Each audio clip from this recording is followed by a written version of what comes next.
Welcome back, my family.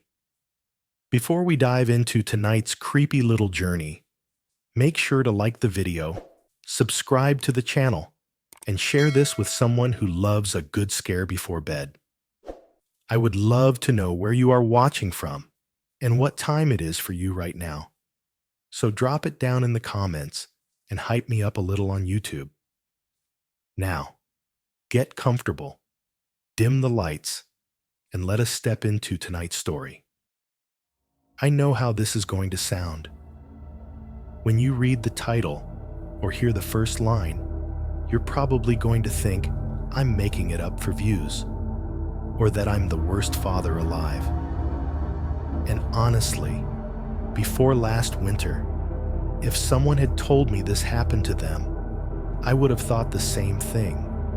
But I'm telling you this exactly how it happened, because I need there to be a record of it somewhere outside my own head. I left my 8-year-old at a truck stop by accident and drove hundreds of miles with a complete stranger sitting right behind me. When I say that, people always imagine some dramatic movie scene, screaming, chasing down the highway, cops everywhere. It wasn't like that. It was a normal, ugly, tired dad moment. Fluorescent lights, cheap coffee, a buzzing soda machine, my kid saying, "I'll be right out," me scrolling through my phone for 10 seconds too long in the driver's seat, a car door opening, a car door closing, the sound of someone settling into the back seat, and me not turning around to look. If you're watching this in your car right now, with the heater humming and the road noise in the background, I want you to pay attention, because I didn't get grabbed by some monster in the woods. Nothing touched my door. Nothing broke my windows. All it took was one small decision, one bathroom break, 1 second of me assuming I knew who was behind me. And by the time another driver forced me onto the shoulder, my son was still standing under those truck stop lights. And the thing sitting in my back seat was not him. I know exactly how this is going to sound when you read it on your channel. People will sit there in their beds, or on their couches, or in their cars, and think I am lying for attention, or that I am the most irresponsible father they have ever heard of. I get it. I have thought both of those things about myself since that night. That is why I am sending this to you, instead of telling it to my ex-wife or my parents or some therapist with a soft voice and a legal pad. I can live with strangers in the comments calling me an idiot. I do not think I could live with the look I would see on the faces of the people who actually know me if I told them everything. My name is not important. I am in my mid-30s.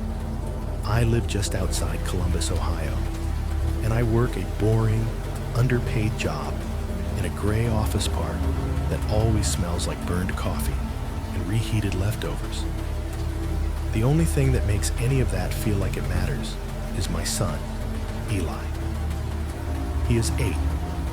He has my eyes, his mom's stubbornness, and this weird little laugh he does when he is trying not to cry. The night this happened started out like any other divorced dad holiday exchange. If you have a split family, you know the drill. There is a calendar that decides where your kid spends Christmas, and that calendar holds more power over your mood than any boss or bill ever will. Last year, Christmas was her year. That meant Eli would spend the breakdown in Knoxville, Tennessee, with his mom and her new boyfriend and her new life. We could have met halfway. We have done that before.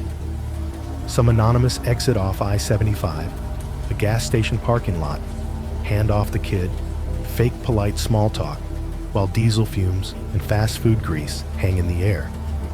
She offered that. She also offered to fly him down if I could not get the time off.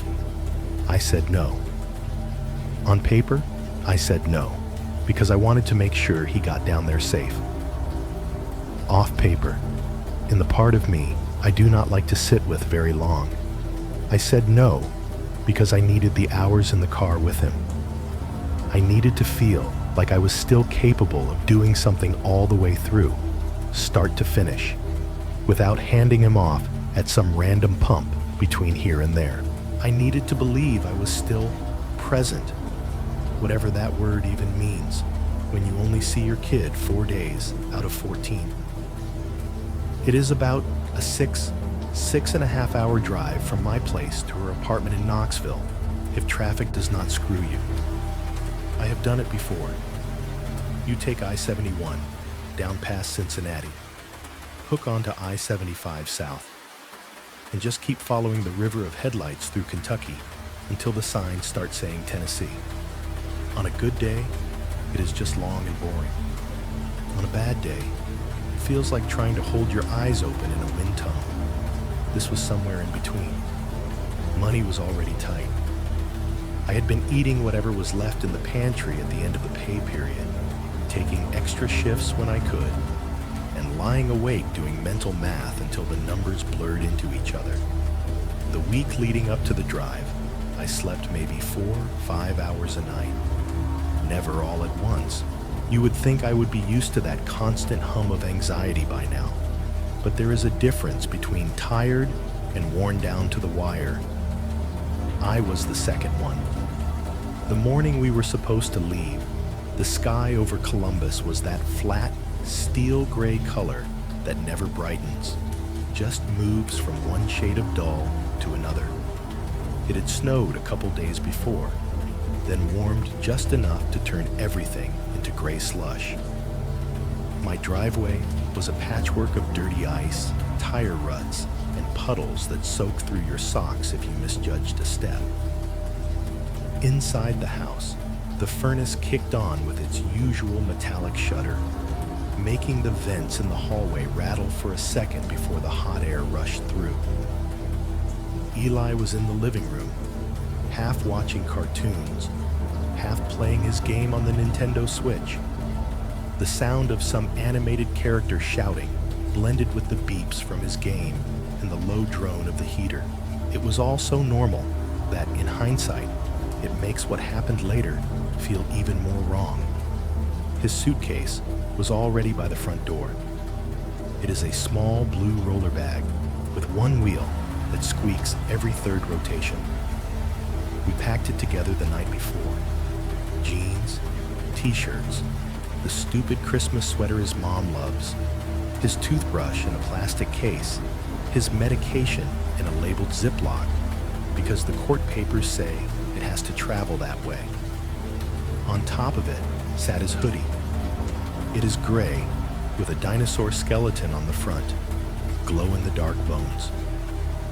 He has worn that thing to death. The cuffs are frayed, and there is a faint orange stain on the right sleeve from spaghetti night. My phone kept lighting up on the kitchen counter while I tried to shotgun a cup of coffee and toast that tasted like the inside of the toaster. Texts from my ex every few minutes. Are you still on track to leave at 9? Please make sure you bring his inhaler. His teacher emailed about the math packet. Did you print it?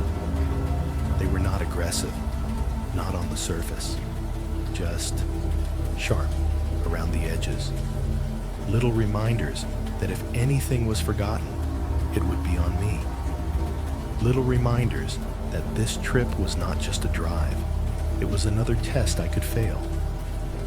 I would love to tell you I took those texts in stride, but I did not. I felt my jaw tighten. My thumb hovered over the keyboard more than once with some petty reply typed out. Something along the lines of, I know how to take care of my own kid, but I erased them each time. I could see the fight in my head before it even happened.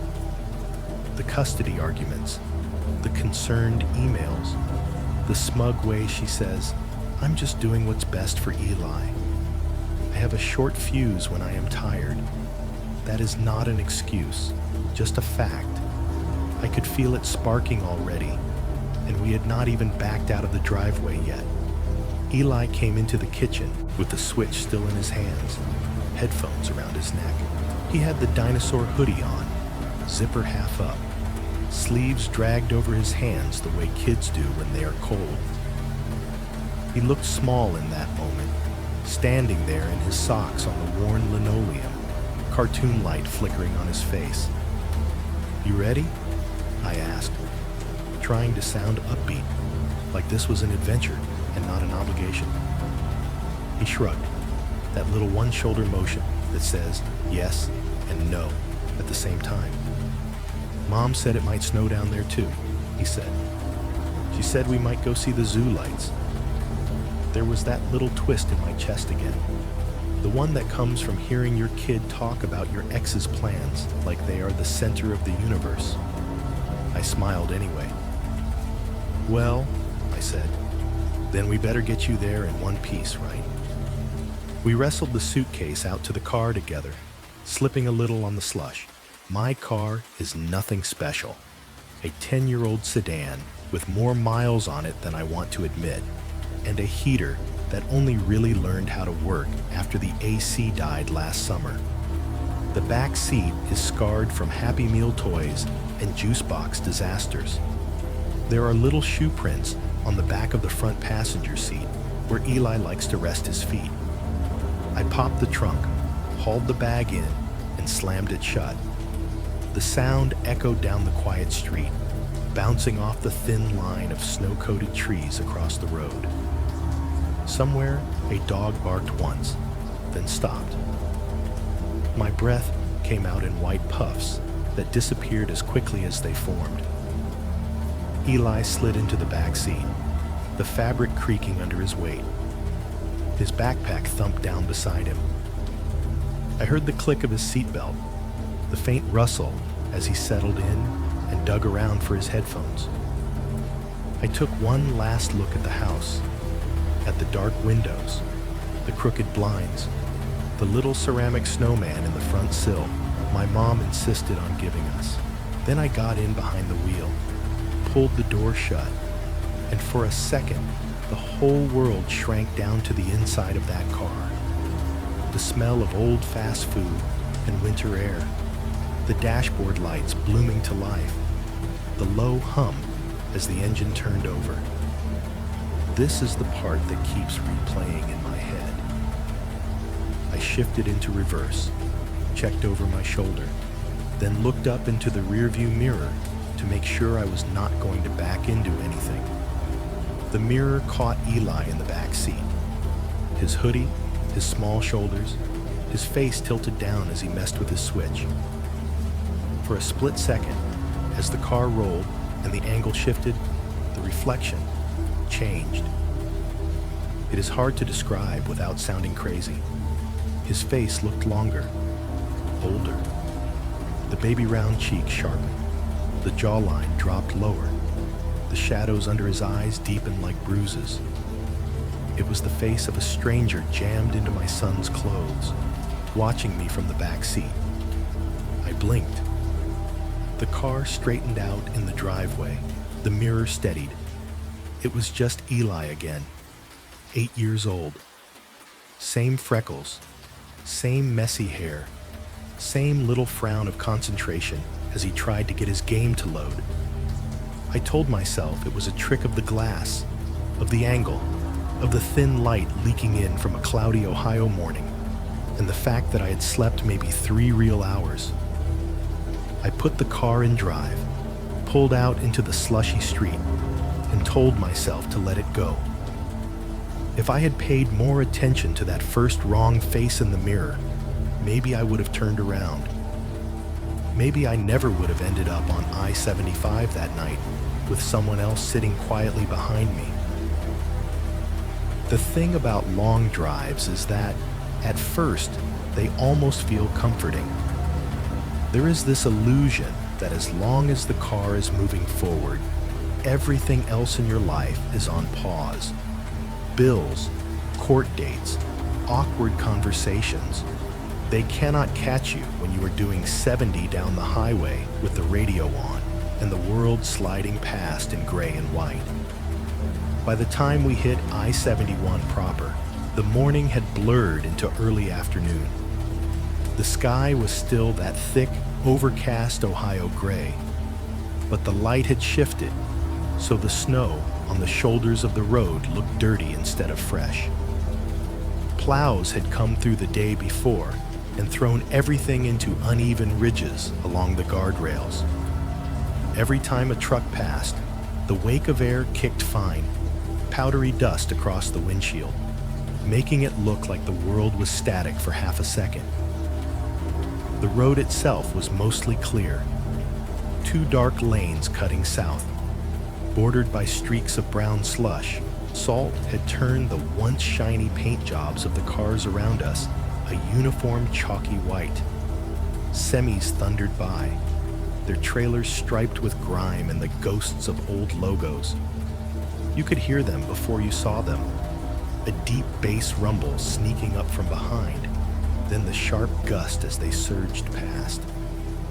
Whenever one went by, Eli would glance up from his game for a second, watching it disappear ahead with this tiny, thoughtful frown, then disappear back into his screen.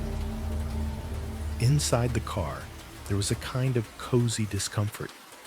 The heater was doing its best, rattling through the vents at level 3. Warm air poured out, but it carried the smell of dust that had been sitting in the ducts since last winter. The air made my eyes feel dry, like I had been awake for days longer than I had. The radio was on low, cycling between the same 10 holiday songs and commercials for car dealerships yelling about end-of-year sales. The kind of noise that fills space without really occupying your brain. For the first hour or so, it was almost nice. We fell into the standard road trip games, the ones you use when your kid is young enough to still be willing, and you are trying not to think about the silence you know is waiting later. I spy with my little eye. Something red, I said, somewhere south of downtown Columbus, when traffic had thinned out enough to breathe. Eli perked up, looked around, then pointed out the window. That truck. Nope. The sign. Nope. The car behind us. Also no. I let him squirm a little, then nodded toward the dashboard. It's the speedometer needle, genius. He rolled his eyes, but smiled, and that smile felt like oxygen. We kept going. Something yellow. Something that starts with an S. Something that makes noise. Stupid, easy things. But they kept his eyes off the custody calendar that lived in both our heads. We talked about Christmas, too. What he thought he might get from his grandparents. What he thought his mom had bought. He said he hoped he got a new controller for his Switch because the joystick on one of his Joy-Cons drifted. I said maybe Santa would fix it, and he gave me a look that said we both knew better, but he was willing to play along for a little while longer. When I ran out of fun dad energy, I slid back into my natural mode without meaning to. It started small, a grumble about gas prices when I saw the next big green sign listing them for upcoming exits. Then a muttered comment about my boss when I saw the logo for a chain store we serviced. The more the miles ticked by, the easier it was to vent into the open air of the car, like the road would absorb it for me. 6 hours of this, I said at one point, half to Eli, half to myself, watching a salt-streaked semi drift into the left lane. You know how much gas costs me, buddy? I swear, I should be able to claim you on my taxes twice just for this trip. He laughed a little, but it was polite laughter, the kind kids do when they know an adult expects a reaction. And my boss still acts like I'm taking a vacation, I went on, because I did not know when to shut up. Like I am out here having fun. Oh, you are off for a few days. Must be nice. Yeah, Bill. It is so nice to spend my one weekend off, doing a custody shuttle down I-75.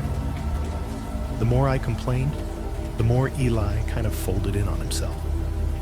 He did not say anything, just slid his earbuds up over his ears and tilted the tablet toward him. In that way, that means, I am here, but not really. The light from the screen painted his face in shifting colors. The rest of him went still, the way kids go still when they are trying not to take up space. It took me longer than I want to admit to notice the silence. "You all right back there?" I asked finally. "You want to play something on the radio?" He shrugged without looking up. "I can just listen to my stuff. It's fine." There was something about the way he said "my stuff" that stung. It sounded like we had two separate worlds now, his and mine, and we were only visiting in each other's on a schedule. I swallowed that thought and tried to refocus. We crossed the bridge near Cincinnati a couple hours later, traffic thickening as we merged with the lanes feeding in from the city. The river below was hidden under sheets of frozen mist. The downtown skyline sat off to the right, glass towers reflecting nothing but gray clouds. Holiday banners snapped on the light poles, but there was no real color to them in that light. Once we got past the tangle of ramps and directional signs, I felt my shoulders drop an inch. "Okay," I said, mostly to myself. "Cincinnati down. We are making good time." "Mm-hmm," Eli murmured, eyes still on his tablet. His fingers flicked at the screen, tapping a rhythm only he understood. The argument, when it came out of nowhere. They always do, in my experience. 1 second, you are commenting on how many semis there are. The next, you have stepped on some invisible landmine you did not even know existed. We were talking about where he wanted to put his new toys when he got them. I said something like, "We will make space in your room at my place. Maybe we can move the shelf." He hesitated, then said, "Mom says there's more room in my room down there. She said, maybe I can bring some stuff from your house to her house so I don't have to keep carrying it back and forth." The words hit harder than they should have. "Oh yeah?" I said, trying to keep my voice light. "And what did you tell her?" He fiddled with his headphone cord. "I don't know. Knoxville feels warmer, and there's less yelling there." "Less yelling," I repeated, like it was a foreign phrase. My hands tightened on the steering wheel. The tires hummed over the seams in the pavement. Woom, woom, woom, like a heartbeat that was not mine. "You think your mom never yells?" Eli flinched at the edge in my tone. He looked up, met my eyes in the rear view for a second, then looked away. The silence that followed was heavy. It felt like the temperature in the car dropped 10 degrees, even though the heater was still blowing. I realized what I had done almost immediately. You cannot take words back once they are out in the air. You can apologize, you can explain, but the first thing you say sits there between you like a third person. I didn't mean it like that, I added softer. I'm just saying, everybody gets mad sometimes. Me, your mom, your teachers. I know I yell too much. I'm working on it. He did not answer. He slid his earbuds back over his ears, turned his face toward the window, and let the world blur by outside. I could see his reflection in the glass. Small, pale, washed out by the gray light. And behind that, the endless stream of trucks and cars and signs. By the time we rolled up on the big yellow and red sign for a Love's truck stop north of Cincinnati, my shoulders hurt from trying not to breathe too loud. I decided we both needed a break, even if it meant losing a little time. "We're stopping," I announced, putting on the turn signal. "Bathroom, snacks, stretch our legs."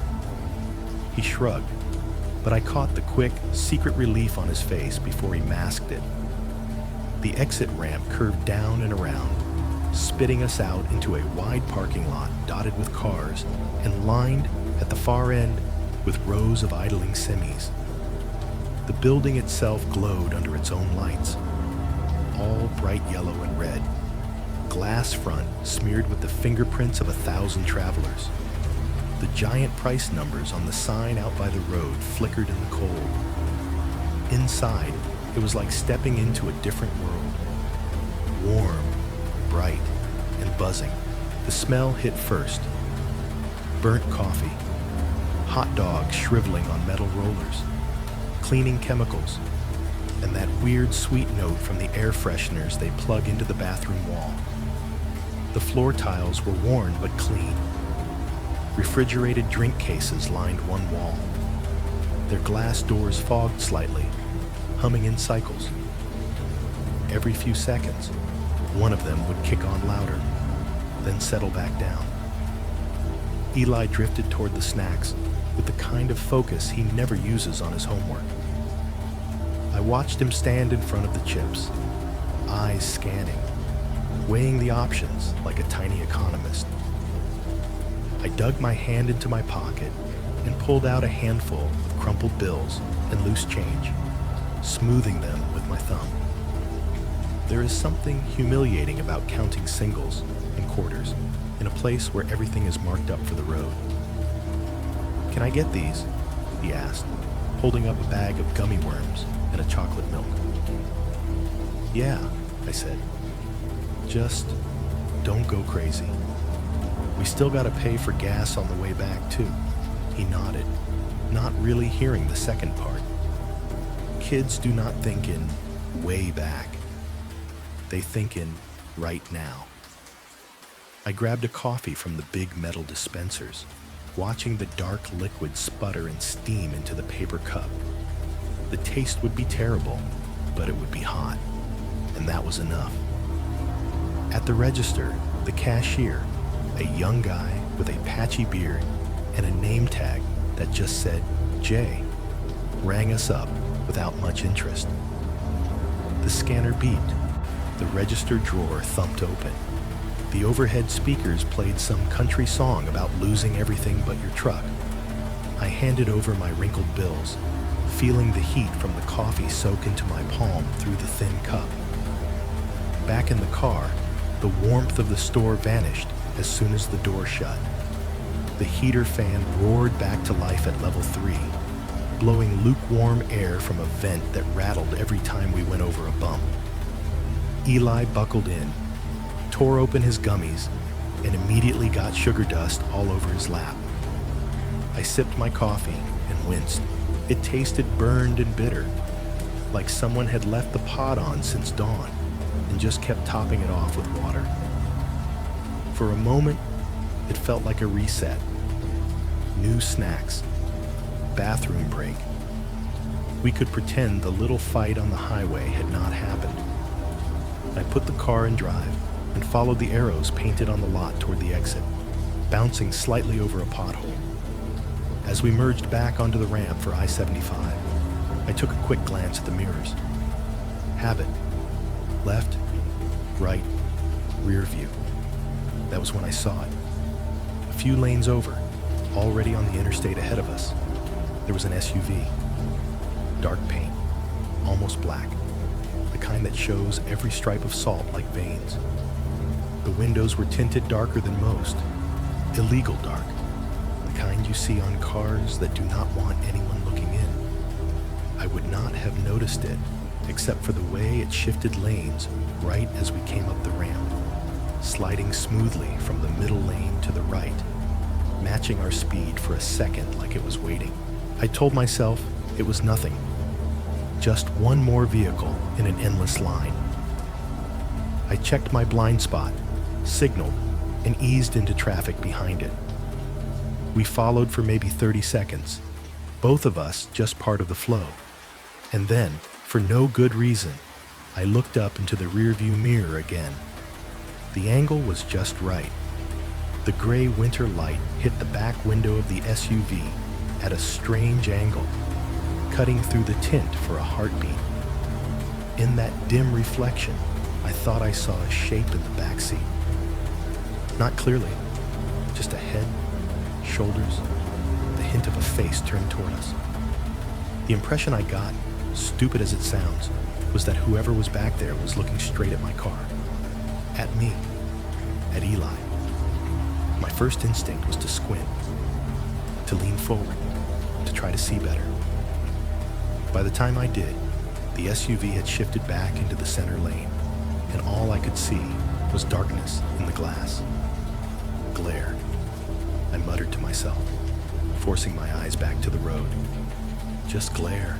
I turned up the radio a notch, told myself I was being paranoid, and kept driving south. By the time we passed Lexington, the daylight had not so much faded as it had just given up. 1 minute, the sky was a dull, bruised gray. The next, it was a solid sheet of black, pressing down over everything, broken only by the steady march of sodium lights along the interstate and the endless white smears of headlights coming the other way. The signs started to feel farther apart. The space between exits stretched out. The world outside the car narrowed down to the two pale lanes ahead, the glowing dashes between them, and the silhouettes of trees crowding in on either side, like they had been waiting all day for the sun to get out of their way. Inside the car, everything took on that weird nighttime color. The dashboard washed the cabin in a sickly green and amber glow, the speedometer and fuel gauge halos in front of me. The radio display was a small, sharp rectangle of blue-white, the clock numbers climbing, 8:57, 9:04, 9:19. Each time I glanced, I told myself the same lie. Just a couple more hours. The tires sang their constant high whine against the asphalt, a pitch that sat right at the edge of my hearing. Every few seconds, as we rolled over expansion joints, there was that familiar thunk-thunk, a physical bump that traveled up through the steering wheel and into my wrists. The engine itself was a low, steady hum under my feet, almost like it was purring, almost like it was trying to lull me to sleep. The heater had finally caught up enough that my fingers were not numb anymore. Warm air poured out of the vents, but it was the stale kind of warmth that makes your eyelids feel heavy, like the air in a stuffy classroom after lunch. My eyes burned a little. The road signs started to blur at their edges as we flew past them, white letters smearing for a second before my brain refocused them into words. I kept blinking, rolling my shoulders, stretching one leg then the other, changing my grip on the wheel, just to remind myself my hands were still attached. Eli had gone quiet in the way kids do when the day has worn them down. The sugary high from the gummies had faded, leaving him kind of limp against his seatbelt. He had his tablet propped up on his knees, earbuds jammed in, the faint, tinny sound of some YouTube video leaking out when the car got quiet between songs on the radio. I could not hear the words, just the rise and fall of some stranger's voice, the occasional overexcited shout, the canned sound effects. It all blended into the background noise of the car. Heater hiss, tire whine, my own breathing. Every now and then, light from a passing semi's headlights would reflect off the screen and light up his face for a heartbeat. His features looked softer in that glow, younger and older at the same time. The bags under his eyes were more obvious. The freckles across his nose stood out. Then the light would move on, and he would vanish back into silhouette. "Hey," he said suddenly, pulling one earbud out. "How much longer?" "Not that much," I lied automatically. "Couple hours." He shifted in his seat, uncomfortable. "I gotta pee." I checked the rear view as a pair of headlights climbed up behind us, then faded back into the distance in the left lane. The dark around the car felt thicker than it had earlier. The stretch of trees lining the highway were just an unbroken wall now, a jagged black edge against a black sky. "Can you hold it a little bit?" I asked. "We just stopped not that long ago." He made a face, the kind that says he wants to argue, but is too tired to commit to it. I guess it just kind of hurts. Guilt jabbed me under the ribs, but I watched the road ahead and saw no sign of civilization. No gas station logos, no food exit signs, just distance. "Tell you what," I said. "First big exit sign we see, we stop. Bathroom, stretch, whatever you need, okay?"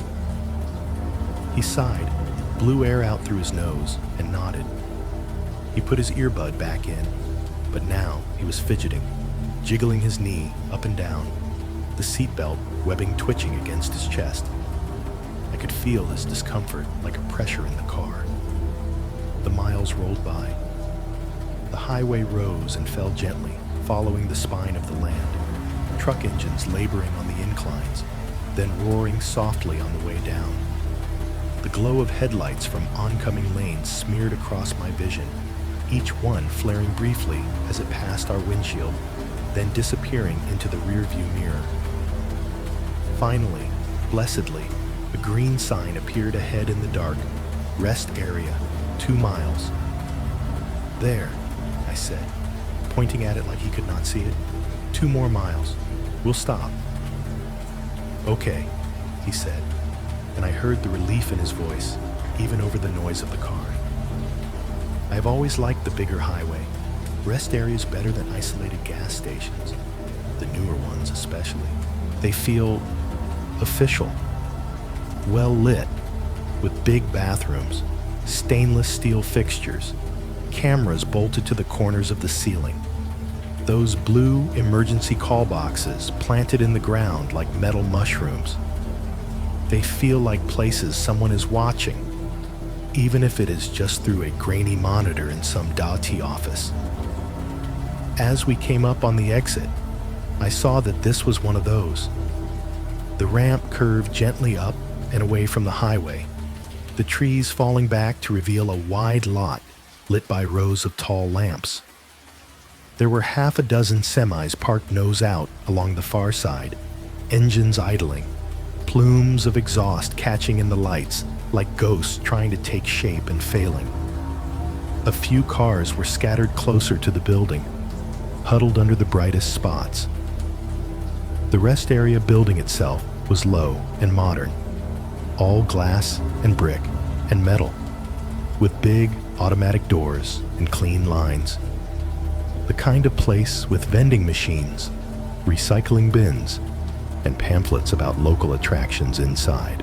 The big blue restroom signs were visible even from the parking lot, promising clean tile and hot water. "This one?" Eli asked, leaning forward to see out the windshield.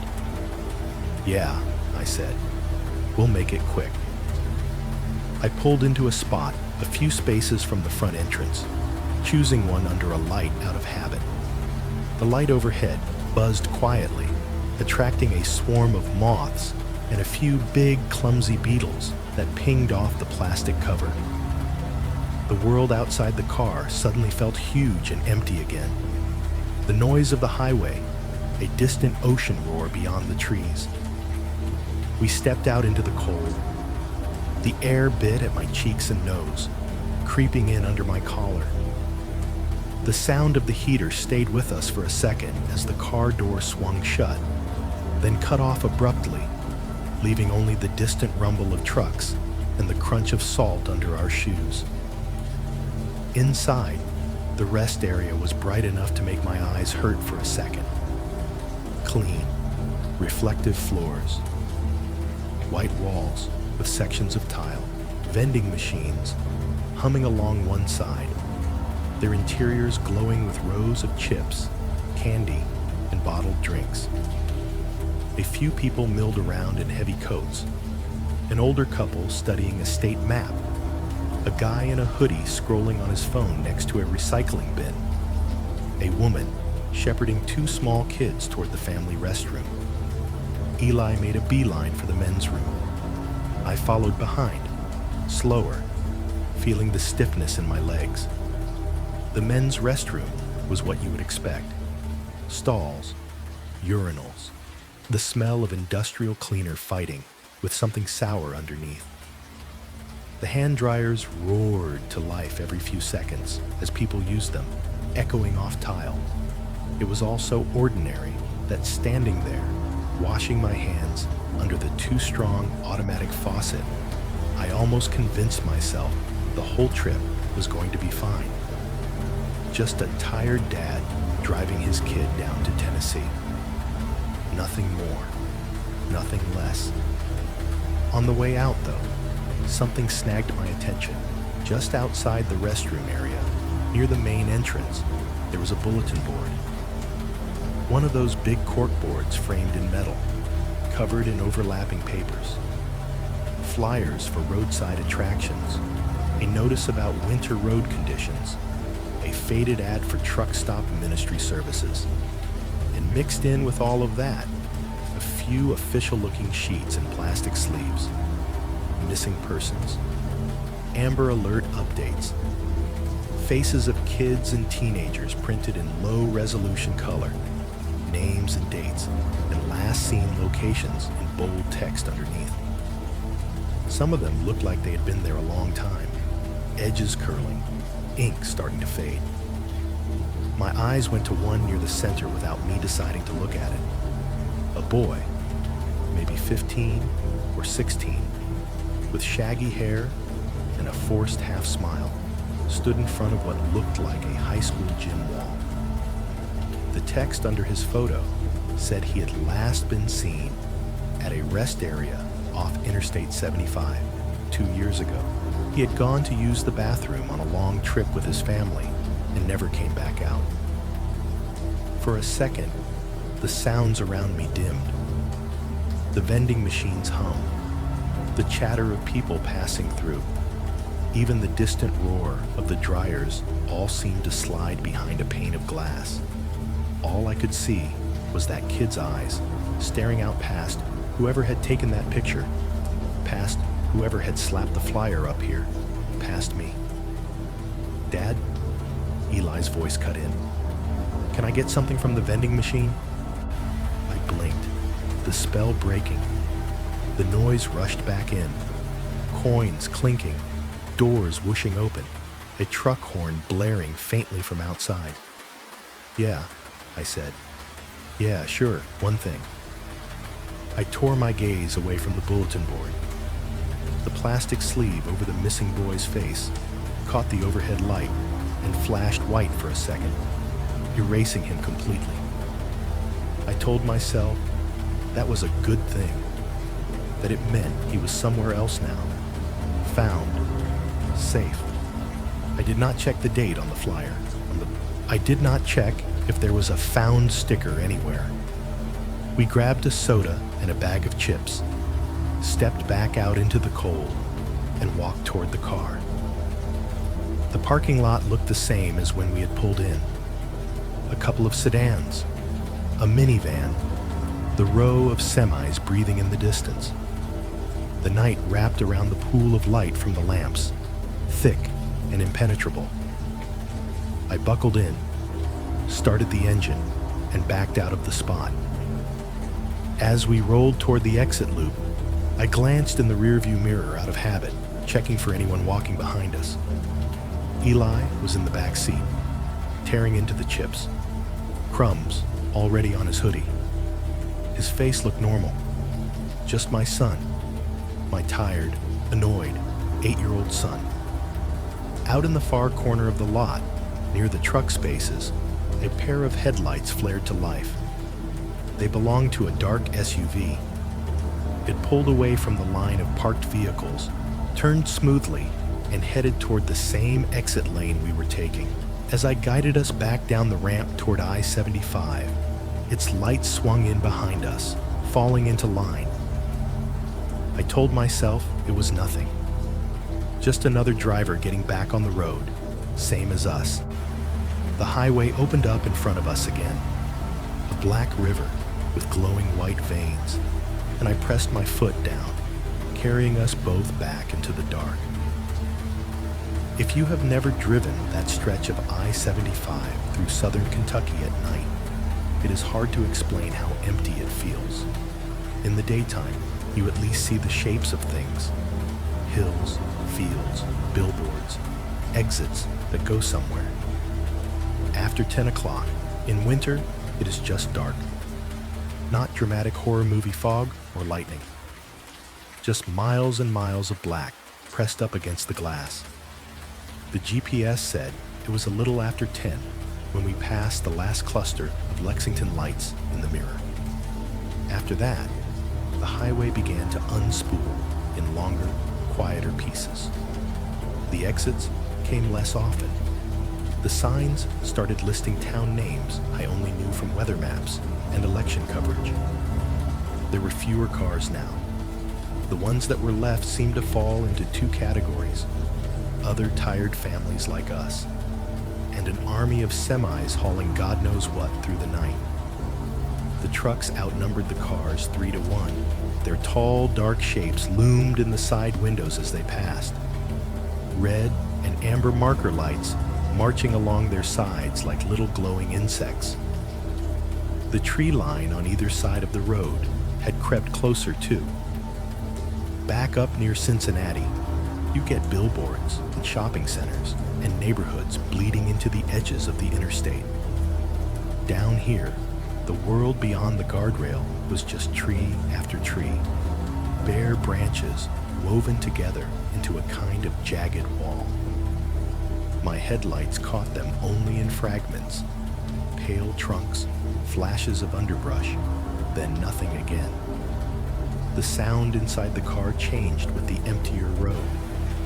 Earlier, there had been the constant Doppler swoosh of nearby traffic. Now it was more like being in a tunnel of moving air. The steady rush of wind past the car was louder, wrapping around the doors and roof in a low, continuous hiss. Every so often, a thin line of dry salt dust would streak across the windshield, and the wipers would squeak when I flicked them on, rubber scraping against glass with a quick, irritated chirp. The heater cycled in a rhythm I had not noticed before. It would blow hot air for a while, filling the cabin with that stale, dry warmth. Then there would be this little tick from somewhere in the dash as it cut off.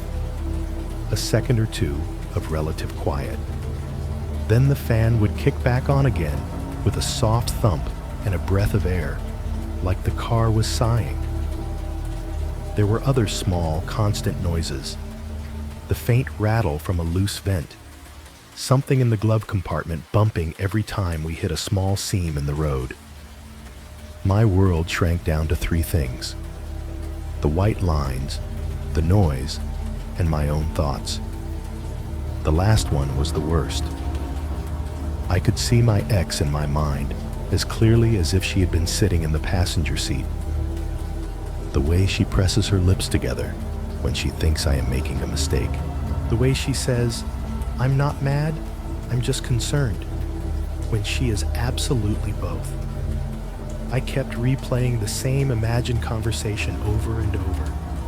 "Why did you drive him that late? He looks exhausted in the picture you sent. We made good time. Did you stop enough? He says he had to pee for a long time and you would not pull over. I stopped when I could. Did he eat?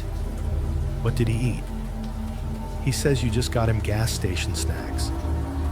All of those questions had answers, technically. None of the answers would satisfy her.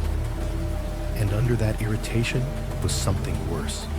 The suspicion that she might be right. Not about everything, but about some of it. I had started this trip telling myself it was for Eli, that it was safer if I drove him down, more responsible. Now, somewhere in the emptiness south of Lexington, I was starting to wonder if I had taken this on because I needed to prove something to myself, more than I needed to keep him comfortable. If this was really about him, would I be rushing to push through the night just to arrive on time? Or would I have left earlier, stopped more, slept better the night before? If this was really about him, would he be in the back seat listening to tinny strangers on his tablet while I muttered about gas and bills and the unfairness of custody schedules? The guilt sat on the back of my neck like a hand pressing down. "Dad?" Eli's voice cut through the noise. He pulled one earbud out and leaned forward an inch, the seatbelt tightening across his chest. "How much longer now? Really?" I glanced at the GPS. The estimated arrival time glowed back at me, 12:32 a.m. I did quick mental math. 2 hours, maybe a little less if the road stayed clear. "A couple hours," I said. The lie again. It rolled out easier this time, like my mouth had practiced. "We're getting there." He made a soft, unhappy sound in his throat and shifted, his sneakers squeaking on the floor mat. "I don't like driving at night," he said. "It feels weird. It feels like we're the only ones out here." "We're not the only ones," I said automatically, nodding toward the silhouette of a semi ahead of us. "Look, there's plenty of people, but they all look the same," he said. "Just lights. You can't see anything." I did not have a good answer for that, so I said nothing. The tires hummed, the wind hissed, the heater ticked off and on. After a minute, he tried again. "Can we just stay at a hotel or something?" His voice was small, almost swallowed by the other sounds in the car. "Like, stop somewhere and sleep? Mom says there are places along here. She said you didn't have to do it all in one night." There it was. I could hear her voice underneath his, her suggestions, her worry, her hovering at the edges of my decisions. It hit me in the exact spot she aimed for, the one labeled, "You're not really a grown-up, are you?" "We're fine," I said, sharper than I meant to. "It's not that much longer. By the time we found a motel and checked in, we'd basically be there anyway." He hesitated. "But I'm tired." "So am I," I snapped. "That's kind of how long drives work, Eli. You get tired, you deal with it, and then you get where you're going. We don't need to spend money on some nasty roadside motel just because you're a little sleepy." The words hung in the air between us, harsh and heavier than I intended. I kept my eyes glued to the road, immediately regretting the way I had said, "a little sleepy," like I was mocking him. Like the way he felt did not matter as much as my schedule. In the rear view, I saw him pull back, literally. His shoulders rounded, and he sank deeper into the seat, as if he could put physical distance between us, even though the seatbelt kept him in place. He pulled his hoodie up over his head, tugging it down low in front so it formed a little tunnel. For a second, from the front, it looked like he had folded himself into a cave of gray fabric. "Okay," he said quietly. "Sorry." Those two words, his apology, not mine, made me feel smaller than anything my ex had ever said. I opened my mouth to say something, to walk it back, to offer some compromise. "Maybe we'll see how it goes. Maybe we can stop if I get too tired." Something like that. Nothing came out. Pride or stubbornness, or plain stupidity kept my jaw clamped shut. He turned his face toward the window, past the fabric of his hood. Outside, the world was nothing but black trees and the occasional smear of a reflector post. Whatever was playing on his tablet continued, volume lowered, the little noises no longer trying to compete for my attention. We drove like that for a while, just the three of us, me, him, and the growing silence. At some point, Maybe 20 minutes later, maybe only 5. Time had started to move in uneven chunks. I checked the rearview mirror again. The habit was so ingrained, I was not even consciously doing it. Glance up, assess lane behind, check on your kid. I expected to see the familiar outline. Hoodie, hunched shoulders, the faint blue of the tablet screen under his chin. Instead, for one heartbeat, I saw nothing where his face should have been. The hood was there, a gray shape in the mirror, the curve of fabric, the fold where it wrapped around a head. But inside the opening, instead of skin and freckles and eyes reflecting the dashboard light, there was just black. Not shadow, not a trick of brightness. A flat absence of detail, like someone had taken an eraser to that part of the image. Hoodie, shoulders, body. Everything was there except the face. The car stayed level. The tires hummed. The heater ticked. Somewhere on the radio, the DJ's voice blended into the static between stations and vanished. My hands jerked on the wheel anyway, a tiny movement, enough to make my pulse spike. I blinked and looked again. Eli was there. 8 years old. Hoodie pushed back slightly, his face lit by the glow of the tablet, his eyes half-lidded, focused on whatever video he was watching, a smear of orange chip dust on his lip, as real and solid as anything else in the car. A chill crawled up from my forearms to my neck, the kind that has nothing to do with temperature. I told myself it was just the mirror catching some weird reflection. Maybe the black outside lining up with the hood opening just right. I had been staring at the road too long. My brain was seeing patterns where there were none. Get it together, I whispered under my breath, too low for him to hear over his video. I tightened my grip on the wheel, fixed my eyes back on the streaming ribbon of headlights and taillights ahead, and told myself for the 100th time that night, just a couple more hours. Then this drive would be over. I had no idea that the worst part of the night had not even started yet. The GPS was the first thing to break the trance. Up until then, the voice had been just background noise, chiming in every so often with a smug little "Continue on I-75 south for 87 miles," like it was proud of how far we had already gone. I had tuned it out, same way you tune out a radio commercial you have heard 50 times. But somewhere around 10:30, when the highway had emptied even more, and my brain was sliding into that strange, floaty place between alert and exhausted, it chimed in with something different. "Traffic alert," it said, in that calm, fake-friendly tone. "Construction ahead. Faster route available. Exit in 3 miles. A little banner popped up on the screen mounted to the dash. Orange and blue lines zigzagging in a new pattern. I glanced at it, then back at the road, then back again. The lines might as well have been drawn in crayon.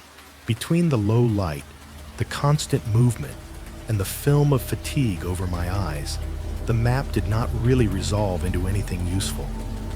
Recalculating, the GPS added, "Keep right and take exit 27 in 2 miles.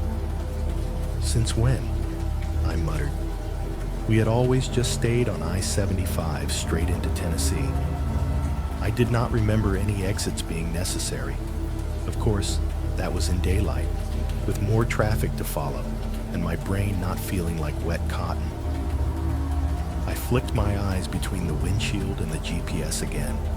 A small orange triangle blinked a few miles ahead on the map, labeled construction delay. The alternate route swooped off the interstate, ran parallel for a bit on a thinner line, then curved back. It's fine, I told myself. They probably have some night lane closure. This will just dodge it. Same road, just side road. Outside, The interstate signs confirmed there was indeed some kind of work ahead.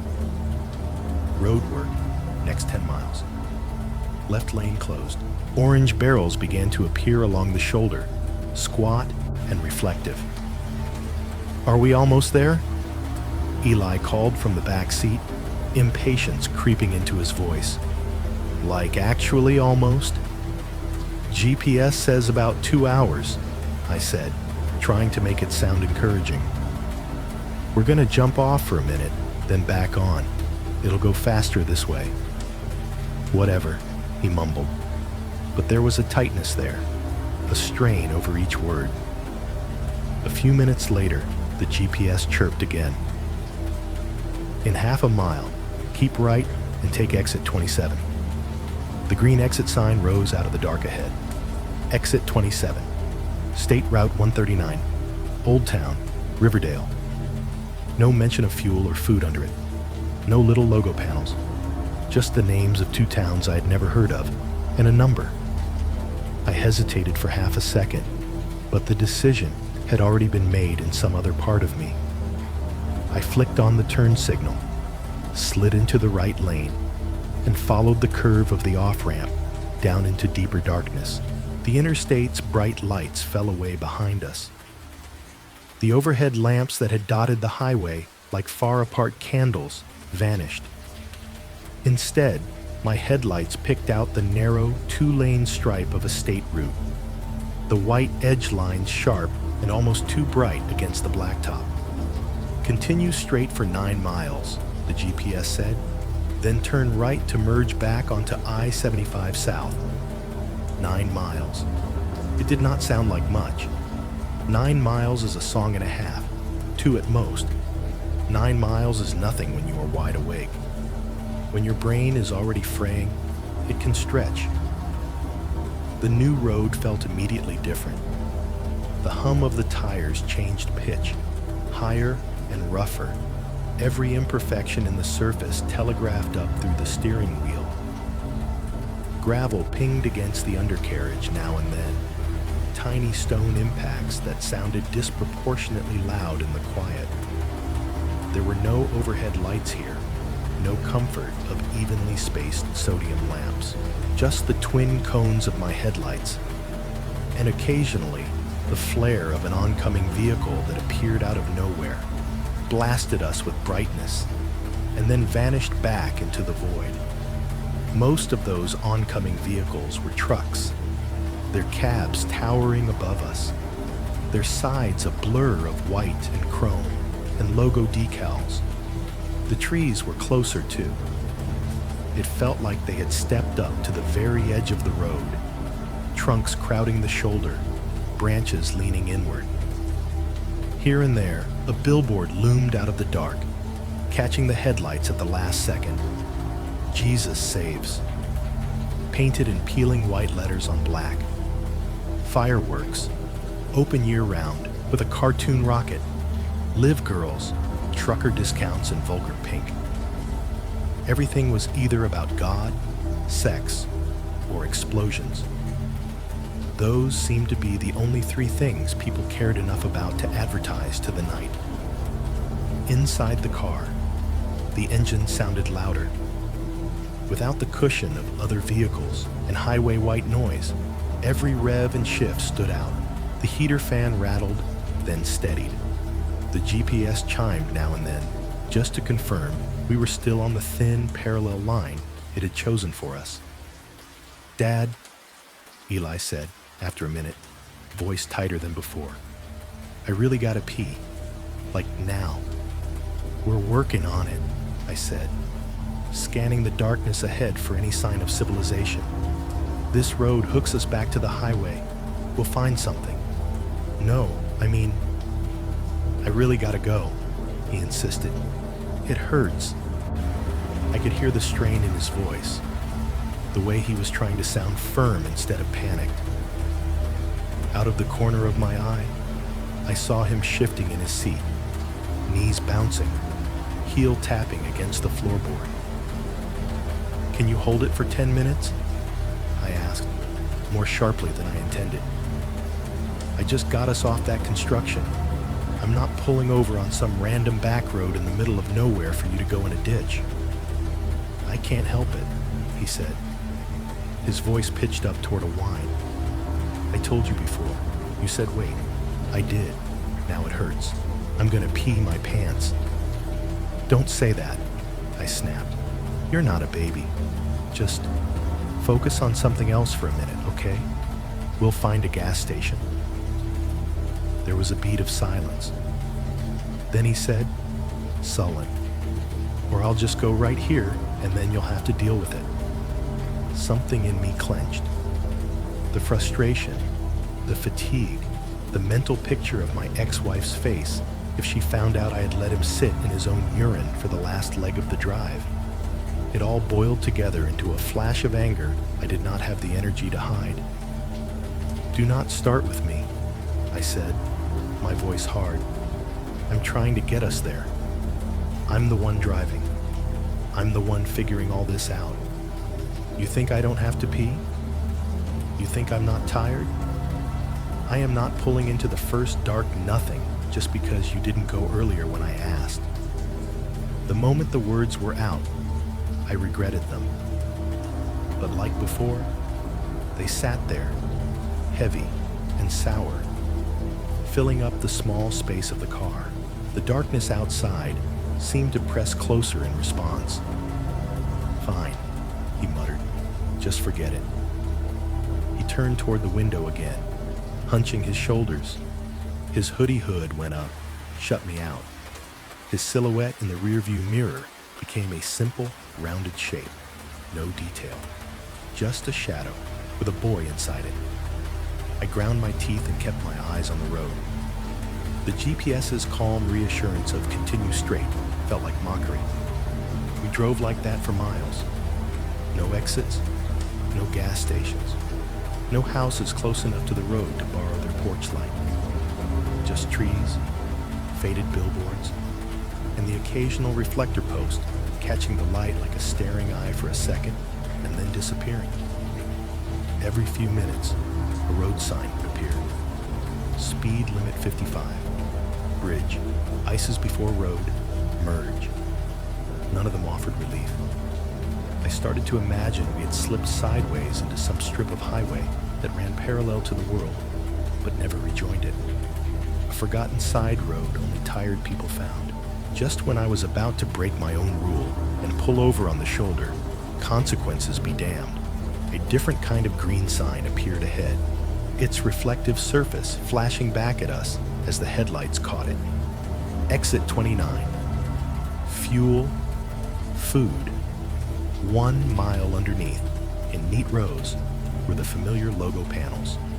A big red and yellow emblem for a 24-hour truck stop, one of the national brands, and a fast food chain sign I recognized immediately. Bright colors in the middle of all that dark. Relief hit me so hard I almost laughed. There, I said, pointing like Eli could miss it. See? We're fine. We'll hit this exit. You can go. I can get coffee. And then it's straight back to the highway and straight to Knoxville. Easy. Okay, he said. This time the word came out on an exhale, like he had been holding his breath. I pushed my foot down a little harder, watching for the next sign. Exit 29, 1 mile. The fast food logo gleamed like a lighthouse.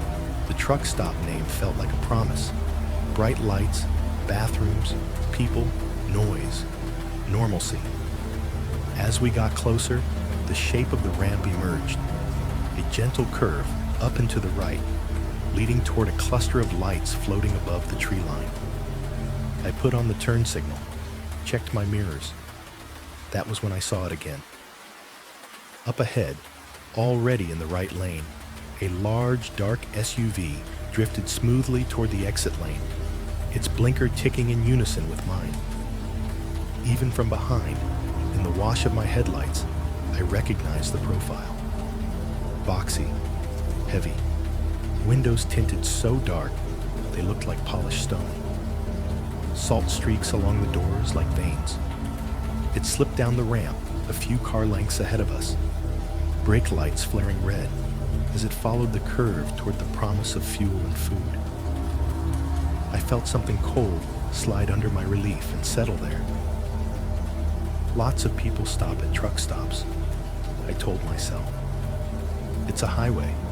Of course you're going to see some of the same cars. It's not about you. Get a grip.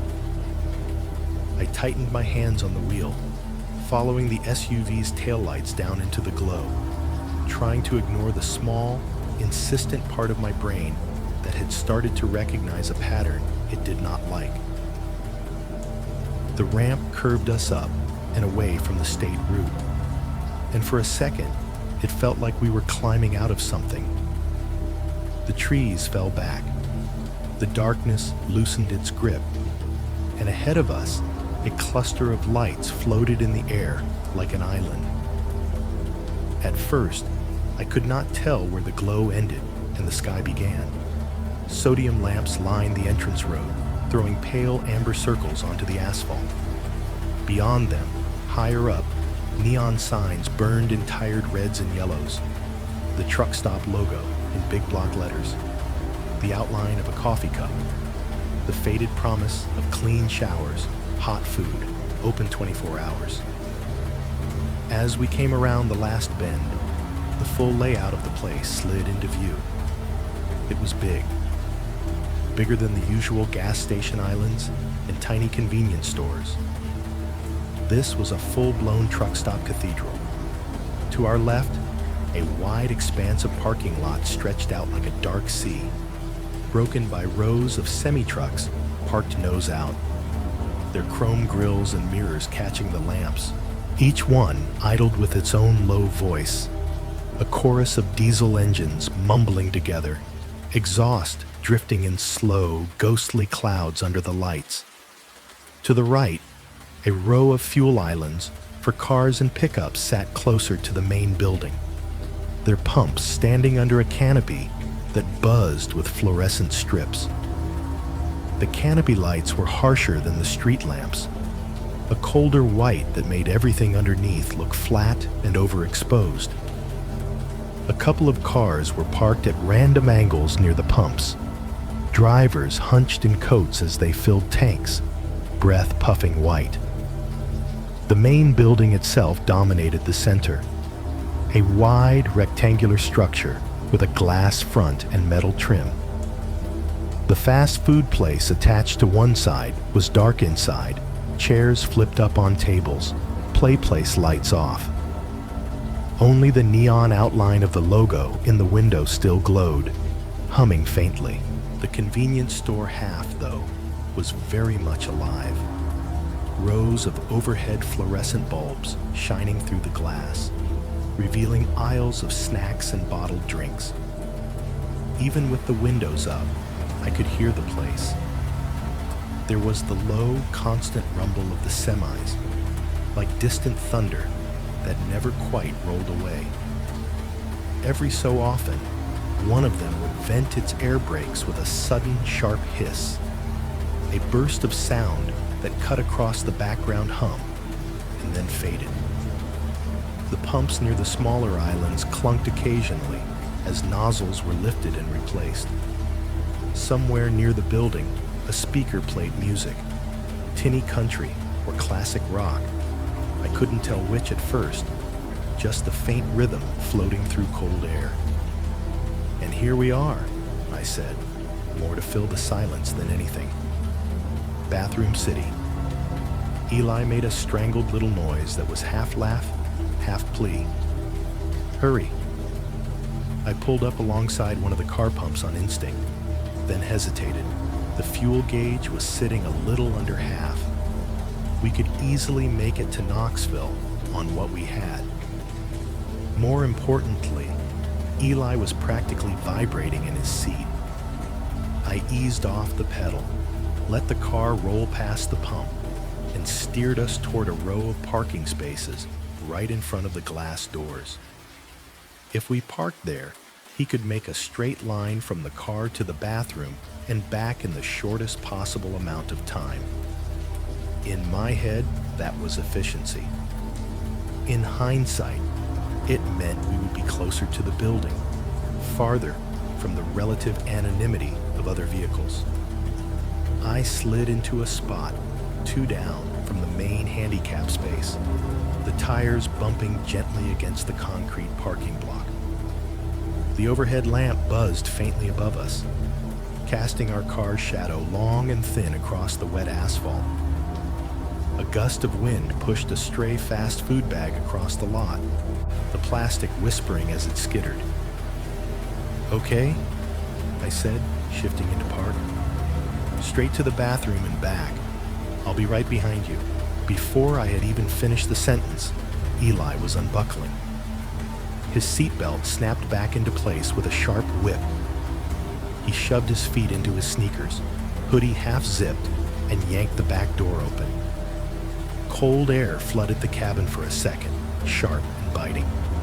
He jumped out, shoulders hunched against the wind, arms close to his sides. For all his 8 years, he looked smaller in that moment than he had in a long time.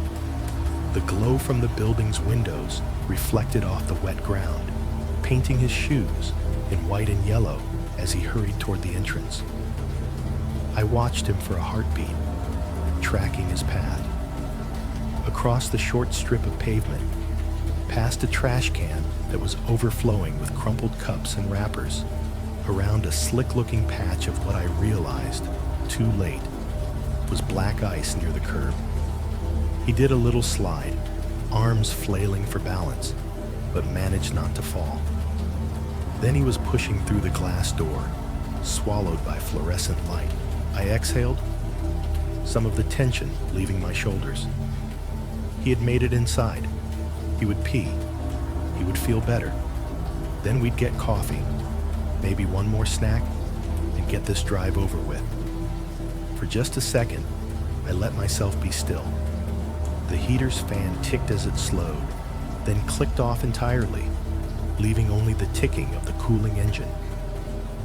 The sudden relative quiet made me aware of every small sound outside. The distant psh of a releasing air brake, the muted thump of a bass line from that overhead speaker near the pumps, the faint hum of the ice freezer against the wall. My phone buzzed in the cup holder, snapping me back into my body. A text from my ex lit up the screen. "Where are you now? Is he asleep?" The timestamp said 10:47 p.m. I thumbed the screen, unlocked it, and pulled up the GPS app to check the map before answering. The little arrow that was Oos sat on a small offshoot near the thick line of I-75, a tiny detour. If everything went to plan, we would merge back in a bit down the road and be right on track. I started typing. Stopped at a truck stop so he could use the bathroom. Back on the road in a few. ETA still around 12:30. I hovered over the send button for a second, then deleted truck stop and typed rest area instead. I did not know why. Rest area sounded cleaner, safer, less like the kind of place where people hung around for reasons that had nothing to do with driving. Outside the windshield, the scene hypnotized me for a moment. The semis, lined up in their rows, exhaled and shifted. A couple of drivers stood near the far end of the lot, smoking, their faces turned away from the wind. Their shapes were bulky in heavy coats, heads lost in hoods and hats, features vague in the half-light. They could have been anybody. Near the side of the building, just out of the brightest circle of light, 2 younger guys in hoodies leaned against the wall, sharing a cigarette or something stronger. One of them laughed, the sound thin and sharp, then cut off as they both looked towards something I could not see. A trash can near the front doors had given up the fight hours ago. Cups and wrappers overflowed from it, spilling across the ground in frozen little piles. One lidless cup lay on its side, a crust of brown slush inside. A thin skin of ice had formed in the shallow puddles near the curb, nearly invisible until your eye caught the slight difference in shine. I took all of that in, thumb poised over the screen, letting the car idly suck warmth from the last of the heater's breath. Then I saw them. Headlights, bright and white, rolled slowly across the far edge of my windshield. They washed over the front of the car, briefly turning the interior into a negative image photograph. Shadows inverted, everything stark. The light moved past, then reappeared as the vehicle swung around in a slow arc. It was the dark SUV. Same boxy shape, same heavy stance. The paint looked almost black under the lamps, with streaks of lighter salt tracing random patterns down the doors. Its window tint was so dark that the glass did not reflect anything. It just ate the light, flat and opaque. It had come down from the pump area, or maybe from the truck side, moving through the lot at an almost lazy pace, like its driver had all the time in the world. As it rolled by the row where we were parked, its headlights swept over my car again, this time more directly, filling the cabin with bright glare. For half a second, through the windshield and my own reflection, I had the distinct, crawling sensation that someone inside that SUV was looking straight at me. Not at the building, not at the pumps. Me. Our car. Our space carved out under the buzzing lamp. I could not see a face. The windshield was too reflective, the angle too poor. Maybe there was no one there but a tired driver just scanning the lot for a spot. That would have been the logical explanation. But logic is not what my body listened to in that moment. A cold spike went through my chest and lodged there. My fingers, still resting on my phone, suddenly felt clumsy. Without thinking about it, I reached over with my other hand and hit the lock button on the driver's door. All 4 locks clacked down in unison, loud in the quiet car. It was pure habit. I had done it 1,000 times before, in 1,000 other parking lots. But this time, when the mechanisms engaged, it felt like I had just shut us in, rather than keeping anything out. The SUV continued its slow loop, turning toward the spaces closer to the side of the building. Its brake lights flared once, then dimmed as it crept along. I watched it in the mirror until it disappeared from the narrow slice of view, swallowed by the bright glass and shadows. I told myself I was being paranoid, that I was seeing patterns because my brain needed something to hang its fear on, that it was late, I was tired, and this was just a busy, normal, ugly little stop on a very long road. I put the phone down, grabbed my keys, and finally opened the door. Cold air rushed in, bringing with it the smell of exhaust and fried food and something faintly chemical. The noises of the truck stop grew louder now that the car was no longer a cocoon. Engines, brakes, music, the distant slam of a door. I stepped out, shut my own door behind me, and for just a second I looked back through the glass at the empty back seat, at the outline of Eli's backpack, at the hoodie he had tossed there earlier. It looked normal, safe. I locked the car again anyway and headed toward the entrance, following the path my son had taken into the too bright light. Stepping through the glass doors was like walking into a different planet. Outside, everything had been cold and flat and dim. All gray asphalt and orange lamplight. Inside, the world was too bright, too warm, and smelled like it had not taken a real breath in years. The first thing that hit me was the air. It was thick with the scent of burnt coffee and fryer grease, layered over by that sugary, chemical tang of artificial air freshener. The kind that is supposed to smell like ocean breeze or citrus burst, but really just smells like chemicals trying to kill other chemicals. Underneath it all was a faint, sour note that every gas station bathroom in America seems to share, no matter how much cleaner you pour into it. Overhead, fluorescent tubes buzzed constantly, a high-pitched electrical whine that sat right at the edge of hearing. Some of them flickered just enough to make you doubt your own eyes. The light they threw down was harsh and flat, bleaching color out of faces and turning everyone the same shade of tired. Along the far wall, a row of drink coolers hummed and rattled in cycles. The fans inside kicked on and off, a low mechanical murmur mixing with the rest of the store's noise. Their glass doors glowed from within, blue-white light spilling over rows of sodas, energy drinks, and bottled water. Every time someone opened one, there was a soft suction sound and a puff of colder, sharper air. Eli had already disappeared into the back of the store, his sneakers squeaking faintly against the tile. I watched him for a moment as he navigated between racks of chips and shelves of candy. The stainless steel restroom door stood at the far end of a short hallway, bright blue men's sign above it. He pushed it open with his shoulder and slipped inside without looking back. I told myself that was fine. He was 8, not 3. The building was public, monitored. There were cameras in every corner, little black half-domes stuck high on the walls, watching everything. This was about as safe as a bathroom break on a highway could get.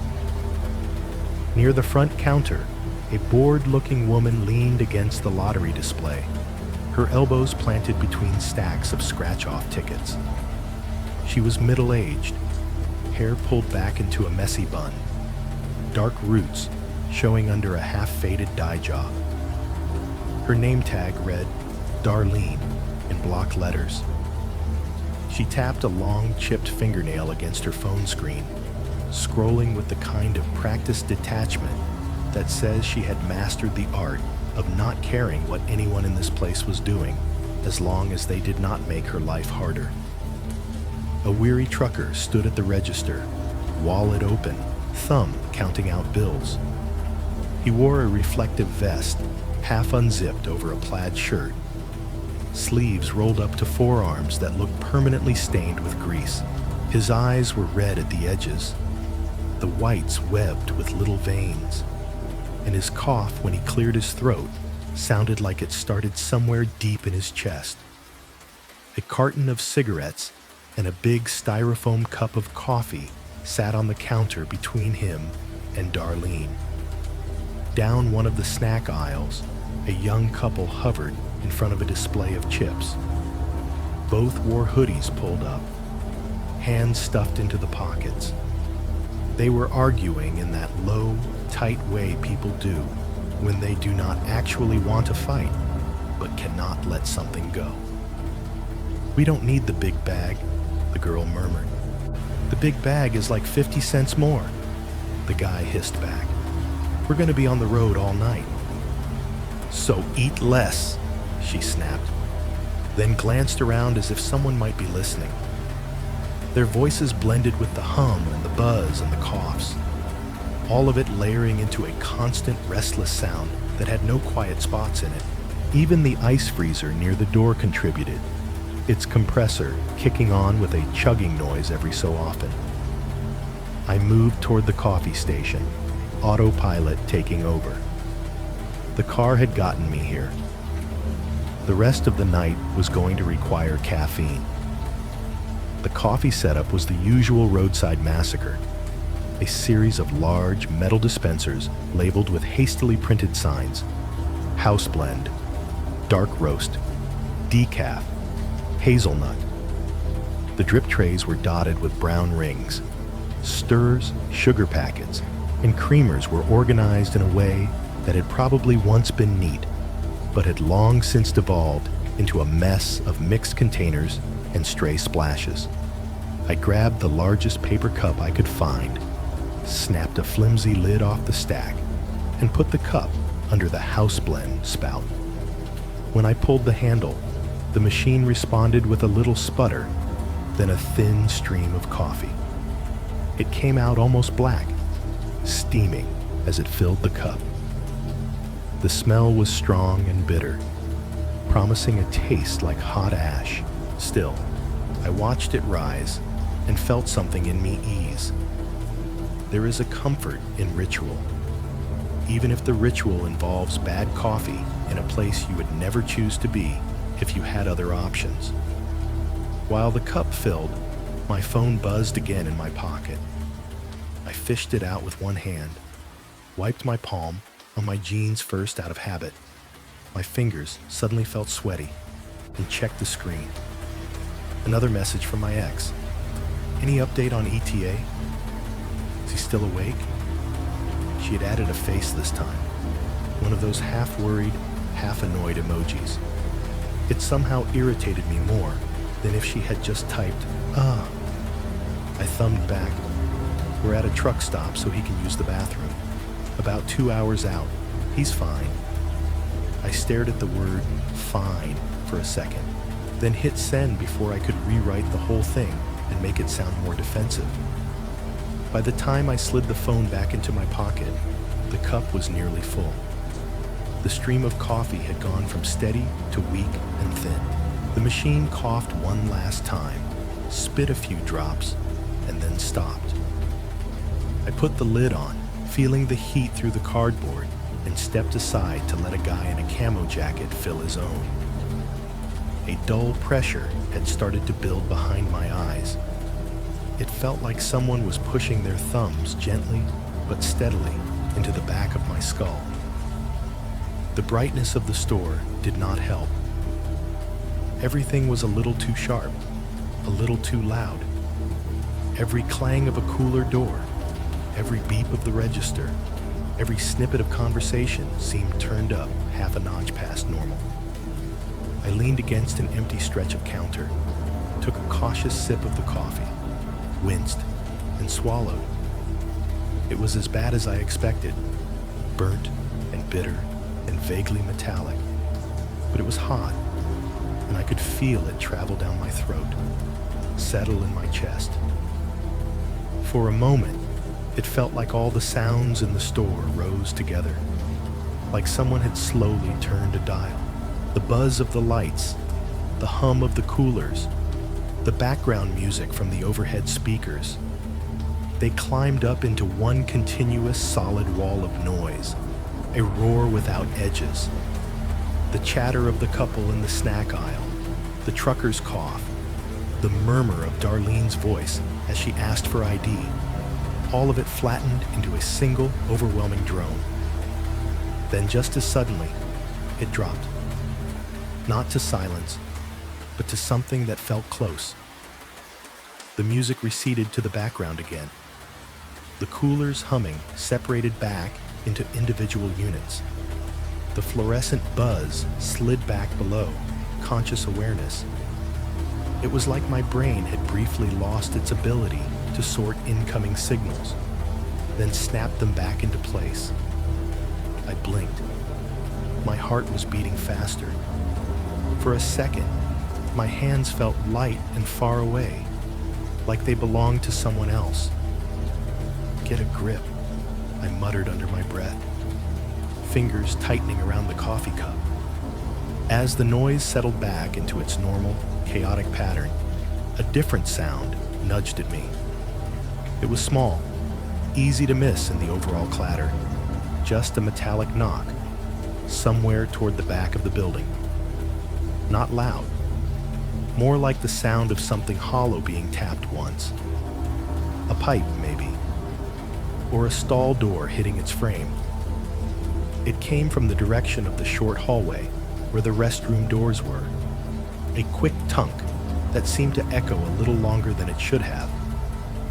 My head turned before I could tell it not to. I looked past the snack aisles, past the rack of trucker hats and keychains, toward the corridor. The stainless steel men and women doors were closed. The hallway itself was empty. No one stood waiting. No one leaned against the wall. The only movement was the flicker of the fluorescent tubes overhead, vibrating in the polished floor. Nobody else reacted. Darlene kept scrolling. The young couple kept arguing, their voices a low hiss. The guy in camo jacket stirred his coffee and slurped. If they had heard the sound at all, it had not registered as anything worth noticing. I told myself it was nothing. Old buildings make noises. Pipes expand and contract. People bump things. The world does not go silent just because you wish it would. Still, a little thread of unease wove itself through me. The hair on my arms felt like it wanted to stand up, even under my jacket. For just a moment, I pictured Eli back there, small and alone in a room full of cold tile and metal and too bright light, with a thin door between him and whatever was on the other side. I shifted my weight, ready to go check on him, to pretend I needed to use the restroom too, just to see him, to know he was still there. Before I could move, a toilet flushed. A hand dryer roared to life, echoing down the hallway, filling the space with its ordinary deafening whoosh. The normalcy of it almost made me laugh at myself. I glanced at the clock above the counter, 10:51 p.m., and told myself we were just two tired people passing through a place built for tired people. I took another sip of coffee, swallowed the taste, and waited for my son to come back out of the stainless steel door at the end of the hall. The hand dryer finally wound down, its roar trailing off into a tired whine. A second later, the stainless steel door swung open, and Eli stepped back into the fluorescent world. He was rubbing his hands on the front of his hoodie, wiping off excess water. His hair was a little damp at the temples where he had splashed his face. He scrunched up his nose as he walked toward me. "It smells gross in there," he said, not quite whining, but close. Like if someone sprayed perfume on a toilet. "That's the official scent of every highway bathroom," I said. "Eau de regret." He cracked a small smile at that, then rolled his eyes to cover it. The irritation from earlier was still there between us, but it had thinned out. Tired kids do not usually have the energy to hold real grudges. Honestly, tired adults don't either. "You feel better?" I asked. He shrugged. "Kinda. I still don't like it here." "Yeah," I said. "Me either. Let's grab snacks and get back on the road." We moved into the aisles together. The snack section was a battlefield of color and marketing. Reds and yellows and neon greens screaming for attention from every shelf. Bags of chips, cookies, jerky, candy bars.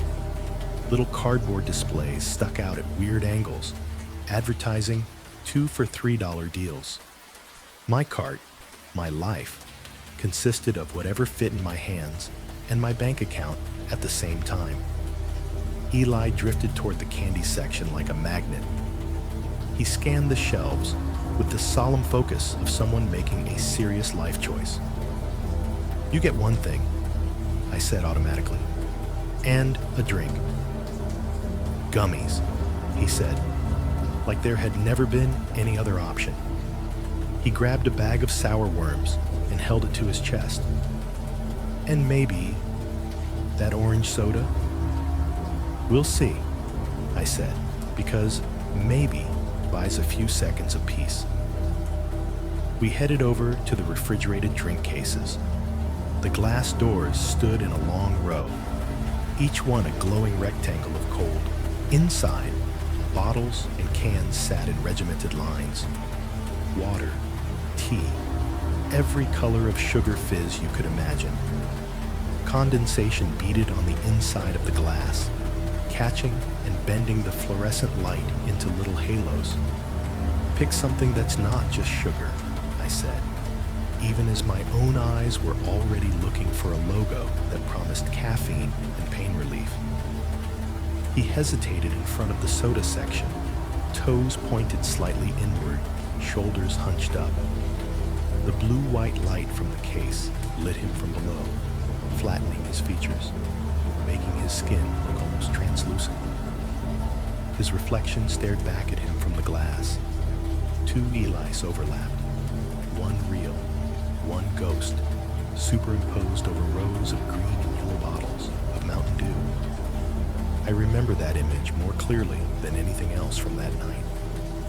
Eli's small figure framed by metal door edges, the dinosaur hoodie, zipper half up, his face painted in freezer light, eyes flicking between his choices, mouth folded into a little line of concentration. His reflection double exposed with the labels behind the glass, so that it looked, for a split second, like some other version of him was staring out from behind the rows of bottles. Later, when I would try to pin down the last moment I was absolutely 100% sure I was looking at my son and not a stranger in his place, that's the picture my brain would pull up. Eli in front of the cooler, haloed in blue, real and mirrored, and trapped behind glass all at once. "Can I get this one?" he asked, breaking the spell. He held up a bright orange soda, already beating with cold from the open door. "Yeah," I said, "that's fine." I took a bottle of whatever labeled itself extra strength energy without thinking too hard about it, and we wandered back toward the front, making a slow loop around the center displays. Eli's steps had a little more bounce now that his immediate crisis had been handled. Mine felt heavier. "I'm sorry I snapped at you in the car," I said, the words coming out like they had been waiting for the right moment. "About the motel. I'm just tired. It's not your fault." He shrugged, eyes on the gummy bag. "It's okay." It clearly wasn't, not completely, but he was giving me the out anyway. Kids do that more often than we deserve. "I'm trying," I added uselessly. I wasn't even sure what I meant. Trying not to be a jerk, trying to be a father, trying to get him there in one piece, trying to not fall apart at every text from his mom. "I know," he said, so softly I almost did not hear it. Near the restroom hallway, just off to the side, there was another bulletin board. This one was smaller than the one at the earlier rest area, but the same basic idea. Cork backing, metal frame, push pins, holding up a collage of lives, printed flyers about local church services, a sheet of paper advertising Truckers Chapel, Tues, Thurs, 7 p.m., a hand-drawn notice offering room for rent, weekly, with tear-off strips at the bottom, and scattered among them, like stains that would not scrub out, were missing persons flyers. I noticed it because Eli veered toward it, gummy bag crinkling in his hand. He stared up at the board with that intense curiosity kids get when they realize the world is bigger and scarier than cartoon villains. His gaze landed on one in particular, a faded flyer in a plastic sleeve, edges curling. The photo showed a teenage boy, maybe 16, standing in front of what looked like a school hallway. Short, dark hair, a neutral expression that wanted to be a smile, but had not quite made it. The text under the picture was in bold, "Missing. Last seen at highway service, plaza off I-75. Smaller lines of detail followed. Date, height, weight, what he had been wearing, a phone number to call, a case number. How does somebody just disappear from a gas station? Eli asked. His voice was quiet, almost reverent. Like, don't people see them? I looked at the boy's face for a second too long. The color in the picture had faded so much that his features were starting to blur into the background. His eyes, though, still seemed to be looking past whoever had taken the photo, past the school, past the board, past us. They probably found him already, I said quickly. Sometimes they forget to take those down. Then why is it still up? He asked. Because people forget, I said. Or they just don't think about it. I kept my own eyes carefully away from the line that said the date he had gone missing. I did not want to know if it had been months or years. Eli stared a little longer, lips pressed together. Then he turned away, as if flipping a mental switch, and headed for the line at the register. He was still a kid. His world could hold scary things for only so long before his brain needed to go back to snacks and video games, or it would crack. We joined the short queue behind an older man buying lottery tickets. The fluorescent lights buzzed overhead. Somewhere above us, the speaker played an overproduced cover of a classic rock song, its edges dulled by bad acoustics. Eli set his gummies and soda on the counter when it was our turn, then spun the bottle slowly with one finger, watching the condensation make wet circles on the laminate. I set my energy drink and coffee cup down beside his stuff, reached for my wallet, and that was when I saw him. He stood at the coffee station a few feet away, where I had stood not long ago. A man in a dark jacket, charcoal or black, hard to tell under the lights, with the hood down. He wore a baseball cap low over his face, the brim casting a shadow that hid his eyes. The jacket was zipped halfway, showing a glimpse of a darker shirt underneath. His jeans were the work kind, stiff, with faint white lines of wear. He held an empty paper cup in one hand, but he was not pouring coffee. The pot was right there, full, the handle easy to reach. He just stood, cup hovering near the dispenser, head turned in our direction. For a moment, I thought I was imagining it, that he just happened to be angled that way, that he was thinking about something else. But the longer I watched out of the corner of my eye, pretending to dig for the right bills, the stronger the sense became that his attention was fixed on us. No, not us. On Eli. There was a stillness about him that did not match the rest of the store. Everyone else was in motion, reaching, shifting their weight, scratching, texting. He seemed almost too still, except for the tiniest movement of his thumb against the side of the cup, a small, repetitive tap, tap, tap that did not match any music. I felt a prickle run up my spine. My fingers paused on my wallet. I forced myself to breathe, to not turn my head, to just flick my eyes in his direction like I was bored. He was closer to my age than my father's, maybe early 30s. Clean-shaven jaw, or as far as I could tell under the shadow. No obvious scars, no wild-eyed expression, no cartoon villain features.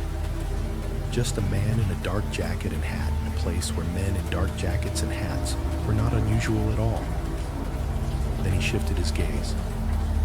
I could not see his eyes, but I felt it. That invisible line that had been pointed toward Eli bent and landed on me instead. For a split second, it was like we were in a bubble separate from the store. The humming coolers, the buzzing lights, the lottery tickets, all of it faded out.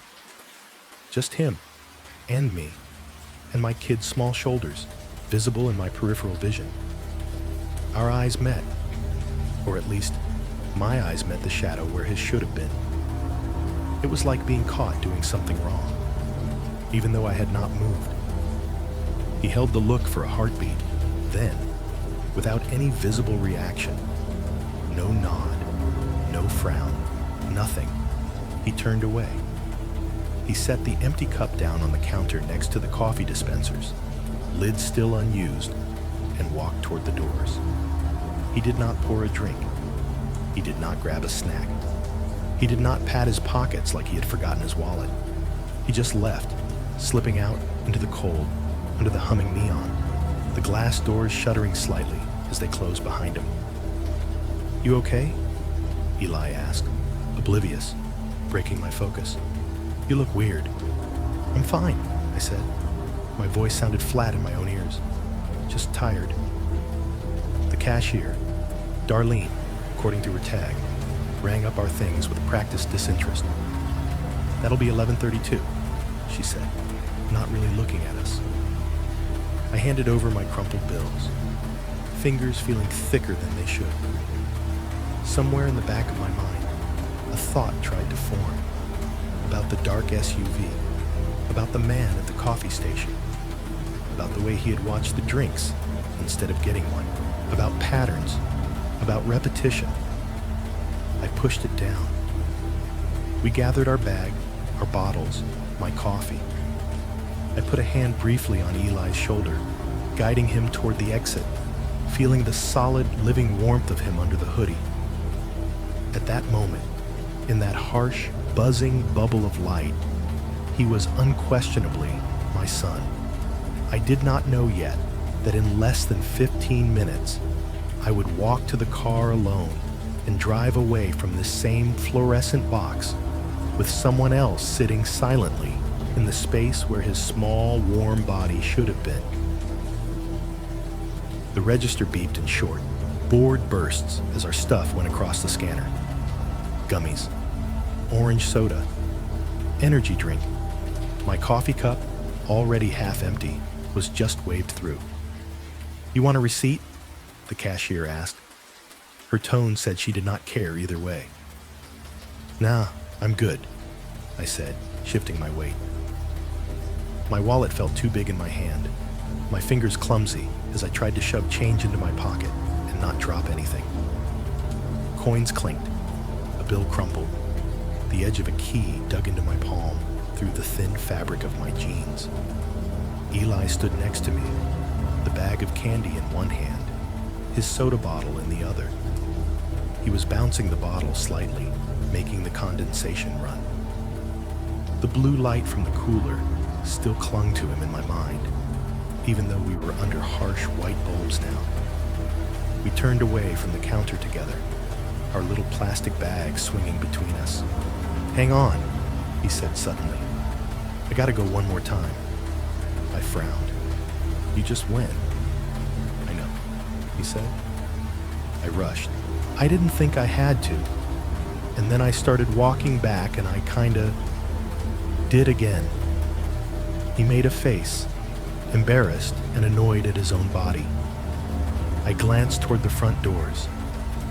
Through the glass, I could see the rows of trucks, the cold, breathy darkness of the lot, the rectangle of our car under its buzzing lamp. My phone buzzed in my pocket again, a phantom vibration I could feel even without looking. I thought of the GPS, of wanting to punch the address back in while I still had decent signal. I thought of answering my ex before she stacked 3 more question marks onto whatever she had already said.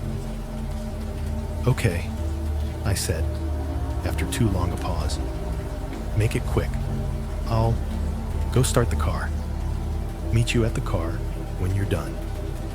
He rolled his eyes, but only halfway. "Don't drive off without me," he said, in this weak little attempt at a joke, like he was trying to make a sitcom moment out of it. "I won't," I said. "Come on, I'm not that bad." I smiled when I said it. He gave me a half smile back. Then he turned and headed toward the hallway again, his sneakers squeaking faintly on the tile. I watched him go for a second, the dinosaur on the back of his hoodie, the way the fabric bunched at his shoulders, the slight hitch in his step. He pushed the stainless steel door open with his elbow and disappeared. That was it. That was the line. Everything on one side of it was normal. Everything on the other side, it is hard to find a word for it that is not just wrong. I pushed the glass door open with my shoulder, and winter hit me in the face like a wet cloth. The cold outside felt sharper after the overheated interior. The air sliced into the spaces the truck stop warmth had opened up. My eyes watered. My breath billowed out in front of me, turning into vapor under the parking lot lights. The soundscape changed again. Inside, it had been a cramped bubble of buzzing, humming, beeping. Out here, it was wide and low and constant. The diesel engines in the truck rows rumbled together in a deep, almost soothing growl that vibrated underfoot. Somewhere to my left, an air compressor let loose with a sudden, violent hiss, like an angry snake, then fell quiet. From the pump area, a radio was playing just loud enough to make out the genre: country. A man's voice sang about missing someone over a twangy guitar. The drums reduced to a soft thump by distance and wind. The sound drifted around the lot and mixed with the exhaust and cold. My boots crunched on scattered rock salt as I walked. The crystals ground against the asphalt, sharp little snaps under each step. I skirted the dark patches near the curb that I knew were patches of black ice, my body remembering the way Eli had slid earlier. Our car sat where we had left it, under the same buzzing light. The shadow it threw was stretched and thin, dragging away toward the rows of trucks. The windows reflected the truck stop's glow, turning the glass into rectangles of gray and white. I clicked the unlock button on my key fob out of habit. The car chirped once, lights blinking in brief acknowledgement. I tugged the driver's side door open, and the faint, residual warmth inside breathed out, carrying the ghost of old French fries and air freshener. I tossed the bag of snacks onto the front passenger seat, the plastic rustling as it landed. Eli's soda and my energy drink rolled slightly, bumping against each other. My coffee cup went into the cup holder with a small, hollow thud. I fumbled my keys between fingers, my phone still lodged in my pocket, a persistent little weight reminding me of unanswered messages. I slid into the driver's seat and pulled the door shut. The thunk of it closing cut off a chunk of the outside world. The rumble of the trucks became softer, more distant. The radio and the hiss of air brakes turned into a muffled backdrop.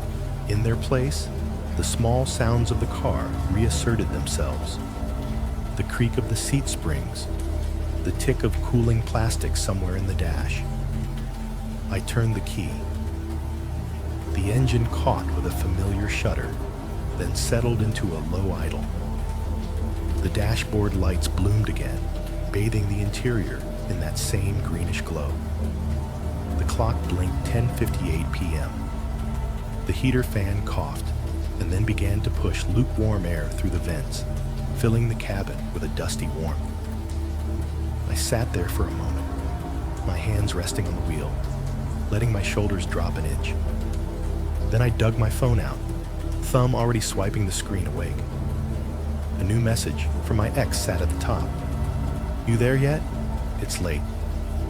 There was that edge again, buried under concern, waiting for me to say the wrong thing. I typed back quickly, the words appearing in white against the dark. "Leaving now. ETA 12:30-ish. Stopped so he could use the bathroom again. He's fine." I stared at the "he's fine" for a breath, feeling something I could not name stir under my ribs. Then I hit send. The little bubble slid up, out, delivered to a phone 2 states away. While the phone was still in my hand, I swiped over to the GPS app. The little arrow that was us sat in the middle of the truck stop's lot. The route back to I-75 glowed blue. I zoomed in a bit, making sure the turn back onto the state route was clear in my mind. Just a short jog, and we would be on the interstate again, swallowed back into the flow. When I looked up, my gaze went automatically to the glass doors of the store. People came and went in a slow, constant stream. A man in a heavy coat trudged out, carrying a gallon of milk and a 12-pack of soda. A woman in leggings and a big sweatshirt pushed the door open with her hip, balancing a stack of to-go containers. A teenage boy in a beanie and shorts, always shorts, no matter the weather, held the door for someone, then vanished into the dark. No Eli yet. "It's fine," I told myself. He said one more time. He's probably washing his hands extra long or something. Kids don't move on adult schedules. I dropped the phone into the cup holder next to the coffee, flexed my fingers, and let my head fall back against the headrest for a second. The heater fan ticked, then climbed up a notch, a soft rush of air filling the space. Somewhere in the middle of all that, I heard it. The sound came from just behind my right shoulder, the rear passenger door opening. Not dramatically, not with any kind of flourish or slam. Just the solid, familiar sequence I had heard 1,000 times. The soft chunk of the latch releasing. The brief whistle of colder outside air sliding in. The faint, rubbery creak of the door at its hinge. Then the door closing again with a second, deeper thunk. After that, the snick of the latch catching. The interior of the car adjusting to the small shift in pressure with a quiet little sigh. Thunk. Click. If you have ever had someone get into your car from behind while you are in the front seat, you know exactly how it sounds. It is a sound you do not question. Your brain files it under normal and moves on. I did not turn around. Why would I? I had just watched my son walk down the hallway toward the restroom. I had just talked to him. We had just walked these aisles together. The last time I saw him, he was solid and real and 8 years old. There was no space in my mind for the idea that the person who had just climbed into the back seat could be anyone else. "Ready?" I said, glancing once more toward the doors, then dropping my hand to the gear shift. "We good?" There was no answer from behind me. No joke. No finally. No crinkle of candy wrappers. Just the steady blow of the heater and the idle rumble of the engine. I chalked the silence up to sulking, or earbuds, or the simple fact that he was tired of my voice. I had been snappy all night. If I were him, I would have been done with me too. I put the car into reverse, checked the side mirrors, and slowly backed out of the parking spot. The headlights swung across the pavement, sliding over the legs of a man walking toward the entrance, catching the thin sheen of ice near the trash can. The light overhead flickered once as we moved out from under it.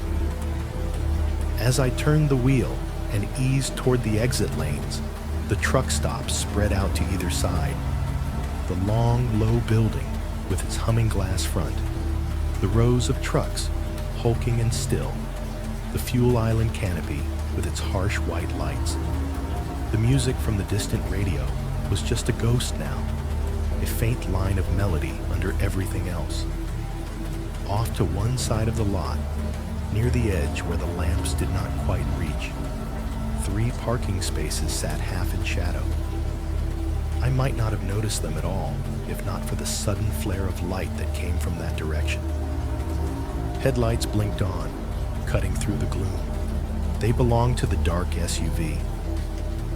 Its engine turned over, a deeper, throatier growl than my car's.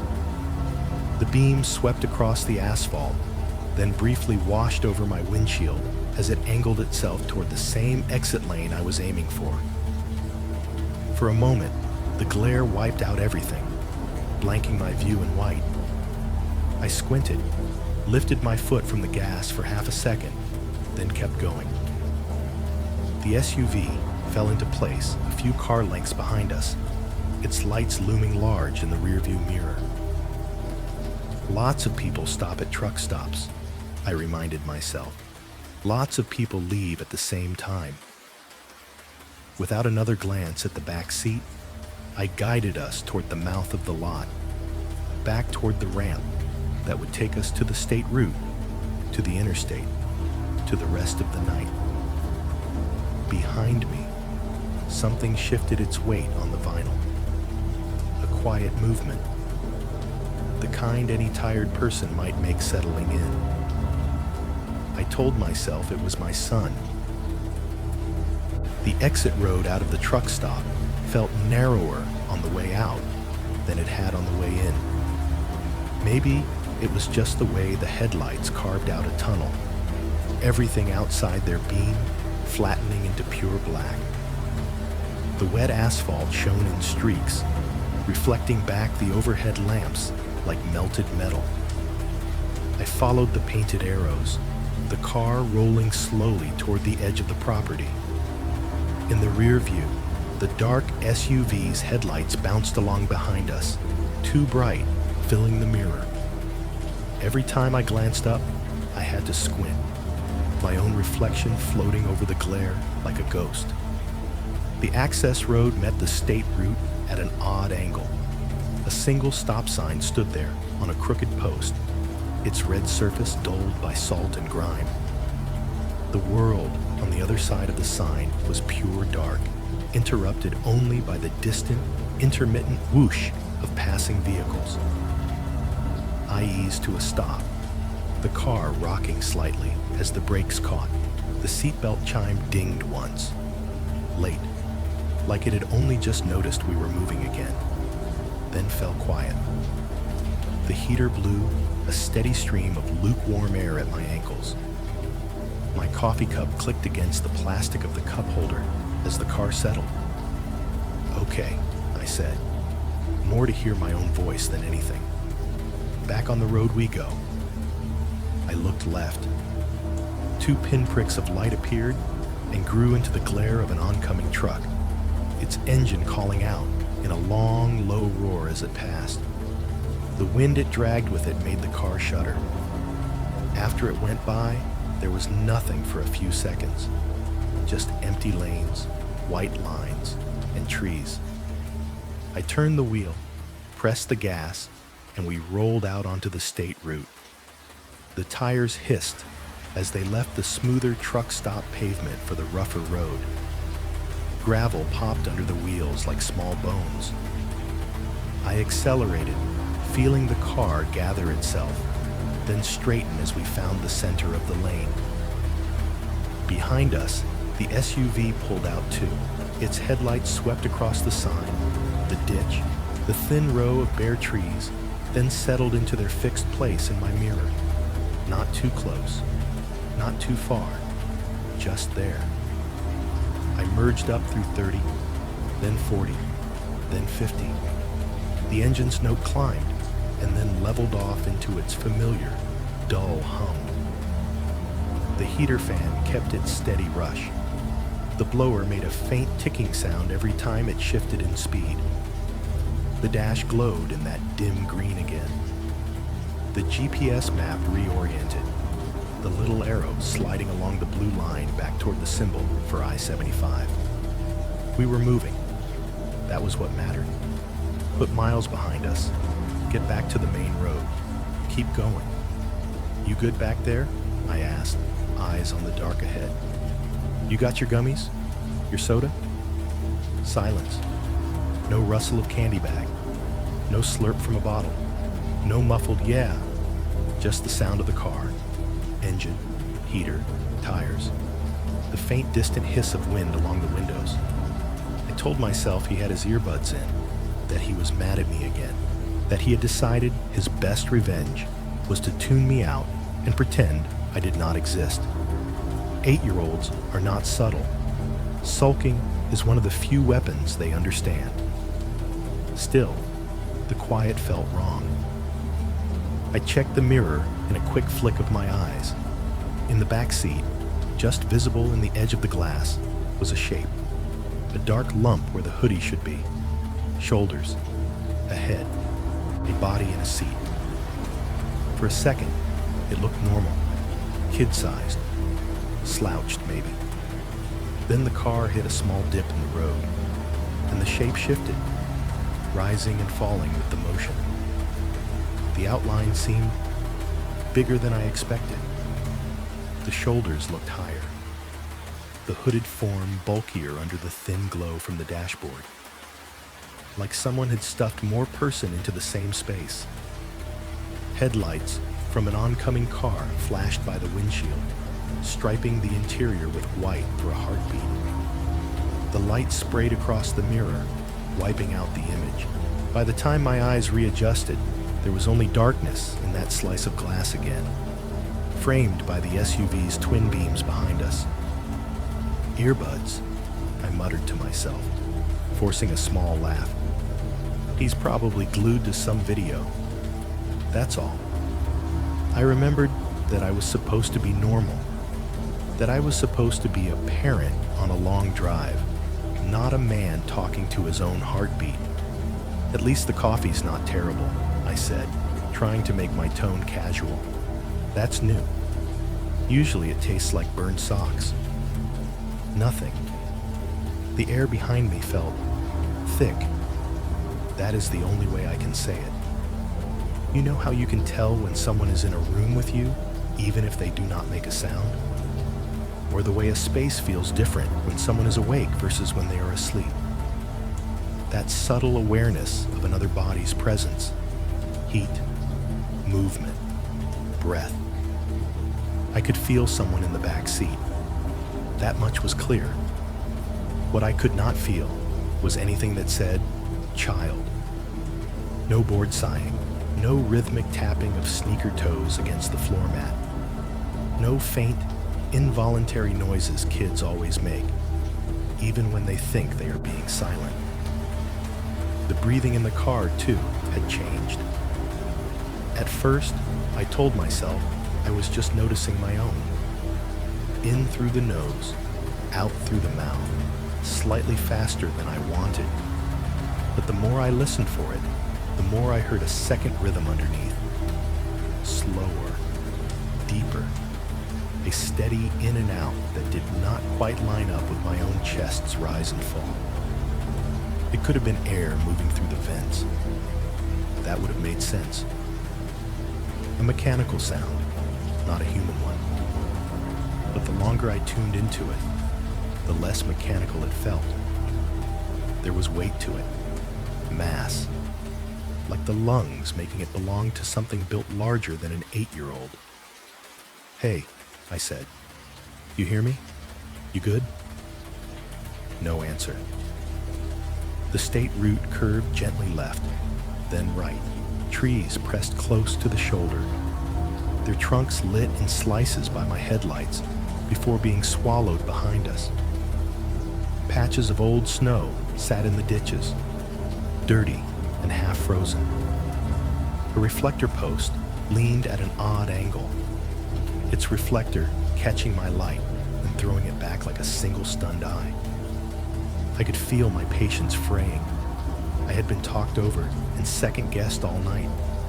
By my ex, by the GPS, by my own thoughts. I did not have much tolerance left for being ignored, even by my kid. Eli, I said, sharper now, I'm talking to you. Still nothing. The deep, slow breath continued. In, out, a metronome in the back of the car. My fingers tightened on the wheel. The skin between my shoulders pulled tight, muscles bunching. The interstate entrance sign appeared ahead in the beam of the headlights. I-75 South, ramp, 1-2 mile. The white arrow promised, just get up here and everything will be fine. Back to the big road, back to normal. I signaled, mostly out of habit. There was no one else nearby, except the SUV pacing us at a respectful distance. Its headlights loomed larger in the mirror, now that the road was bending us together toward the same point. Eli, answer me, I said. The words came out harder than I intended, edged with something like fear, wearing anger's mask. I'm not playing this game. Say something. I glanced back. Quick.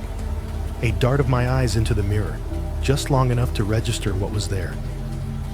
For a microsecond, illuminated by the faint spill of dash light and a smear of my own headlights bouncing off the glass, I did not see a child's cheek, or a small nose, or the soft roundness of an 8-year-old's face. I saw a jawline, sharp, angled, a section of skin that looked rougher, shadowed in a way that did not belong to baby fat. The hint of stubble catching the light, darker dots along the jaw, like a face that had not been shaved in a day or two. The impression of a mouth held very still, lips pressed together, not in a pout, but in a line your own age might make when you are concentrating. Then the car hit a bump. The mirror vibrated. Headlights from an oncoming truck flared across the cabin, bleaching everything in white. My heart kicked so hard I felt it in my teeth. I snapped my eyes forward before I could see more, hands squeezing the wheel until my knuckles hurt. The road ahead had not changed. The ramp still rose on the right, a curved tongue of pavement leading up toward the interstate. The sign still glowed green. The trees still crouched along the shoulder. Behind me, the breathing went on, slow, steady. You're tired, I told myself silently, over and over. You're tired. You're overreacting. You've been staring at mirrors all night. That's all. That's all it is. But even as I steered us toward the ramp, my hand reached, without me deciding, for the window controls, checking they were up, locked, sealed. The heater's fan ticked over, and somewhere in the very back of the car, vinyl creaked as whoever was sitting there shifted just a little, like they were getting comfortable for a longer ride. The ramp spat us back onto the interstate like nothing had happened. 1 second, we were on the smaller state route, trees crowding close, the feeling of being funneled through a dark throat. The next, the highway opened in front of us again. 2 wide southbound lanes, the faint twin ribbons of the northbound side beyond the median, everything framed in darkness that went on forever. The overhead lights were farther apart here, leaving long stretches of pure black between the amber pools. The clock on the dash blinked 11:28 p.m. The GPS voice cheerfully announced, "Continue on I-75 south for 70 miles. Like it had just done me some favor. The little arrow slid back onto the thick blue line, as if we had never left it. The road noise changed again, taking on that deep, steady roar of freeway speed. The tires hummed over smoother pavement. The white line slipped under the headlights in a hypnotic rhythm. Dash, gap, gap, like someone was feeding film through a projector. Inside the car, the heater pushed out a slightly warmer stream of air. My coffee sloshed gently in the cup holder with each minor movement of the wheel, lid making a soft plastic squeak. Somewhere behind the dash, something rattled when I hit certain spots in the lane, then fell quiet again. Behind me, whoever was in the back seat didn't make a sound. That was the thing that wouldn't let me relax. Even with my brain trying to rationalize, to smooth over the edges, that one fact stuck out like a sharp corner in the dark. When my son sat back there, the car was never completely quiet. There was always some small noise. Gummies being opened, plastic crinkling, soda being gulped, a leg knocking against the seat, a sniff, a sigh, a question, a made-up sound effect to go along with whatever was on his screen. Now, just the slow, steady breathing, deeper than it should have been, slower, in, out, a metronome keeping time to something I did not want to think about. I tried not to look in the rear view. Every time my eyes drifted toward it, Some survival instinct kicked my attention back to the road. Part of it was safety. Headlights from oncoming cars blasted past and would blind me if I stared too long. Part of it was not. I forced myself to focus on things I could control. Speed, lane position, distance to the next sign. A semi moved like a dark wall in the right lane ahead, its taillights a pair of steady red eyes. I clicked the turn signal and eased into the left lane to pass it, the wheel humming under my hands. The engine's pitch climbed a notch as I pressed the gas. As I checked the mirror out of habit before changing lanes, I saw them. Headlights. The same pair that had been hanging back at a comfortable distance when we rejoined the highway now grew larger, brighter, filling more of the glass. The dark SUV was closing the gap. I slid into the left lane, got around the semi, and signaled again to move back over.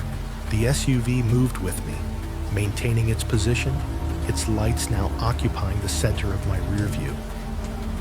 They were high, higher than a car's, bright enough that the mirror's auto-dim kicked in, tinting the glass, trying to cut the glare. It helped almost not at all. The interior of the car washed in harsh white every time the beams hit a certain angle. My own face floated over the glow, pale and ghostly, my eyes two dark hollows. I felt my jaw clench. Great, I muttered. Some psycho tailgater. Just what I needed. As if in response, the SUV flashed its high beams. Once, twice, 3 times in quick succession. The bursts hit the mirror like punches of light. Each one made my pupils contract, my vision whiten for a fraction of a second. It felt aggressive, like a shove in the back. I lifted my hand and flipped the rear view to its night position, angling it down slightly. The light smeared, but the glare didn't really go away. It just changed shape. Yeah, I see you, I said under my breath.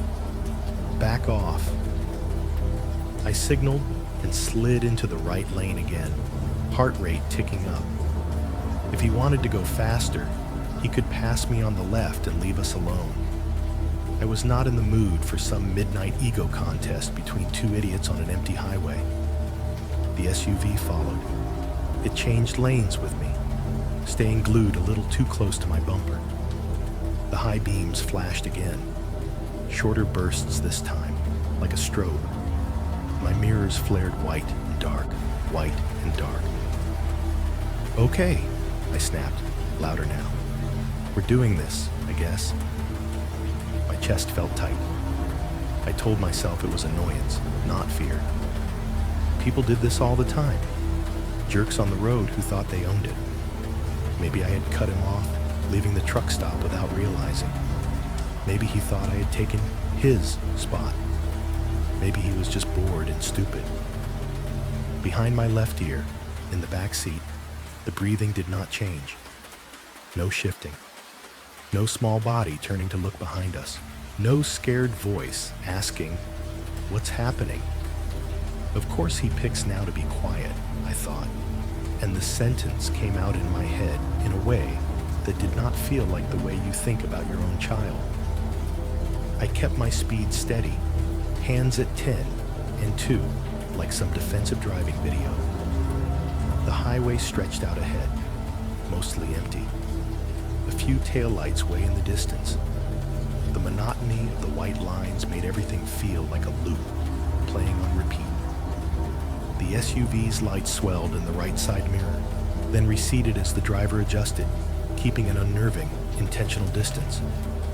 Too close to be polite, too far to be accidental. "Get around me then," I said, as if he could hear. "You want to go? Go." As if taking the invitation, the SUV's turn signal began to blink. It slid smoothly into the left lane again, pulling up alongside. I felt my whole body go tight. The vehicle matched my speed, pacing us, hovering in the blind zone, where you can feel another car more than you can see it. In my peripheral vision, through the driver's side window, I could see the dark bulk of it. Door, front quarter panel, the gleam of the wheel rims. Its engine's deeper rumble cut through the air around us. The driver's window began to roll down. That was the moment when the situation shifted in my mind from annoying tailgater to what the hell is this? Tailgaters honk, or they blow past, or they flip you off and move on. They don't pull up beside you at 11:30 at night on a half-empty Kentucky highway and roll down their window like they're about to ask for a cup of sugar. Cold air knifed into my car as I hit the switch to crack my own window. The heater's warm breath fought against it for a second before losing. The roar of highway wind poured in, dragging the sound of my engine and his into a single, rushing wall of noise. I glanced left. The SUV's driver leaned partway out his window, one hand on the wheel, the other braced against the door. He was shouting, his mouth wide, face twisted, not in anger, but in something else. The brim of his cap threw a shadow over his brow, but I could see enough to recognize him. It was the man from the truck stop coffee station. Same dark jacket, same cap. Only now, his stillness was gone. His eyes were wide, whites showing, lines carved deep at the corners of his mouth. The look on his face was not the self-satisfied glare of a guy about to teach some stranger a lesson. It was raw, frantic. His words, though, hit the wind and shredded. "What?" I yelled back, uselessly, my own voice ripped away as fast as his. I could feel the vowels leave my throat and vanish into the air between our vehicles. My hand tightened on the wheel. The car drifted half a foot right, then back. My heart was jackhammering against my ribs so hard I could feel it in my fingers. He jabbed his free hand in my direction, fingers stabbing toward the rear portion of my car, then sideways toward the shoulder of the road. His face contorted further, veins standing out in his neck. He shouted again. Over the combined roar of tires and engines and wind, I caught only bits and pieces, like scraps of paper torn from a note. "Pull over. Backseat. Not your..." For a heartbeat, my brain refused to assemble the words into anything that made sense. They bounced off the inside of my skull like rubber bullets. Pull over. Backseat. Not your... "What the hell are you talking about?" I screamed, turning my head more than I should have at that speed. The seatbelt cut into my shoulder. The car shuddered as it hit a seam in the pavement. The presence behind me remained absolutely still. No flinch at my raised voice. No curious lean forward. Just that weight, that breathing, that awareness filling the space where my son should have been. The man in the SUV pointed, again and again, at the back of my car, at the road shoulder, back at my car. His mouth formed the words, over and over. And this time, for 1 second, everything lined up. The wind, the angle, the distance, and they reached me like something shouted across a canyon. "Pull over!" he yelled. "That's not your kid!" The words landed in me like a physical blow. My first reaction wasn't acceptance. It wasn't even fear. It was pure, reflexive denial that rose up faster than anything else in my life ever had. "That's my son," I shouted back, even though I wasn't entirely sure he could hear me. "Leave us alone." But even as I yelled it, gripping the wheel so hard my hands hurt, my eyes flicked to the rear view on instinct. For a fraction of a second, caught between the glare of the SUV's headlights behind us and the ghostly wash of my own dash lights, I saw a silhouette in the back seat. Not small, not slouched like a tired 8-year-old. Bigger, broader, head tilted just enough that I knew that whoever was back there was listening.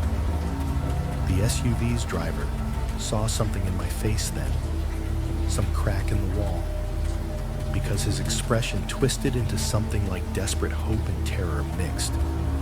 He stabbed his finger toward the shoulder one more time, eyes locked on mine, and mouthed a final word I had no trouble reading even without sound. Now! My denial and his absolute naked panic hung there between our vehicles at 70 miles an hour. And for the first time that night, a tiny, freezing part of me whispered that maybe we couldn't both be wrong. There is a moment right before you do something you cannot take back, when your body decides for you. My hands moved before my brain agreed. I flicked on the hazard lights, the orange triangles flashing on the dash, and eased my foot off the gas. The car began to slow, the steady roar of the highway softening. I nudged the wheel toward the right, the lane markers drifting under us. The tires hit the rumble strip at the edge of the lane, and the whole car vibrated, thud, thud, thud, thud, a brutal mechanical growl under our feet. The steering wheel shivered in my hands. The sound traveled up my arms and into my chest. I felt it in my ribs.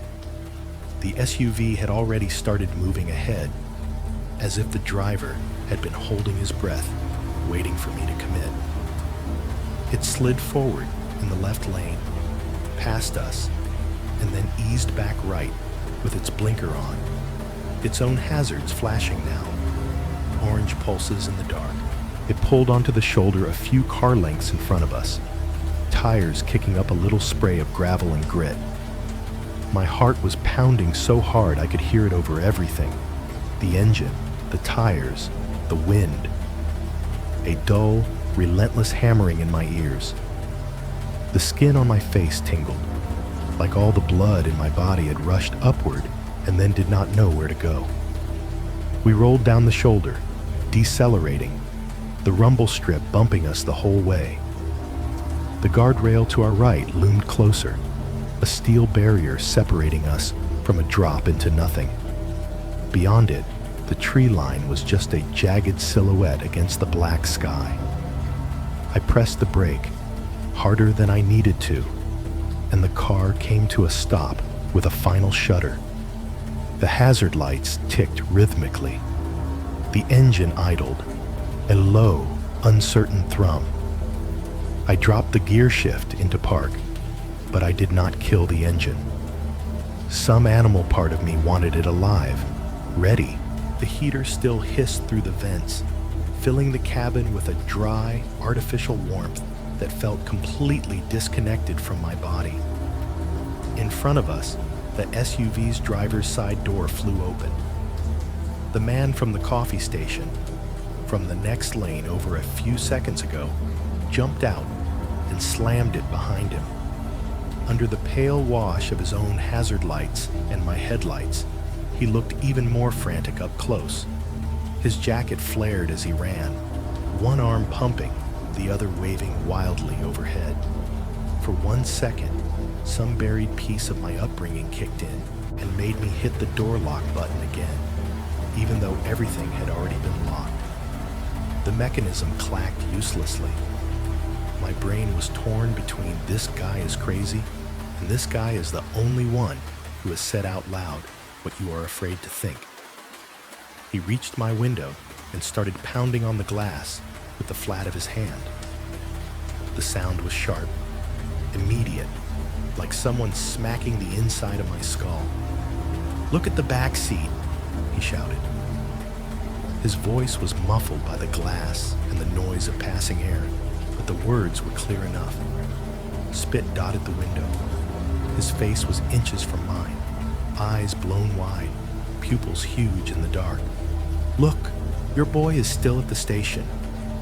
The words slammed into me. For half a second, my brain did nothing with them. "Still at the station" bounced around behind my eyes like a ball in a cement room. I wanted to say, no, he's not. He's right. And my thoughts skidded on the empty space where that certainty should have been. Behind us, a semi roared past in the left lane, its horn giving a short, irritated honk as it went by. The whole car rocked in the wake. The hazard lights ticked. The heater hissed. My heart hammered. I opened my mouth, but I did not know if I was going to shout back at the man or tell him he was wrong or ask him what he meant. The words never made it out, because as he was still pounding and shouting and pointing, I heard another sound. It came from directly behind my right shoulder, the rear passenger door. The same door I had heard open and close back at the truck stop. This time, the sequence was excruciatingly clear. The soft click of the lock disengaging, the handle being pulled, the latch releasing with a small metallic thunk, the door seal breaking with a faint rubbery sigh as cold, outside air slid into the cabin. Time did something strange then. The hazard lights kept blinking, but the space between their flashes stretched. Everything felt like it was moving through thick syrup. I twisted in my seat. It was not a big movement, just enough to break eye contact with the man at my window and force my head over my shoulder. My neck muscles protested. My seatbelt dug into my chest. The rear door was swinging outward. Red from the hazard lights pulsed across the interior, painting everything in brief, bloody strokes. In one flash, the door was halfway open, the night pressing against the frame. In the next, it was fully open, yawning onto the shoulder. Gravel and dried grass lay beyond the threshold, crushed and colorless in my headlights. And then he was there. A figure unfolded itself from the back seat. That is the only way I can describe it. It did not spring out or scramble. It rose and turned in one smooth, controlled motion, like it had been sitting perfectly composed this whole time, just waiting for the right cue. He stepped out with one foot first, onto the gravel. A boot, dark and worn. Then the other. He straightened, and in that instant, the full scale of him snapped into place in my mind. This was not a child. He was easily taller than me, even with the slight crouch he had to do to get out of the car. Broad through the shoulders, long in the limbs. Under the light gray hoodie, same color as Eli's, same general cut. The fabric stretched differently, hugging the lines of adult muscle, not the soft frame of an 8-year-old. The hood was up, as it had been when I caught that glimpse in the mirror. But now, from my angle, I could see under the edge of it. The lower half of his face was visible, lit by the spill of the dash lights and the intermittent pulse of the hazards. There was stubble along his jaw, darker patches where a beard wanted to be, dots of shadow that did not exist on a child's smooth skin. His jawline was hard, the muscles there faintly tensed. His mouth was closed in a neutral line, lips neither smiling nor frowning, no expression at all. "Hey!" the SUV driver shouted from outside my window, voice cracking. "Hey, look at him. That's not your kid." The stranger did not glance at him. He did not look at me.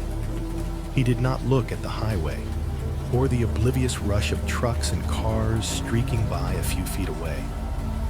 He simply turned his body away from the car, as casually as if he were getting out at his own driveway, and reached with one hand to push the door closed. The sound the door made was horrible precisely because it was ordinary.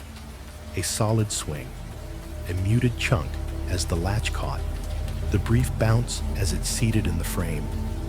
No slam, no dramatics, just a careful, controlled close, like you might do if you were trying not to wake someone sleeping inside.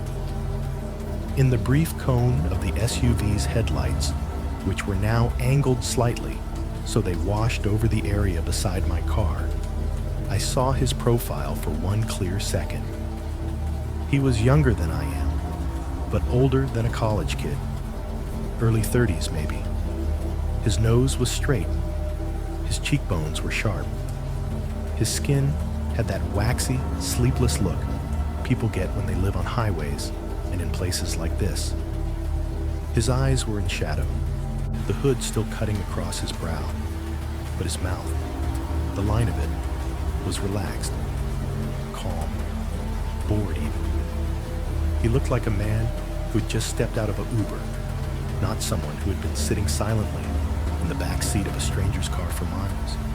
My lungs forgot how to work.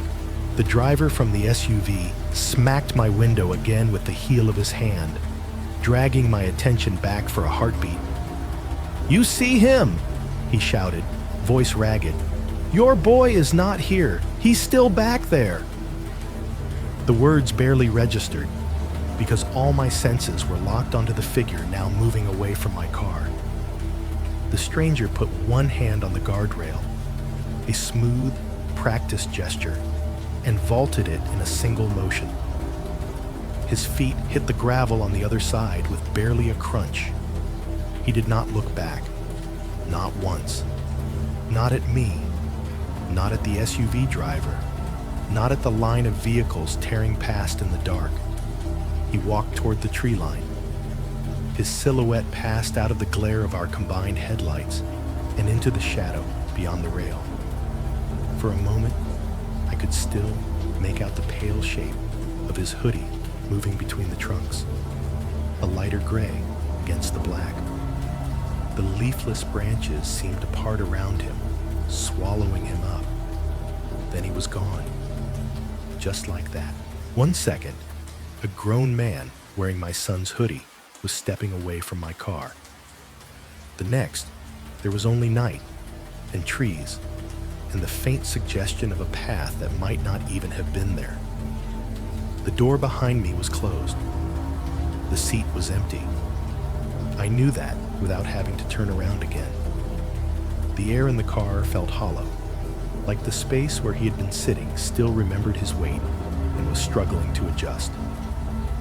Somewhere under my hands, the steering wheel vibrated gently as another truck barreled past. The hazard lights kept blinking. The engine idled. The heater hummed. Inside my chest, something dropped. It was not dramatic. There was no scream, no cinematic moment where time froze and the camera zoomed in. It was just a cold, sinking realization, spreading outward from my stomach. I had been driving for miles on a dark Kentucky highway with a grown man sitting silently in the back seat where I thought my son was. And at no point, not when he got in, not when I pulled out of the lot, not on the ramp, not when the SUV first flashed its lights, had I turned around to make sure. For a second after the stranger vanished into the trees, everything in me just stalled. The SUV driver was still at my window, his mouth moving, his fist pounding the glass, but the sound all turned to mush. My brain had burned through its capacity for things that make sense and dropped into white noise. Then one sentence cut through. "Your boy is still back there," he screamed. "I saw him at the counter. He was standing there alone." The words hit like someone throwing a bucket of ice water straight into my chest. Eli, at the counter, alone. The images crashed into each other in my mind.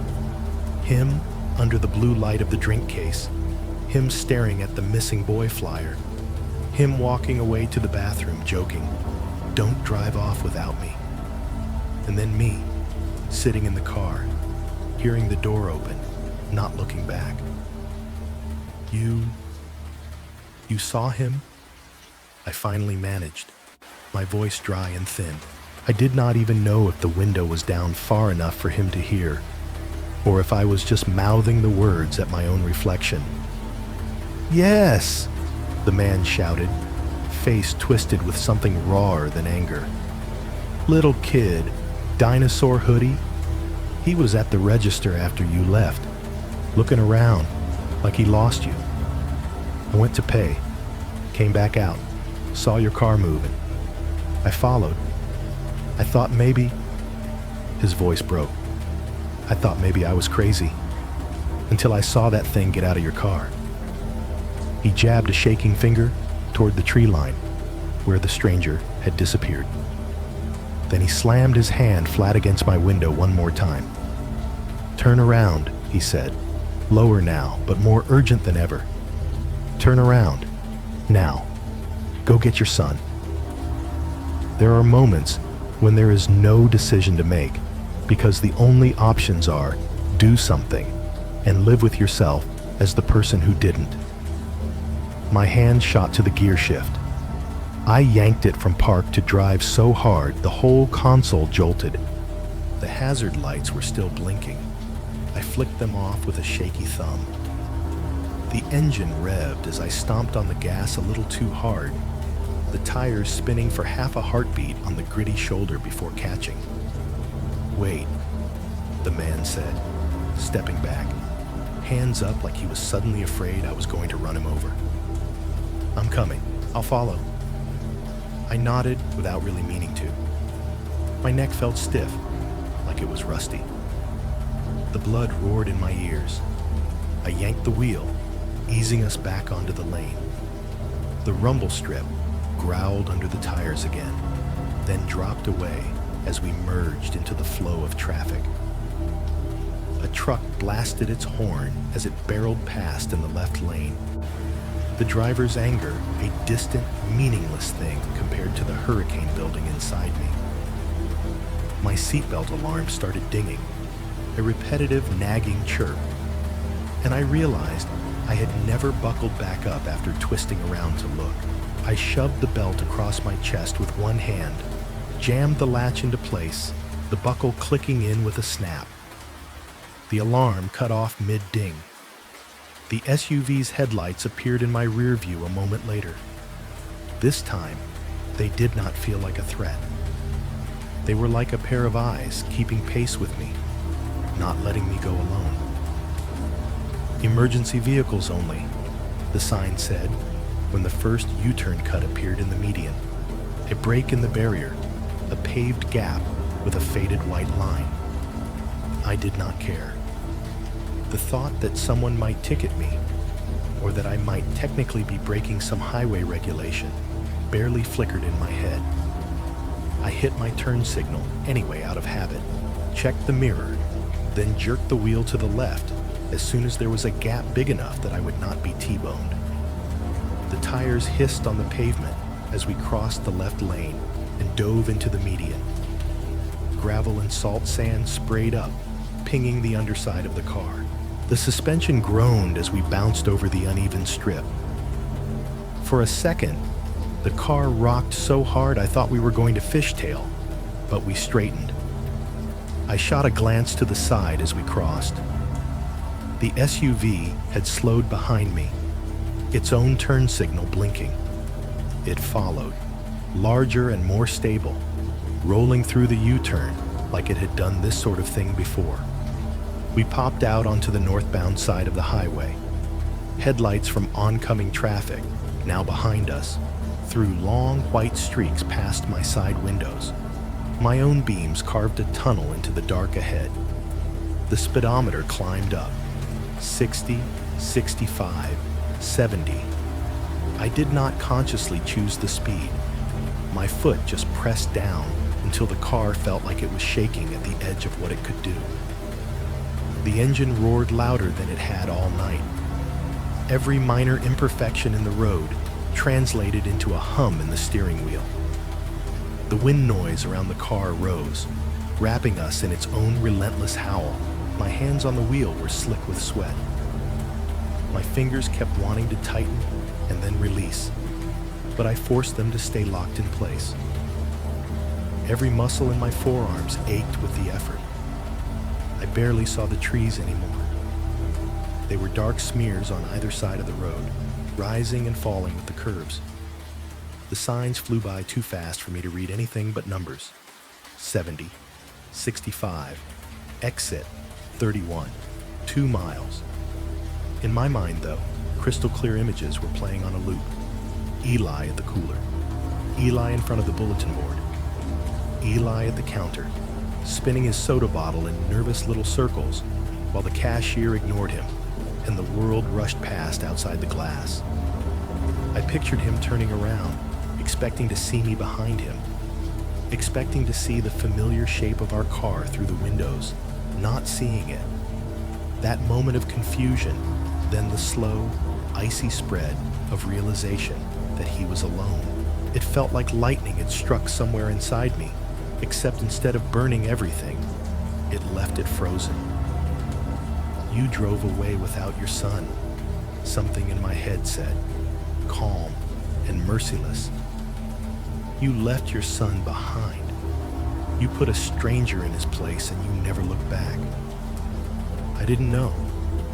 Another voice answered, something smaller and desperate. I didn't know.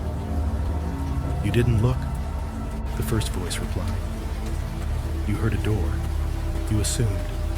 You wanted to answer a text more than you wanted to see his face. My stomach flipped. I swallowed against rising bile. My throat tasted like old coffee and metal. In the rear view, the SUV held steady, a few car lengths behind, its headlights a constant presence. It never tried to pass. It never dropped back. Just followed, a second arrow on the same path. The radio, which I had forgotten was even on, buzzed faintly with static. Somewhere between the truck stop and here, it had drifted off the station. A commercial jingle warped, then dissolved into a haze of sound. Without thinking, I reached out and tapped the preset button, trying to find something, anything, to drown out the voices in my head. For a heartbeat, a song burst out. Some pop track, all processed vocals and heavy bass. Then, mid-word, it stuttered. The speakers hissed. A pure wash of white noise flooded the car. It was like sitting under a waterfall made of static. All frequencies at once, a single dense roar. It wiped out the engine, the tires, even my own breath for a second. Just an ocean of sound. Then just as abruptly, it cut off. Silence. Not total, of course. The engine was still there. The wind, the faint rattles. But compared to the static, it felt like someone had put the world on mute. The absence of the noise was almost physical. The hair on the back of my neck prickled. My fingers hovered over the radio knobs, suddenly unwilling to touch anything. We drove through that pocket of almost nothing for maybe 5 seconds. 10, at most. It felt longer.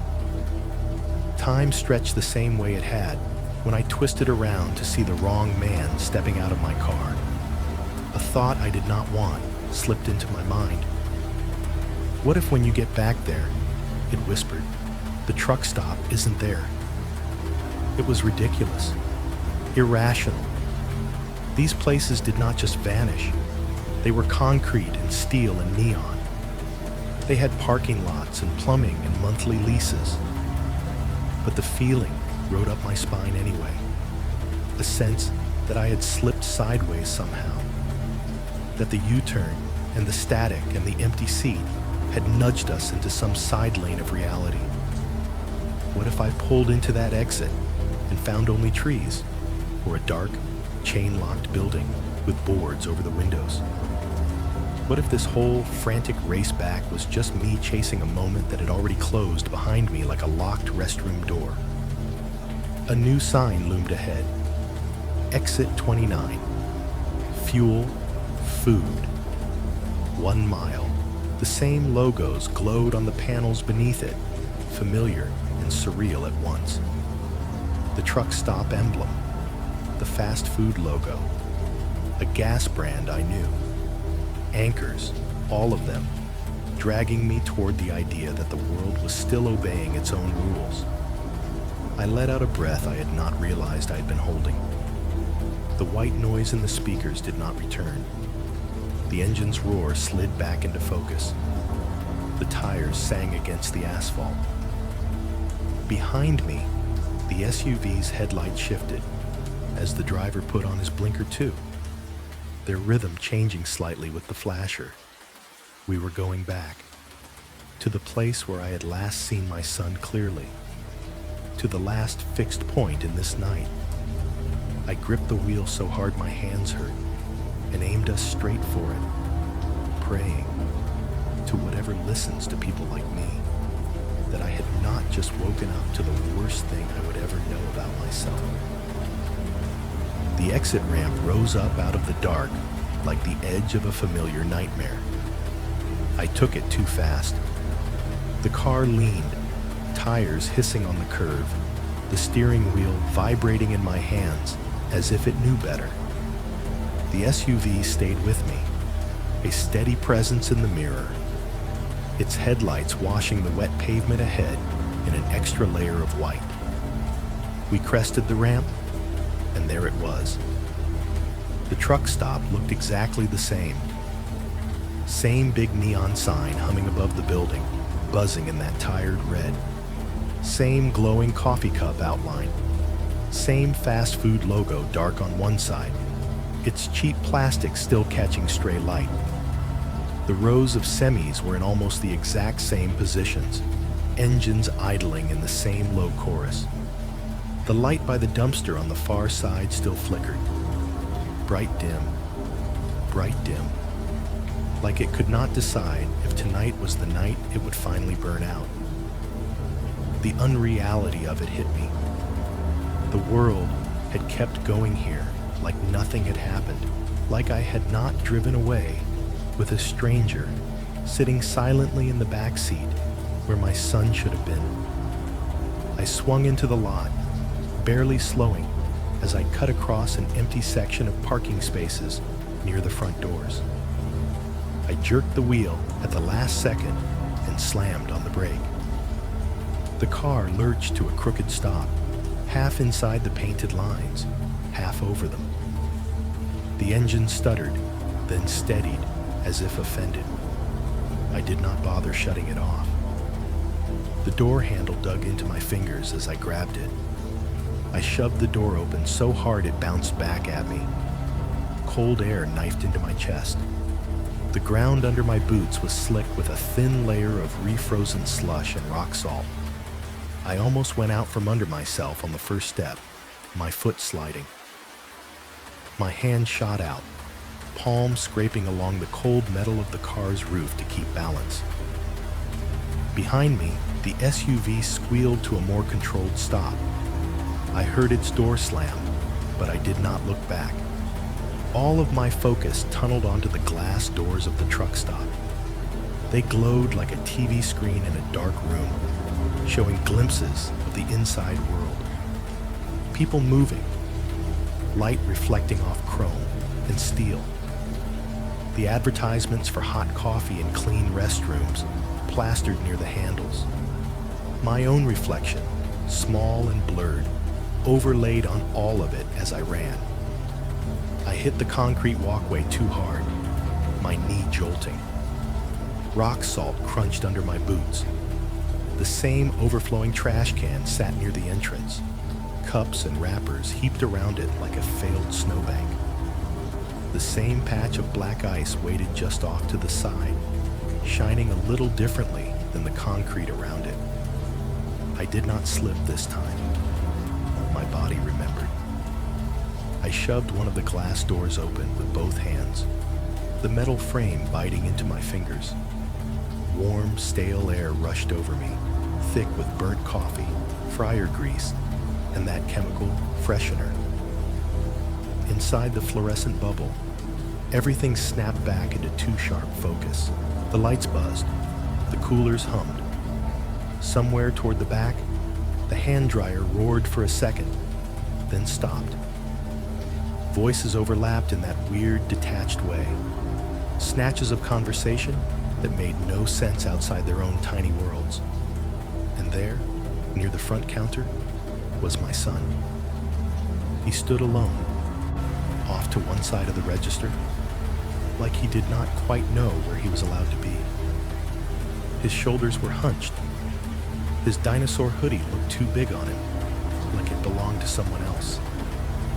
His cheeks were blotchy, eyes red and shiny. He was clutching a candy bar in his hand, so tightly the wrapper had crumpled.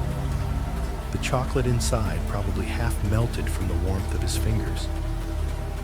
When he saw me, his expression did something that hurt more than anything that had happened on the highway. It did not light up. He did not break into a run and throw his arms around me in a movie moment. His face closed down, just for a second, like a door shutting. Then something behind his eyes cracked, and his lips trembled. "You left me," he said. Just that. 2 words. Not a scream, not a whine, just a flat statement that landed in my chest like a knife. I do not remember deciding to move. 1 second I was standing in the doorway. The next I was crossing the floor in a blur, almost tangling my legs in an end cap display of beef jerky. "I'm here," I heard myself saying. My voice sounded wrong in my own ears. Too high, too thin. I'm here, I'm sorry, I'm so sorry." I dropped to my knees in front of him, the tile cold and hard through my jeans. The candy bar jabbed into my chest as I pulled him into me, but I did not care. I wrapped my arms around him, and he felt so small and solid that for a moment my whole body shook with the force of it. He did not hug me back right away. His arms stayed stiff at his sides, his body rigid against mine. I could feel his heart pounding under my hands, beating fast in that hummingbird way kids' hearts do when they are scared. "You left," he repeated, his voice muffled against my shoulder now. "I came out, and you were gone. The car was gone." "I know," I choked out. "I know. I messed up. I messed up so bad." The words tumbled over themselves. I thought you were in the car. I thought..." How do you explain something like that to an 8-year-old? I drove away with a stranger because I did not bother to turn around. I was answering texts while you were standing here alone under these lights. "You were just gone," he said again, softer this time, like the sentence itself was running out of power. "I thought you did it on purpose." Those last words almost took my legs out from under me. I pulled him closer, my fingers digging into the fabric of his hoodie, like I could anchor both of us that way. "I would never," I said. "I would never leave you on purpose. I swear to you, I swear." My voice broke on the last word. A throat cleared nearby. I became aware, in that dizzy, delayed way, that we were not alone. The cashier, Darlene, stood behind the counter, one hand still resting lightly on the phone mounted there. Her bored expression was gone, replaced by something tight and impatient threaded through with the barest hint of concern. Another man, older, in a trucker hat, stood a few feet away holding a styrofoam cup, watching us over the rim. Darlene spoke first. "I was about 2 minutes from calling the cops," she said. "He came out of that bathroom, looked around, and your car was just gone. He kept saying you wouldn't do that, but he was shaking so hard he could barely talk." Her eyes flicked to the clock on the wall, then back to me. "He's been over here by the counter the whole time. Didn't want to go outside. Smart kid." Words failed me. "Thank you," I said instead, because it was all I had. "Don't thank me," she said. "Thank him." She jerked her chin toward the doors, and I turned. The man from the SUV was just stepping inside, letting the glass door swing shut behind him. Out here, under the full assault of the fluorescent lights, he looked different than he had on the highway. Smaller somehow, without the SUV around him. His jacket was scuffed in places, the brim of his cap sweat-stained. His eyes, though, were the same, wound tight, scanning everything. He glanced at Eli first, like he needed to check that the kid was still there, still real. Then his gaze moved to me. "I told you," he said, not unkindly, just tired. He was still here. My throat closed up for a second. You saw him?" I managed. "Back here?" The man nodded. He stepped closer, but not too close, like he was careful not to crowd us. "I went in to get coffee," he said.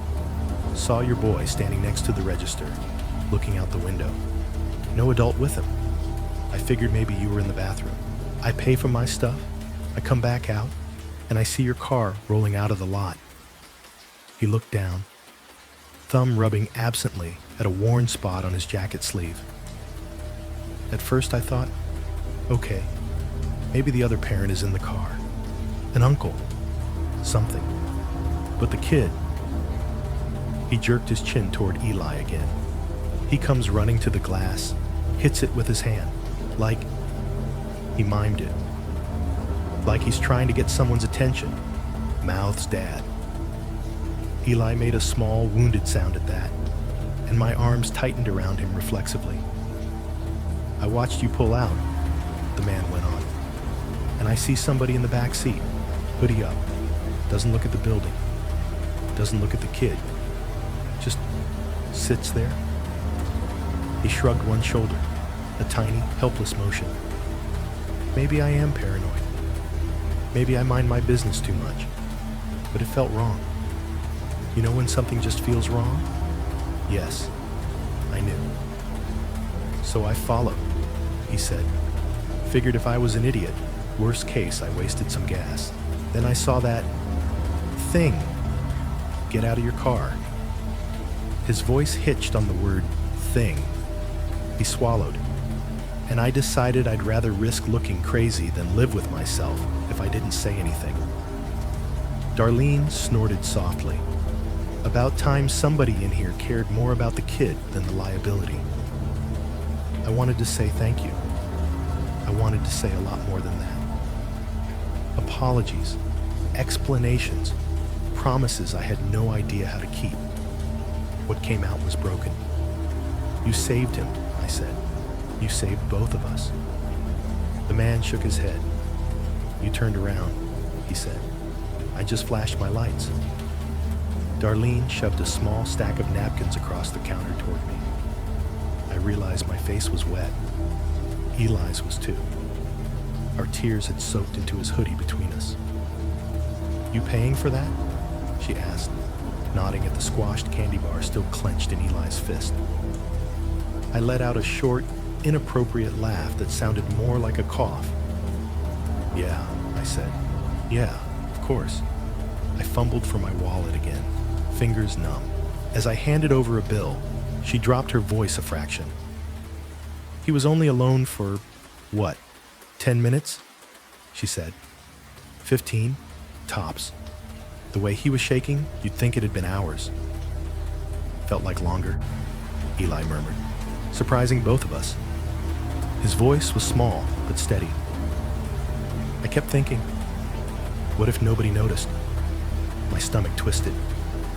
The SUV driver glanced toward the windows. The trucks out there continued their slow, constant exhale. The flickering light by the dumpster kept on flickering. "You should probably get him where he's going," the man said. "And maybe double check who you let into your car from now on." There was no judgment in his tone. That made it worse. Darlene scribbled something on a notepad, tore the page off, and slapped it on the counter. A phone number.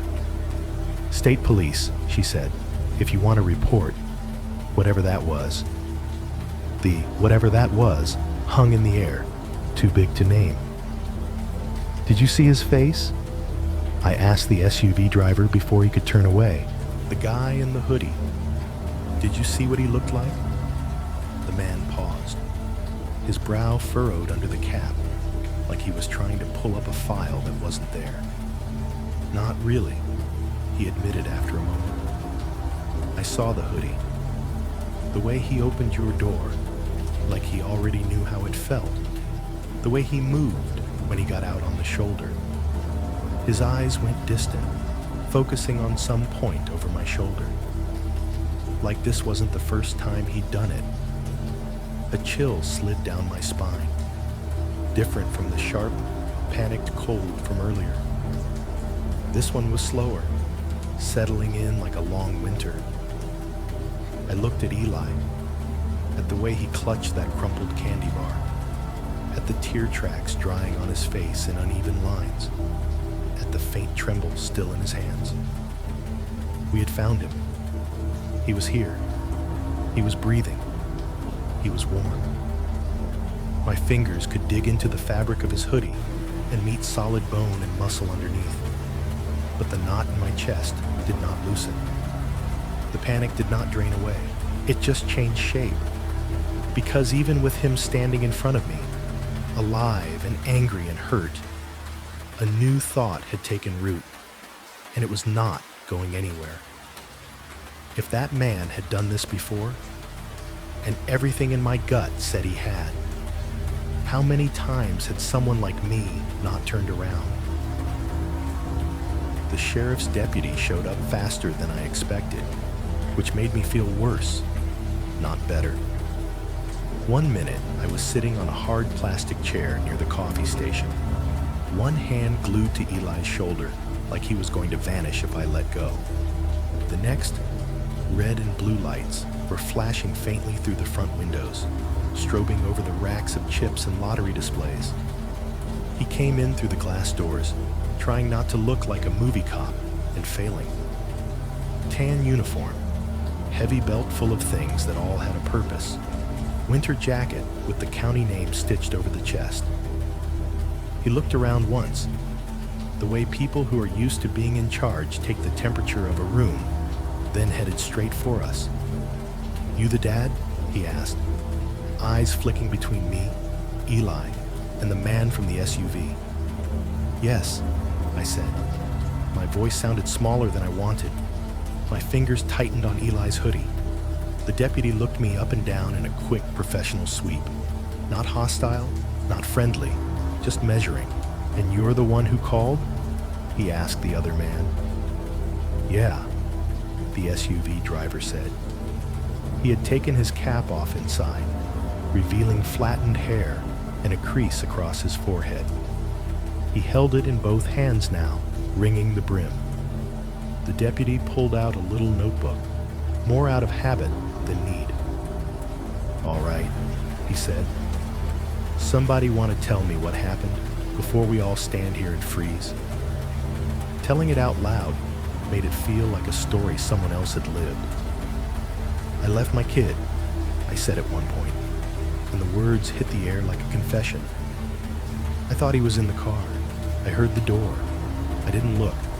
I just drove." The deputy's jaw tightened slightly, but he didn't say what was probably in his head. Neglect. Endangerment. Those words hovered over us like storm clouds. The SUV driver stepped in then, his voice firm. "He came back," he said, as soon as he realized. "You can ask the cashier. You can ask the kid. I followed the whole way. It's not about blame right this second," the deputy said. "It's about figuring out if there's somebody out there we need to be looking for." He glanced at Eli. "You okay, buddy?" Eli nodded too quickly. "I'm fine," he lied, his eyes shiny again. "Can you tell me if anyone talked to you besides the lady at the counter?" the deputy asked. "Anyone try to get you to go outside? Offer you a ride?" Eli shook his head. "No, I came out, and the car was gone. I thought maybe Dad was joking. Then it stayed gone." That last word wobbled. I swallowed hard. "Okay," the deputy said. "That's something." He turned to Darlene. "You got cameras?" She blew out a breath. "We got cameras," she said, like she was already tired of what came after. Whether they're pointed where you want and actually recording, that's another question. He asked if we could see the footage. She hesitated for a second, then shrugged. Sure, she said. Why not? It's your tax money, bottom. We went through a door marked employees only at the back of the store, past a stack of mop buckets and a shelf of paper towel cases, into a narrow hallway that smelled like old bleach and something fried. At the end, she pushed open another door with a badge swipe. The back office was smaller than I expected, cramped and overstuffed, with the kind of furniture that looks like it has been there since the building was new. A metal desk took up most of the space, its surface a chaos of paperwork, half-empty coffee cups, and a computer keyboard with a few missing keys. Filing cabinets lined one wall, their drawers labeled in faded marker. The air in there was warmer than the store, but in a different way. Stale, like it had been heated by machines rather than people. It smelled of old paper, burnt coffee that had boiled on a hot plate for hours, and the faint, dusty tang of overheated electronics. On the wall opposite the desk, a bank of monitors was mounted in a grid. Some showed the store in jerky black and white. Others were in color, but washed out, like the cameras were half blind. A few screens were dark, except for a slow, scrolling no-signal message. One in the corner flickered with static, lines rolling up like a broken VHS tape. The HVAC system's low drone was louder in this small space, humming in the vents overhead. It made the thin walls vibrate just enough that you could feel it in your teeth. Somewhere, a wall clock ticked in steady, judgmental little clicks, each second accounted for. Darlene perched on the edge of her chair and started pecking at the keyboard, navigating through menus with the practiced irritation of someone who has been told this is part of her job, but not paid any extra for it. All right, she muttered. This is the front door. This is the register. Bathroom hallway. Lot overview. Lot overview 2. Dumpster. She snorted at that last one. Always got to keep an eye on the trash, apparently. She clicked back a few hours in the timeline and hit play. There we were. I watched myself come in with Eli, the two of us reduced to grainy, stiff little figures. The cameras flattened everything, making us strangers. We looked like 1,000 other father-son pairs passing through 1,000 other highway stops. He bounced a little as he walked. I leaned on the counter while he picked out snacks. The deputy had us jump forward. We saw Eli's first trip to the bathroom. Me pouring coffee. The moment at the drink cooler, his face lit up in blue. Even in bad resolution, it hit me. Stop there, I heard myself say. Darlene clicked. The image froze on him in front of the glass, reflected over the bottles. That's when I started, then stopped. Nobody needed the rest. We watched more. We watched me at the counter, my casual slouch, his small head tilted up as he set his soda and gummies down. We watched me stuff change into my pocket, throw out a joke. We watched him say something. I could not hear it, but I knew the shape of "don't drive off without me." Then we watched me say yes anyway. There I was, walking toward the door alone. No hand on his shoulder, no glance back, just shoulders squared, eyes on the car. Right there, the deputy said quietly. Not accusation, just marking the moment. We jumped ahead again. The bathroom hallway camera showed Eli slipping through the men door a second time. The timestamp in the corner rolled forward. 40 seconds. A minute. 2. The door opened again. He came out, drying his hands on his hoodie. He walked toward the front of the store, moving more slowly now.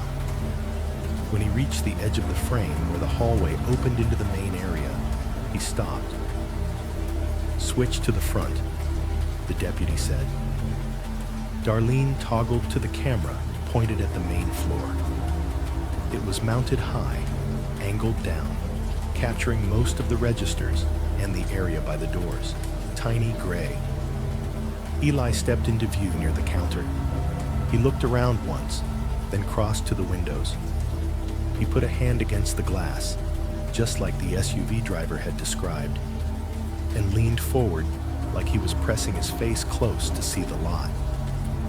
The car was already gone by then.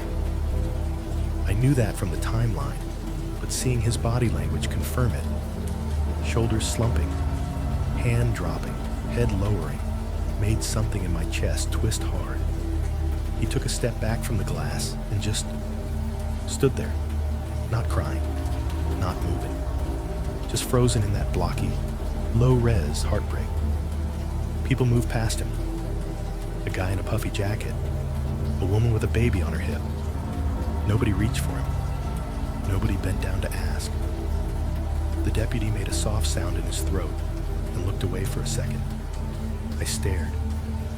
My nails dug into my palms. "Okay," he said finally. "Now, let's see the lot." That was where the cameras started failing us. The first lot view showed a wide portion of the parking area from an angle near the roof. It captured the truck rows pretty well. The semi-cabs lined up like sleeping animals. Our section, near the front doors, was right at the bottom of the frame. You could see the tops of cars there, hoods and roofs, but not much detail on the sides. Darlene scrubbed the timeline to the rough moment we had walked out. A little white car in that blind spot flickered, then moved. A blur of frame skips as it backed out crookedly and pulled away. "There," the deputy said. "That's you." We could see the car's roof, the glint of light along the windshield. We could not see the doors. The angle was too high. "Other camera," he said. She switched to lot overview too. This one was supposed to catch the front section from a different angle, but a big rig had parked just wrong earlier in the evening. Its trailer angled out enough that it blocked part of the view. The area where our car had been was in a wedge of blind space between where the first camera's view ended and the second's began. All we got was the edge of our parking row, cut off by the trailer's white expanse. "Of course," the SUV driver muttered. "Of course it is." We watched the white car appear again in the corner of the frame as it left the space the camera could not see. The rear lights glowed briefly as it braked at the exit lane, then vanished. "That's it?" I asked. My voice sounded wrong again, like it was coming from the hallway. Darlene hesitated. "We've got one more that kind of catches that area," she said. "It's mostly for the pumps, but sometimes you get spillover." She clicked to another feed. This one was grainier than the others, like an old webcam. The view was crooked and slightly zoomed in, focused mostly on the fuel island. The edge of the parking spaces where we had been was shoved into the far left of the frame, warped. "Go back a hair," the deputy said. "Slow it down." She dragged the timeline back, then played it at quarter speed. We watched the timestamp crawl. A truck rolled through the frame, blocking everything for a few seconds. When it cleared, the edge of our car appeared, just a bit of the rear quarter panel, and the faint shape of the back door. It was almost nothing. And then, for exactly one frame, a blink's worth of time, there was something. Darlene hit pause. "There," she said, leaning in until her nose was almost touching the glass. The image was terrible. Blocky pixels, each one the size of a fingernail at that zoom level. But even with that, you could see a shape against the side of the car, taller than the door. standing where the rear passenger door would be, though the angle made it hard to tell if it was inside the open door or just outside. A dark blotch where a head should be, a longer blotch where a torso would be. Limbs suggested more than shown. There was no face, no detail, just proportion. It was not child-sized. Darlene stepped through the frames. One click back, nothing there, just the faint outline of the car. One click forward, the smear of a shape. One more, gone. The door area all dark again, the car beginning to move out of frame. Could be a glitch, she said, almost offensively. Could be a reflection. These cameras drop frames all the time. Could be him, the SUV driver said. The deputy stared at the screen for a long moment, lips pressed together. Then he sighed and straightened. I can't use this as evidence of anything, he said finally. It's one bad frame on an old system. No face, no timestamp we can tie to a crime we can prove. All I've got is your word. He nodded at the SUV driver. And yours, he added, looking at me. And mine, I said, surprising myself with how steady my voice sounded. You've got mine. He held my gaze for a second. There was something like sympathy in it, buried under training and procedure. I'll file a report, he said. I'll send this clip to our tech guy, see if he can pull anything else out of it. We'll put an extra patrol on this stretch for a while. But officially, what I've got so far is a kid temporarily left alone at a truck stop, and a possible suspicious adult who didn't lay a hand on him and left the scene. He did not add, "You're lucky that's all it is." He did not have to. I looked back at the frozen frame on the monitor, that tall, blurry shape by my car, that single corrupted hint that somebody had been there. It was not enough for the report, not enough for a bulletin or an Amber Alert or a case number people would remember. On paper, tonight would be a near miss, a weird story, a cautionary tale. But I knew how it felt to hear the wrong breathing in my car. I knew what I had seen in the mirror, even if only for a heartbeat. I knew the weight of the man's body as he stepped out of the back seat where my son should have been. The cameras could pretend he was a glitch, a trick of light, a ghost in the machine. I did not have that luxury anymore. We did not leave the truck stop so much as get pushed out of it. The deputy closed his notebook with a soft slap, like a teacher ending a lecture. "All right," he said. "You got my card. If you remember anything else, or if the kid does, you call."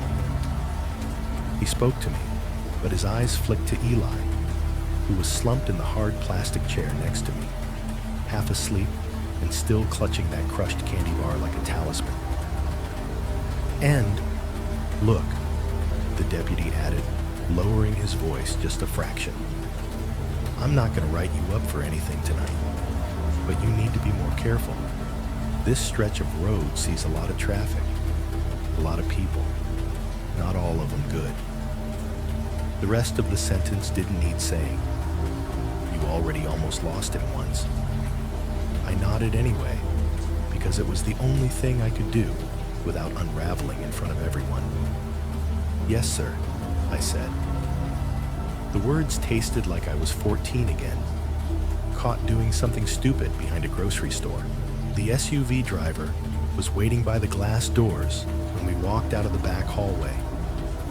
He had his cap back on, pulled low, and his jacket zipped up to his throat. He looked like he wanted to say something and did not know where to start. He settled on the practical. He pulled a scrap of receipt paper from his pocket and a pen from behind his ear. He scribbled a number down in quick, sharp strokes and handed it to me. "That's my cell," he said. "If anything else weird happens tonight, you call. I don't care what time it is. I'll answer." I stared at the paper for a second. The ink had pressed so hard, it had dented the surface. "You don't have to," I started. "I know I don't," he said. "Do it anyway." He glanced at Eli again, then back at me. "Get him where he's going," he added. "Then maybe don't stop at any more truck stops for a while." There was a ghost of a smile in that last line, but it did not make it to his eyes. We walked out together into the cold. The air felt thinner now, like the atmosphere itself was worn out. The truck engines still rumbled. The flickering light by the dumpster still flickered. A crow picked at something in the far corner of the lot, hopping away when a door slammed too loud. Our car looked wrong to me now. Too small, too fragile. The back seat, visible through the rear side window, made my skin crawl. I unlocked it with my thumb, listening to the clack of the locks with new ears. Eli hesitated by the passenger door. "We're not staying here?" he asked quietly. "No," I said. "We're going to Knoxville. Straight there. No more stops unless we have to. Okay?" He nodded, but his eyes darted around the lot one more time, like he was checking for something only he knew the shape of. Then he climbed in, shutting the door with more care than usual. I slid behind the wheel. The seat felt like it belonged to someone else. The steering wheel was slick under my palm. The key turned.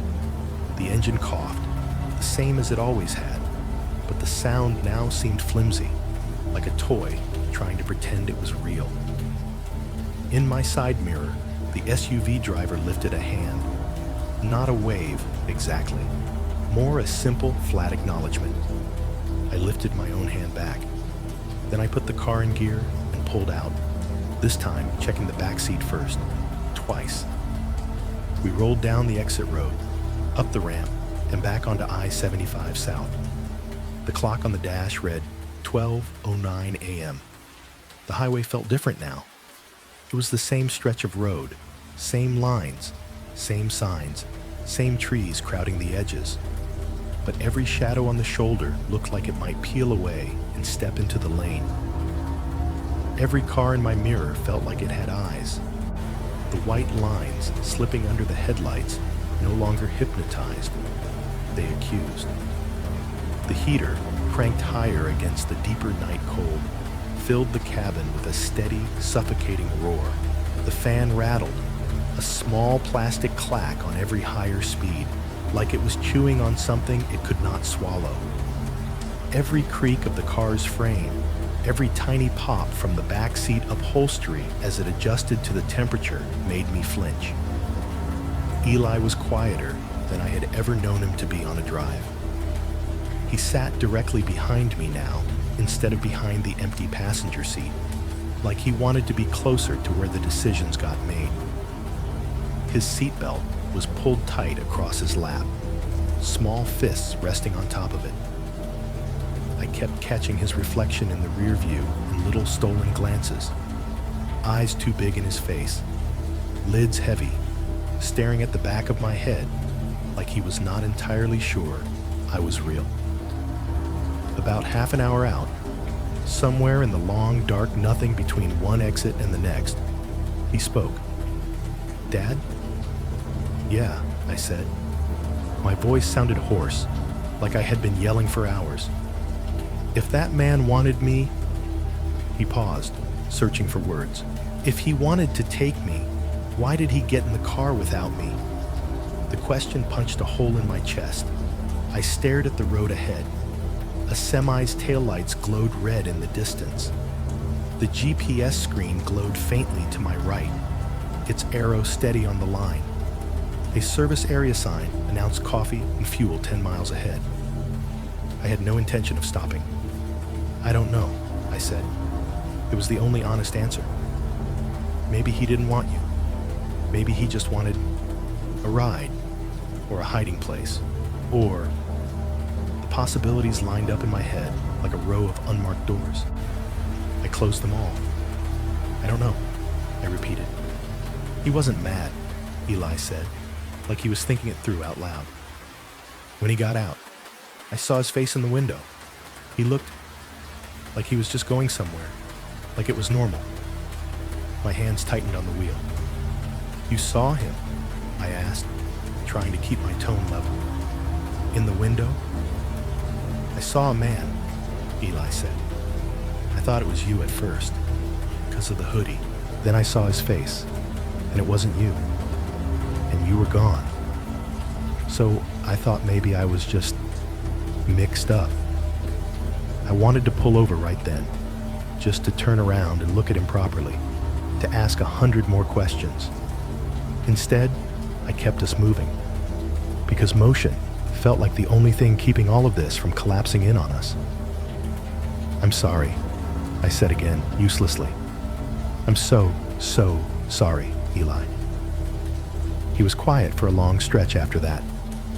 The highway rolled under us, mile after mile. Billboards started mentioning Knoxville in their lower corners. The air seemed to grow heavier and warmer, even though the temperature outside kept dropping.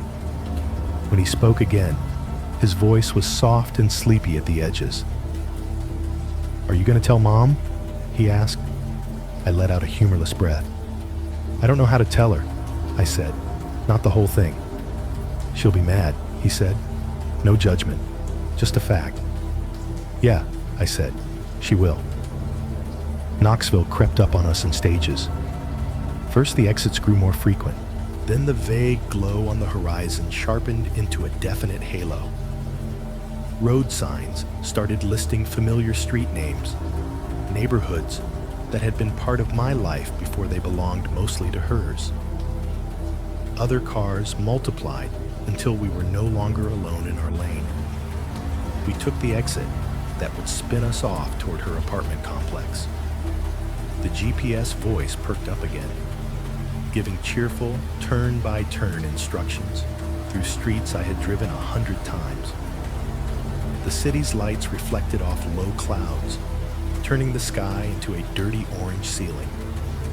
Her place was one of those 2-story brick buildings in a cluster of almost identical ones, all arranged around a big, cracked parking lot. Porch lights glowed at irregular intervals. A TV's blue flicker spilled through a set of blinds on the ground floor. Somewhere, a dog barked once, then again, then was shushed. A security light above the stairwell nearest her unit buzzed like an angry insect and flickered, on, off, casting the concrete steps in a stuttering, jerky glow. I pulled into a space near the bottom of those stairs and killed the engine. The sudden silence made my ears ring. The ticking of the cooling engine sounded like a Geiger counter. Eli blinked, as if coming back from some deep place. We're here, I said gently. He unbuckled his seatbelt slowly, like the plastic might bite him. I got out and walked around to his side, not because I needed to, but because I could not bear to let him walk up to that door alone after what had just happened. Not yet. The apartment door opened before we even reached the stairs. She was there, framed in the doorway, porch light outlining her in a harsh halo. Pajama pants, old college hoodie, hair pulled back. Her face went through 3 expressions in about half a second. Irritation, relief, and a sharp, assessing worry. You are an hour late, she started, voice already tightening. I have been texting you all night. What? Then she got a good look at my face. What happened? She asked, voice dropping. Her eyes flicked to Eli, to the way he was walking closer to me than usual, to the death grip he had on the candy bar wrapper. Some creep tried to mess with us at a gas station, I said. The sanitized version. The one that fit into a world where there were still rules. Guy got too close to him. Another driver saw and helped us out. Sheriff's deputy took a statement. I pulled the deputy's card from my pocket like a shield and held it up. "We're okay." Her jaw clenched so hard I could see the muscle working. "You let something happen to him at a gas station," she repeated, like she was tasting the words. "He's okay," I said. It was all I had. She stepped aside to let Eli pass first. He started up the stairs, shoulders still hunched under the dinosaur hoodie. Halfway up, he paused and turned back to look at me over the railing. "I thought I saw him in the bathroom, too," he said quietly. My heart stuttered. "What do you mean?" I asked. "Eli, the man," he said. "Before you left, I thought I saw him in the bathroom." His brow furrowed. But then I didn't. He was just gone. "Eli, come on," his mom called from the doorway, impatience snapping back into her voice, covering fear. "It's cold. Get inside." He hesitated, like he wanted to say more. Then he turned and went up the last few steps. She put a hand on his back, guiding him inside. The door closed. The deadbolt slid with a solid, final snick. I stood in the parking lot under the buzzing, flickering light, the taste of burnt coffee still at the back of my throat, and realized that getting him here physically did not mean I had really brought him back from what happened on that highway. I drove back to Ohio 2 days later, and the road did not feel like mine anymore. The route was the same on the map: Knoxville to Lexington to Cincinnati to Columbus, just flipped. Same interchanges, same overpasses, same blue and green signs pointing to the same exits.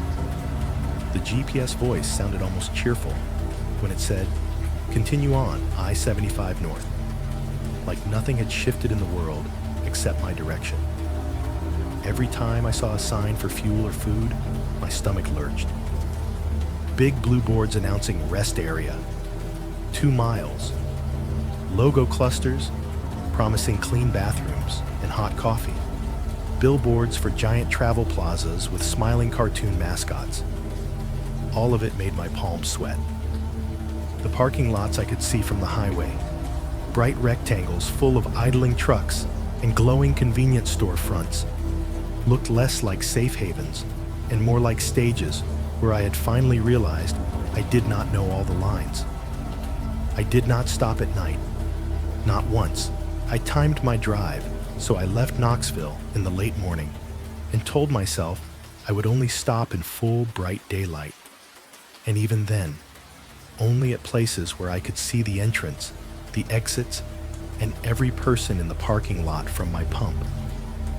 I fueled up with my heart racing, the pump handle slick in my grip, eyes flicking between the reflection in the glass and the doors. The back seat stayed empty the entire way north. I checked it at every pause, not casually. Full turns, hand on the headrest, eyes tracing every inch of upholstery and floor and door. I listened for breathing that wasn't mine.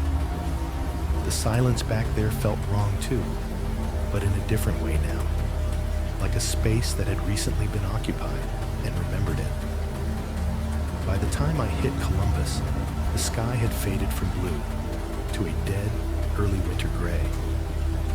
The city rose up around me in familiar shapes, overpasses and billboards, and clusters of exhaust from too many cars in one place.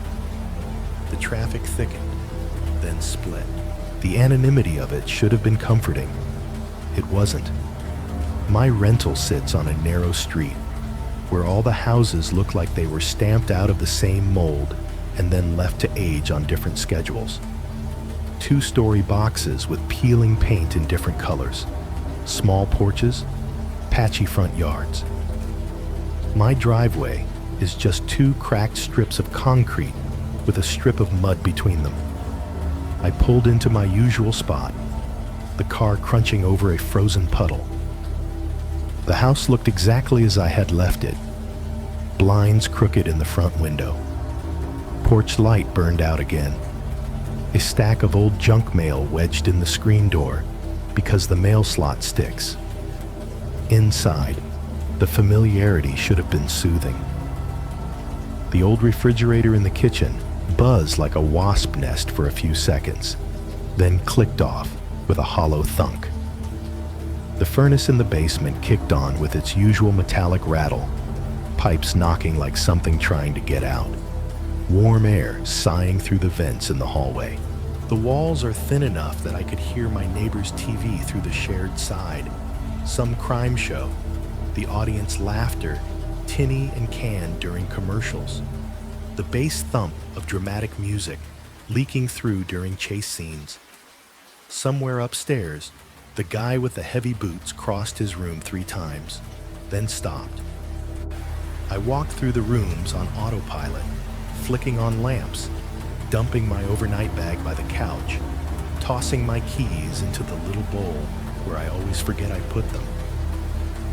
The house wrapped around me the way it always did, but there was something else threaded through the air now. Not a sound, not a smell. Just a sense that I hadn't entirely come back alone.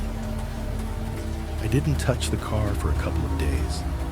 It sat in the driveway, a thin crust of road salt, turning it from white to dull gray. Every time I passed the front window and saw it, my chest tightened. The back window in particular, just the sight of that rectangle of glass, made my stomach twist. Eventually, normal life forced itself in. Work, groceries, trash day. You can't leave a car to rot just because something terrible almost happened in it. On the 3rd day, a Saturday, I told myself I was just going to clean it. That was all. Just vacuum out the crumbs and wrappers, wipe down the dash, get rid of the smell of stale coffee and anxiety. New year, clean car. Something simple I could complete, unlike all the other unfinished jobs rattling around my head. The air outside was sharp and dry, the kind of cold that makes your nose sting. I ran an extension cord from the outlet near the porch and lugged my little vacuum out, the cord dragging through the thin layer of slush along the path. The machine whined to life with a familiar, slightly sickly sound when I plugged it in. I started with the front. Floor mats, under the seats, cup holders, normal debris, a petrified French fry, a receipt for gas, a gum wrapper, the mundane proof that life had gone on at some point. Then I opened the rear door. The smell that drifted out hit me harder than I expected. Not anything dramatic, just the accumulated odors of an 8-year-old and a long drive. Crumbs, fabric, a faint sweetness from spilled soda dried in the creases of the seat. Underneath it, though, there was another note, something stale and flat and older somehow, like motel air that had been trapped in the upholstery and was only now leaking back out. "Don't do this," part of me whispered. "Close the door. Walk away." I ignored it. I jammed the nozzle down between the backrest and the seat, moving mechanically, watching dust and grit disappear behind the clear plastic. When I got to the floor on Eli's side, I remembered the way his feet had swung there, toes in dinosaur socks. The mat under his spot was slightly crooked, like it had been nudged forward. I put a hand on it, meaning to pull it out and shake it. It wouldn't move. Something had jammed it to the floor, sticking just enough that it resisted when I tugged. I frowned and gave it a sharper yank. The mat came up with a sudden jerk, nearly smacking me in the face. Something small and rigid skittered onto the bare metal floor, bouncing once before coming to rest against the seat bracket. At first, I thought it was just an old gift card or rewards thing, something I had dropped months ago. It was about that size, a rectangle of plastic with rounded edges. I picked it up. It was a key card, the kind you slide into a slot or tap against a sensor to get into a motel room. The front of it had a logo I didn't recognize, a cheap mountain silhouette, and a name in block letters that tried to sound rustic and safe. One of those highway motels that cluster around certain exits in every state. Pine Ridge Inn, or Blue Valley Lodge, or something like that. The colors were faded, the lamination scuffed. Along the bottom edge, in black Sharpie, someone had written a room number, 2 something. The second digit had been half rubbed off by fingers or pocket lint or time. It might have been a 3, or an 8, or a 0 that had never been finished. The magnetic strip on the back had been gouged, not just scratched, but carved into, like someone had taken a key or a coin and deliberately dragged it along the entire length, over and over, until the surface was a torn canyon of scraped plastic and exposed brown. It would not open any door now. Whatever it had belonged to, whoever had slept behind that lock, this card was not going to get you back in. I stared at it, my breath making a small cloud in the cold air. I had not stayed in any motel on the trip. That had been the whole point of pushing through, of ignoring Eli's request for a room for the night. No extra expenses, no beds where strangers had slept. I had not set foot in a lobby. I had not been handed a key card by anyone, and yet there it was, under the mat where his feet had been. I flipped it over in my hand, thumb running along the chewed-up strip. The plastic felt oddly warm from being pressed against the mat, or maybe from my own skin. As I tilted it, something caught the light. At first, I thought it was just more damage. Small indentations scattered across the white back, catching the low winter sun at certain angles. But when I squinted and held it closer, the pattern, or the suggestion of one, started to emerge. They weren't random scuffs. They were impressions. Tiny crescent shapes, clustered and overlapping, like someone had pressed the edge of their thumbnail into the card over and over. Not hard enough to crack it, just enough to leave a shallow groove each time. Most were in messy clumps, but in one corner, the marks lined up in a more deliberate way. Short vertical gouges in a row, like tally marks someone had started and then lost patience with, or letters. Blocky attempts at carving something like an H or an I, caught halfway between intention and failure. I turned the card this way and that, watching the lines appear and disappear as the light moved. If I held it one way, it looked like nothing. Just stress. Boredom scratched into plastic by someone with nothing to do in a dim room. If I held it another, it looked like somebody, some adult, had spent a long time turning this useless little rectangle over in their hands in the dark, worrying at it with their nails, counting or spelling, or trying to leave marks on something that could not bleed. The vacuum cleaner whined behind me, still running on the driveway, its hose dangling uselessly. The refrigerator inside the house buzzed, then clicked off. The neighbor's TV laugh track seeped faint through the wall. I stood there in the open car door, in the gray Ohio light, holding a motel key card that did not belong to me, with a room number half erased and the ghosts of someone else's patients or someone else's victims pressed into the plastic. I should have thrown it away. That would have been the sensible thing. Drop it in the outside trash. Let the truck take it to a landfill. Bury it under 100 tons of other people's lives. Instead, I slid it into my pocket. It felt heavy there, for something that weighed almost nothing. I told myself I was going to throw the key card away.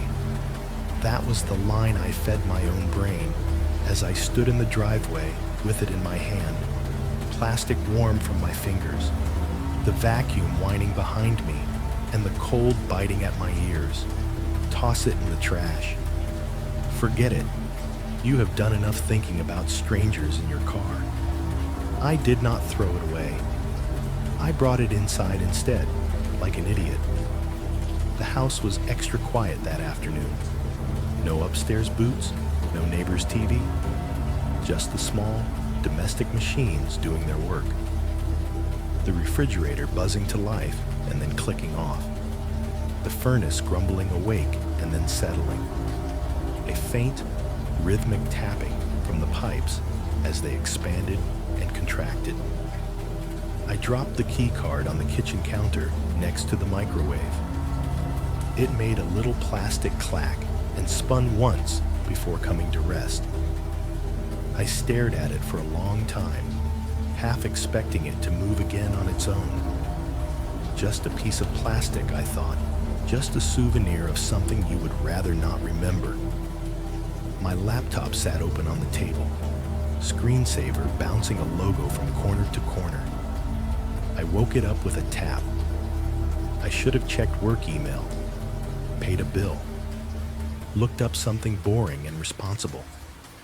Instead, my fingers typed the name of the motel printed on the card into the search bar before I had consciously decided to do it. It did not take much digging. It was a 2-star place off a Kentucky exit I vaguely remembered blowing past in the dark. One of those small clusters of gas, fast food, and rectangles of beige concrete that bloom around interchanges like dandelions. The motel's website, if you could call it that, looked like it had been built in 2007 and forgotten. Blurry photos of a pool that was definitely not open in winter, a lobby with fake plants, a room with a floral bedspread, and an old TV. Convenient to interstate, truck parking available, it chirped in mismatched fonts. The review sites told a different story. Sketchy as hell, one said. People hanging around outside all night. Cops here like every weekend, another wrote. Domestic stuff, drugs, yelling in the parking lot at 3 a.m. Felt like a lot of long-term guests that weren't really staying for the scenery, someone else added, with that careful phrasing people use when they mean prostitution, dealing, or both. A couple of reviews mentioned staff who didn't ask questions and cash preferred. One mentioned that the back hallway smelled like bleach and mildew at the same time. My eyes tracked the phrases, but my brain was somewhere else, pulling at threads. Key card, scratch strip, room number half smeared, thumbnail gouges making tally marks. I opened a new tab and typed in the name of the nearest town, followed by missing person interstate truck stop. The results came back too fast, too dense. News stories from local stations, faces in little rectangles next to paragraphs of text. Ages, dates, last seen wearing. Some were old, years ago, the kind of cold cases that only come up when some anniversary hits, or a family begs the media not to stop mentioning their kid. Some were newer. A woman whose car was found abandoned at a rest area. A teenage boy last seen leaving his job at a fast food place near an exit, walking toward an unknown vehicle. I refined the search, added words, took others out, swapped truck stop for service plaza and rest area. The hits shifted, but did not shrink. There were too many. Not all from that exact exit. Not all from that exact corridor. But enough that the little county map in my head started filling with pins. I thought about the stranger's hoodie, the way he had stepped out of my car without hurry, the way he had hopped the guardrail like he had done it before, the way he had vanished into the tree line without a single misstep, as if he knew the ground by heart. Maybe he did not pick our car at random. Maybe he had been doing this long enough that he knew exactly what he was looking for. A small car, not a semi. Child seat in the back. Toys on the floor. A lone adult. No second set of adult eyes. Luggage indicating a long trip. Out-of-state plates. That bulletin board at the first rest area, with the missing teen on the faded flyer, felt less like background decoration and more like a quiet accusation now. Eli's question echoed again. If that man wanted me, why did he get in the car without me? What if the answer was simple and worse than anything I had thought? What if he did not care which kid? What if the kid was optional? What if all he needed was a car, and a driver too distracted, or tired, or guilty to notice the wrong weight in the back seat? A way to move along the interstate in someone else's bubble of safety, slipping in and out of lives like a draft under a door. Maybe the SUV driver was not the first person to notice something off. Maybe he was just the first one loud and stubborn enough to chase it down and make someone listen. At some point, I realized my legs had gone numb. I stood up from the table, the chair scraping. The key card sat where I had left it on the counter, catching a thin line of gray light from the window. I picked it up again and turned it over, tracing the tally marks with my thumb. 1, 2, 3, 4. Scratch. 1, 2, 3. Scratch. Or maybe it was nothing. Maybe it was just the nervous fidgeting of some bored guest who spent too many nights in cheap rooms watching bad TV. The thing is, once you've seen someone climb out of your car who was never supposed to be in it, your brain stops giving you the benefit of the doubt. The house at night became a different animal after that. Before, its noises had mostly annoyed me. The refrigerator's high, insect-like buzz and abrupt click-off. The furnace's metallic clunk when it started, and the hot breath that followed through the vents. The upstairs boots, the neighbor's TV. Now, every sound felt like a question.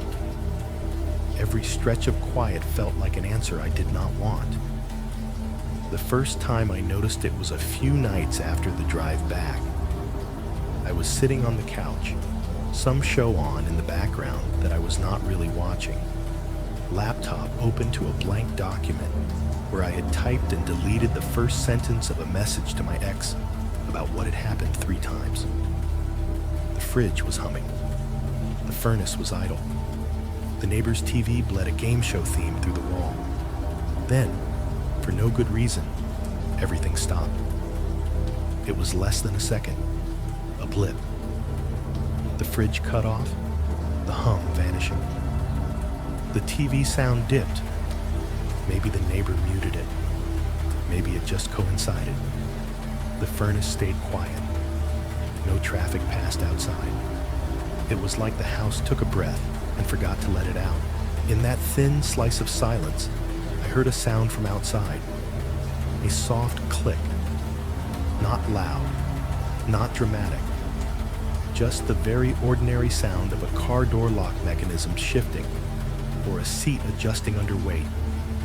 The kind of sound that, in daylight with the world going, you would never notice at all. It seemed to come from the driveway. I froze, laptop halfway closed in my hands. The silence ended as quickly as it had come. The neighbor's TV came back with canned laughter. The furnace kicked on, vents exhaling. Somewhere, the fridge rattled. I told myself it was nothing. I told myself it was thermal expansion in the siding, or the noise of some other car on the street, filtered weirdly through the glass. The next day, I checked the car before driving to work. I always had, in a casual way. Keys out, glance at the seat, toss bag in. Now I opened every door. Front, back, trunk. I looked under the seats, under the mats, at the locks. Everything was empty. Everything was fine. The habit stuck. Day or night, short errand or long haul, I started checking the back seat before I ever sat down. Sometimes twice. Thumb on the lock. Handle up. Door open. eyes scanning, hand brushing the upholstery like I was feeling for a pulse. It made me later to things. It made me look crazy. I did it anyway.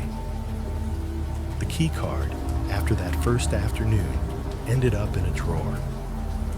I put it in the junk drawer in the kitchen, where the takeout menus and spare batteries and rubber bands lived, telling myself that was halfway to throwing it away. Out of sight, out of mind. I shut the drawer with a solid push, hearing it rattle against the stop. Days passed. A week. Work, sleep, coffee, repeat. I still checked the car before driving. I still flinched at the moment when the house went quiet and listened for that click. Then one evening, I decided I'd had enough of my own paranoia. It was around 10:30 p.m. Late for me, early for some. The house was in its usual winter mode. Furnace cycling, fridge humming, neighbor's TV murmuring with some drama. I had just washed the dinner dishes, the clink of plates in the drying rack still echoing faintly in my head. I stood by the front window, looking out at the driveway. The car sat under the streetlight glow, salt stains crusted along its sides. It looked harmless, stupidly harmless. Nothing is out there, I said under my breath. Nothing is in there. You are doing this to yourself. I grabbed my hoodie, slipped my shoes on without tying them, and stepped outside. The air slapped my cheeks with cold. My breath puffed in front of me as I walked down the short path. The car remote clicked in my hand. The locks chirped and flashed. I walked straight to the rear door on Eli's side, heart thudding faster than it had any right to for something so mundane. See? I muttered. Nothing. I pulled the handle and swung the door open. The interior lights came on with a soft, familiar glow, washing the back seat in pale yellow. The fabric looked the same. The floor mat was straight. No footprints. No dirt. No coat left behind by a hurried kid. And there, sitting upright in the center of the back seat cup holder, like someone had placed it there on purpose, was the motel keycard. It was the same one. I knew it instantly. The same cheap logo. The same gouged magnetic strip. The same half-rubbed room number in Sharpie. The same faint crescent impressions of someone's thumbnail along the back. I stared at it, my mind going blank in that way it does, right before panic really hits. I had put that card in the kitchen drawer. I remembered the weight of the drawer sliding, the clatter as it hit the back. I remembered dropping it in on top of a tangle of rubber bands and dried out pens. I had not gone into that drawer for days. My house was locked. My windows latched. No one had been here but me. And yet, it sat there now, in the backseat cup holder, perfectly balanced, angled, just so that the logo faced the front of the car. Like someone had ridden there. Like someone had sat in that seat. In the quiet moments the house took a breath, fingers worrying at that little piece of plastic in the dark, then left it where they wanted me to see it the next time I checked. If you are hearing this on somebody's horror channel, it means I finally hit send. I want to get something straight right away. I am not writing this because I think anyone can fix it for me. I am not looking for sympathy or closure or some kind of internet group hug. I am not even sure I believe in closure anymore. I am sending this in because I cannot tell it to the people who should probably hear it most. My ex-wife thinks I am exaggerating. The deputy who took the report that night looked at me like a tired dad who almost screwed up bad and then scared himself into seeing shadows. On paper, nothing that happened to us on that highway counts as a crime. There is no official villain. There is no open case.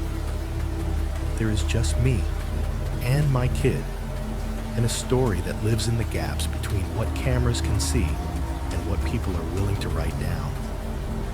Right now, it is 12:17 in the morning. I know that because I've been checking the stove clock every few minutes. The green digits glare at me from across my small kitchen, too bright in the dark. I am sitting at my wobbly kitchen table with my laptop open in front of me. The only light in the room is the overhead bulb above the stove, casting everything in this jaundiced yellow glow. The rest of the house is shadows, shapes of furniture and doorways outlined in just enough light to remind me that they are there. From where I sit, I can hear more than I can see. The refrigerator kicks on with its usual insect buzz, a high, thin whine that makes the cheap cabinets vibrate slightly. After a while, it cuts off with a hollow click that always feels too loud for what it is. The furnace in the basement does its routine. Metallic shutter, low rush of air up through the vents, the sigh of warmth coming from the hallway floor grate. Outside, every so often, a car passes on the slushy street, tires hissing on wet pavement. The sound builds, peaks, then fades, like someone dragging a long piece of sandpaper past the house. My fingers hover over the keys more than they move. I have started this part of the story at least 5 different ways. You will only ever hear the one that made it past my own delete key.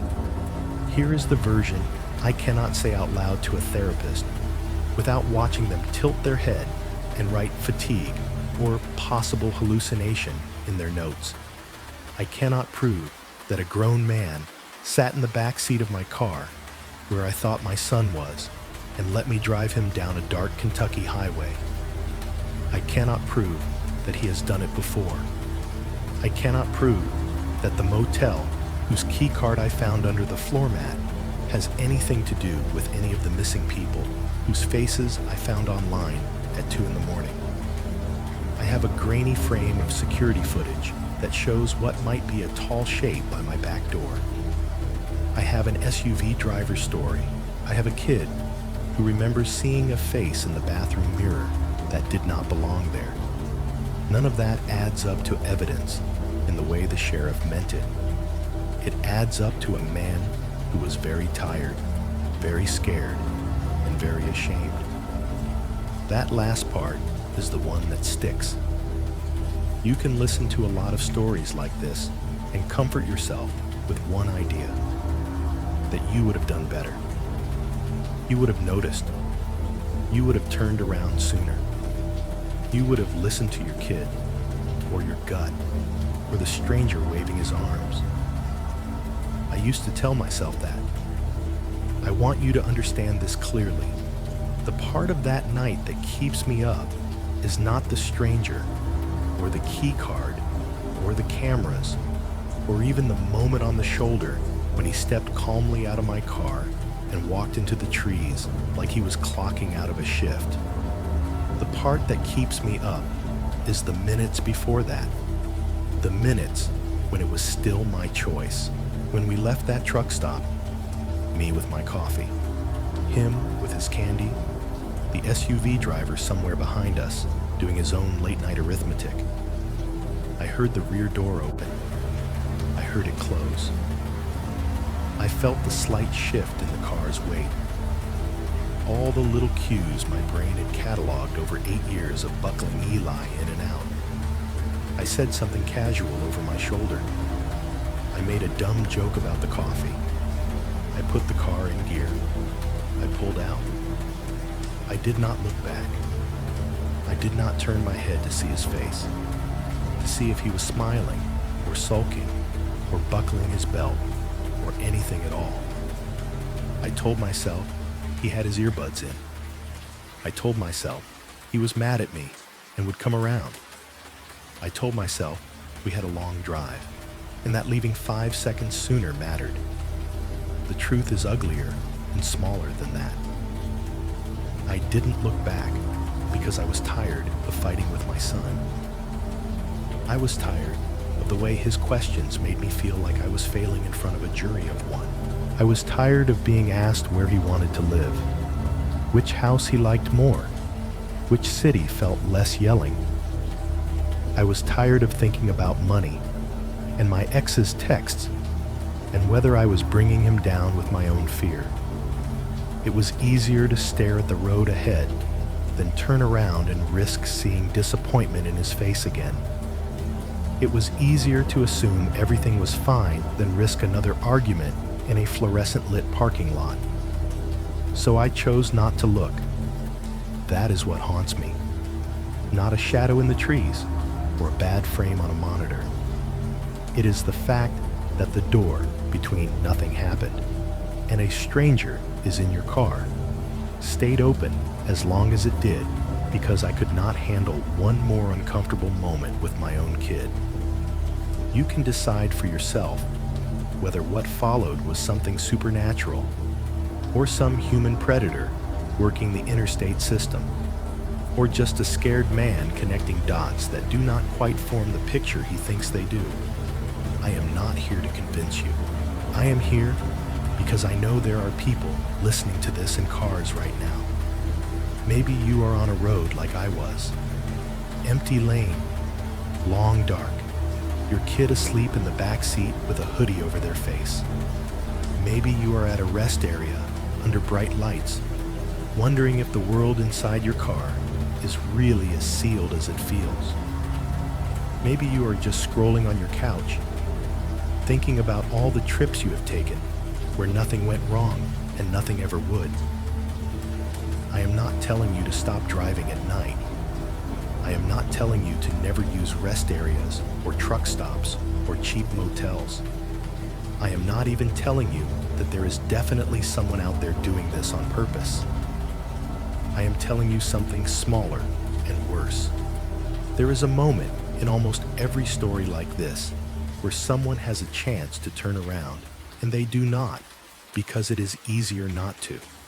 A text, a song change, a thought about work, a fight you are replaying in your head. You miss one small, ugly decision, and everything after that gets too big to hold. That is the part you can control. You can listen to this and think I am crazy, or tired, or lying for attention. That is fine. You can decide that the man who walked away from my car was a glitch in a camera feed and nothing more. But the next time you hear a door open behind you or a weight shift on your back seat, ask yourself if you actually know who is there, or if you are just assuming you do because you do not want to deal with the alternative. As I type this last part, the heater cuts off with its usual metallic clunk, and the house drops into that thin, hollow quiet that lasts less than a heartbeat.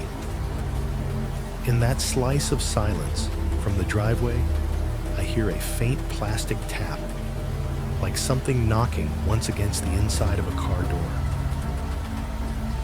If you are still listening, I want you to do something for me. Not for me, actually, for yourself.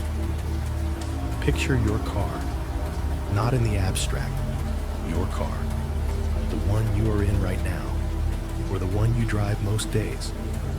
The one with the crumbs in the cup holders and the smudge on the windshield you keep meaning to clean. The one that smells like fast food, or crayons, or stale coffee, or whatever your life actually smells like. When you get into that car at night, you build a little world inside it. You shut the doors, you turn on the heater, you plug in your phone. Maybe you queue up a podcast like this, or a playlist. The dashboard lights come up in that soft glow, and the outside world becomes a moving picture framed by your windows. Whatever is out there, truck stops, rest areas, empty ramps, strangers, you tell yourself it is elsewhere. The inside is yours. You know the rules in that bubble. You know where your kid sits, where your bag goes, where your coffee lives. You know which vent squeaks, which door sticks in winter. You know the sound your kid makes when they fall asleep back there. The little sighs and half-mumbled words. The way their shoes knock against the seat now and then. So you start to assume. You assume that when you hear the rear door open and shut, it is who you think it is. You assume that the weight behind you belongs to the person you brought with you. You assume that if something was wrong back there, you would feel it. Rest areas, truck stops, gas stations, they exist exactly at the point where that assumption is weakest. They feel neutral, lit up, public, safe enough. You tell yourself everyone there is doing the same thing as you, stretching their legs, grabbing coffee, getting through another mile. You are all just travelers, sharing a bright little island in the dark. In reality, they are perfect hunting grounds. Everybody is tired. Everybody is distracted. People are fiddling with their phones, arguing with their families, watching the pump numbers climb. Kids are wandering to the bathroom alone because it is just right there, or running to look at the candy, or staring at the claw machine. You tell them, go ahead, I'll be right there. Those few seconds, that tiny gap between you and them, that is the space I keep thinking about. Because here's the thing I am going to say that I wish I did not believe. I think there are people who live in that gap. Not in a literal sense, like under the floor or inside the walls. I mean, they live for that gap. They specialize in it. They watch for the moment you wave your kid toward the door and look down at your phone. They look for the parent who is trying to split themselves between the register, the text from an ex, and the mental math of how many hours are left to drive. They look for the car with a booster seat, a lone adult, and out-of-state plates. They do not need you to let them in on purpose. All they need is that one simple, human decision. You assume. If you are in your car right now, I want you to notice how it sounds. Maybe your heater is humming, working too hard against the cold. Maybe the radio is on low, just enough that you can hear the murmur of voices or the thump of a song under whatever I am saying. Maybe your wipers are dragging across a dry windshield every few seconds, making that rubbery squeak that always sets your teeth on edge. Your phone might be buzzing in the cup holder with a text you are ignoring. Your turn signal might be ticking. Your kid might be in the back, snoring lightly, breathing through a stuffy nose, earbuds leaking tinny cartoon noises into the air. All of that adds up to a kind of cocoon, a sound bubble. It makes you feel like the world inside the car is full, occupied, monitored. Nothing could slip in without you noticing, because you can hear that you are not alone. I am telling you, there will be a second tonight when all of that stops at once. It might be a glitch. The radio will cut out as you cross under a bridge or between stations. The heater will coast to a pause as the thermostat decides it has done enough for now. The pavement will change, and the road noise will shift to a different pitch. Maybe traffic will thin for just a moment, so there is no other engine hum around you. For that 1 second, the world inside your car will go strangely thin and hollow. You will still be moving. The white lines will still be sliding under you. But the background noise you have been riding on will fall away. It will be like you drove into a pocket in the air. That is the moment when you will feel most sure that everything is exactly as it should be. Because nothing is bothering you. Nobody is asking for snacks. Nobody is kicking the seat. The show on the radio has not gotten to the creepy part yet. Your kid has been quiet for a while, and you will tell yourself that is a good thing. That is also the moment when you are most likely to be wrong. I am not saying there is definitely someone sitting behind you, listening to every breath, waiting for that quiet to see if you notice it too. I am saying that this is the point in the story where people like me had a chance to turn around and didn't. Maybe you are thinking right now, he fell asleep at the wheel for a second. He dreamed the whole thing. Microsleep, hallucinations, brain glitch. That's all this is. Believe me, I have run that angle into the ground. I have replayed it with every rational explanation I can find. I was tired. I was stressed. I was guilty about the divorce and the trip and the fights. The inside of a car at night is a perfect little sensory deprivation chamber once you have been staring at the road long enough. Maybe I nodded off, dreamed a man in a hoodie getting out on the shoulder, and jolted awake in time to hear some random trucker yelling at me. If that makes you feel better, you are welcome to hold on to it. But then I have to hand you two pieces of plastic. The first is the key card I found jammed under the floor mat where my son's feet had been, branded with the name of a Kentucky motel I have never stayed in, from an exit I have never pulled off at. Its magnetic strip gouged to hell, its room number half rubbed off, its back scarred by thumbnail marks that do not match mine. The second is the fact that I put that key card in a drawer in my locked house, and later found it sitting upright in the backseat cup holder, as neatly placed as if someone had been riding there, turning it over and over in their hands while the house took that one breath of silence. You can write off fatigue. You can write off a shaky memory. You can write off a cop who thinks you are dramatic and an ex who thinks you just want to scare her.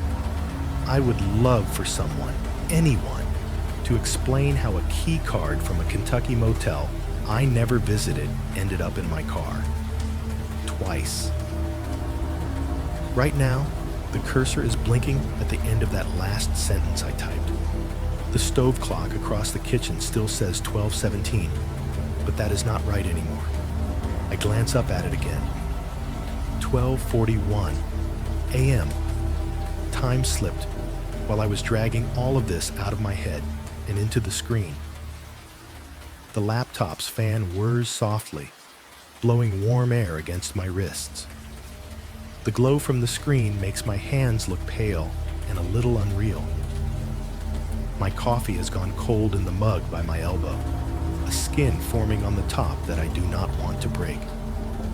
The fridge in the corner has been humming for a while. It is one of those cheap units that sounds like it is trying very hard all the time. The noise has become a kind of background fog in my head as I type. Then, right on cue, it stops. The compressor cuts out mid-buzz with a hollow click, and the hum disappears so suddenly that it feels like someone shoved cotton into my ears. At the same moment, the furnace decides not to kick in yet. The neighbor's TV must have hit a quiet moment too, because the murmur through the wall dips. For the first time all night, the house is dead quiet.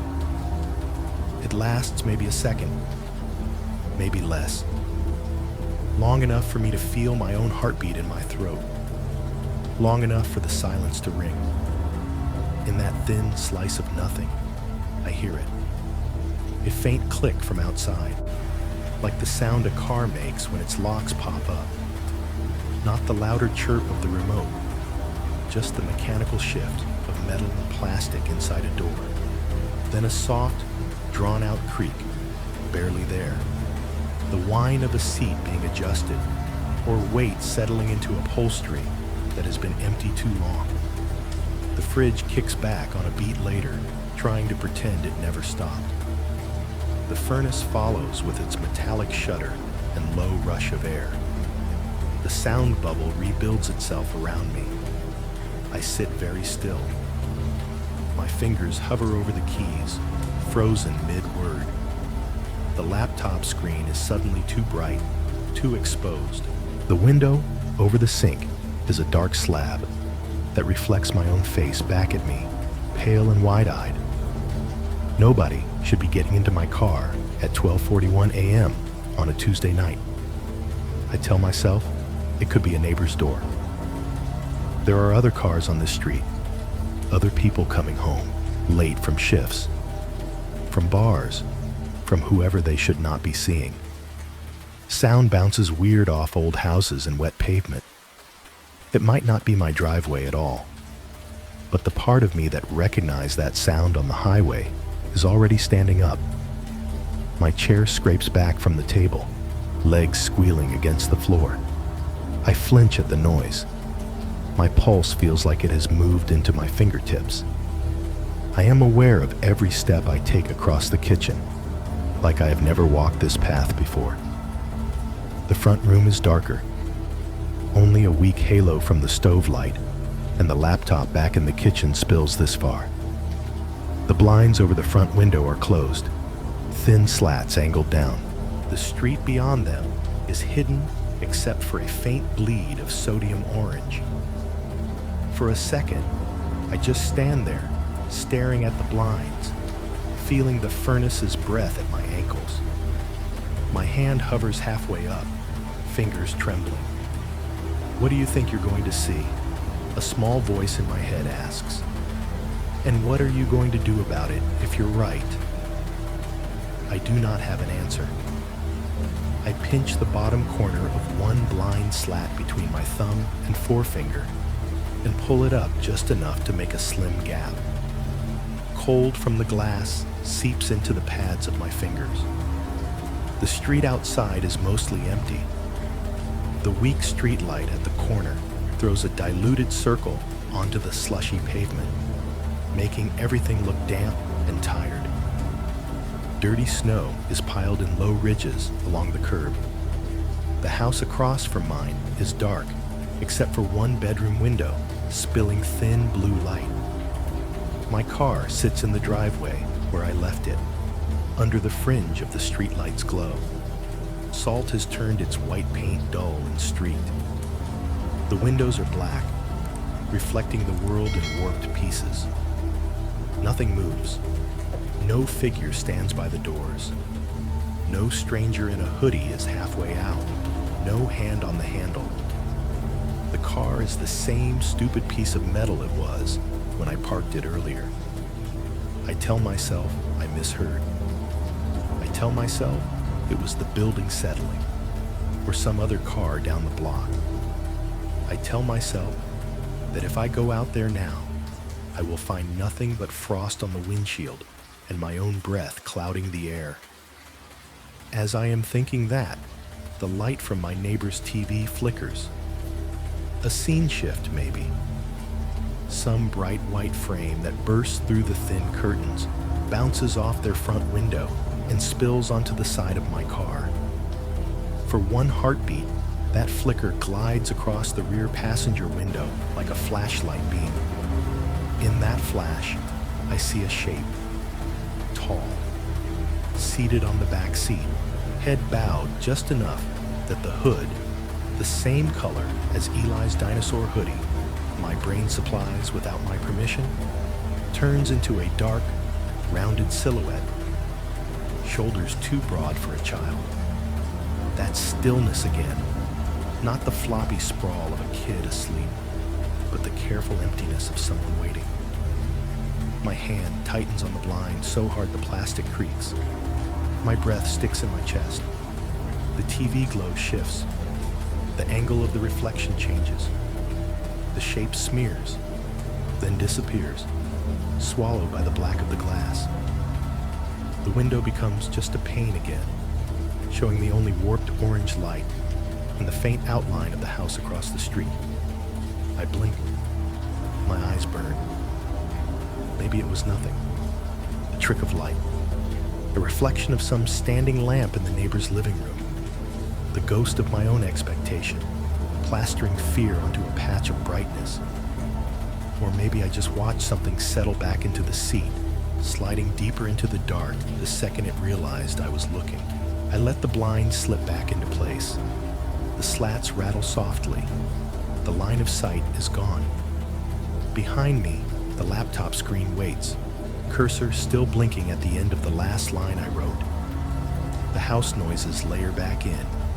Fridge, furnace, the faint bump of upstairs boots as someone goes to the bathroom or the kitchen.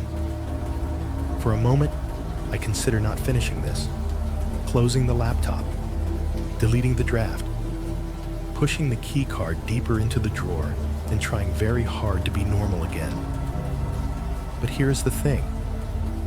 Whether anyone believes this or not, whether anyone in a uniform ever decides it matters, I am not the one that story is really for. It is for you. The one in the car right now, maybe. Or the one who will be later, playing this through the speakers while the world outside your windows is nothing but lines and headlights. Maybe you just stopped for a minute at a gas station to use the bathroom.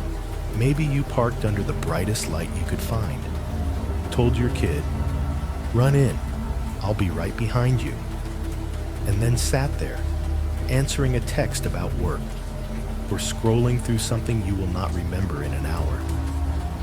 Maybe you are pulling back onto the highway now.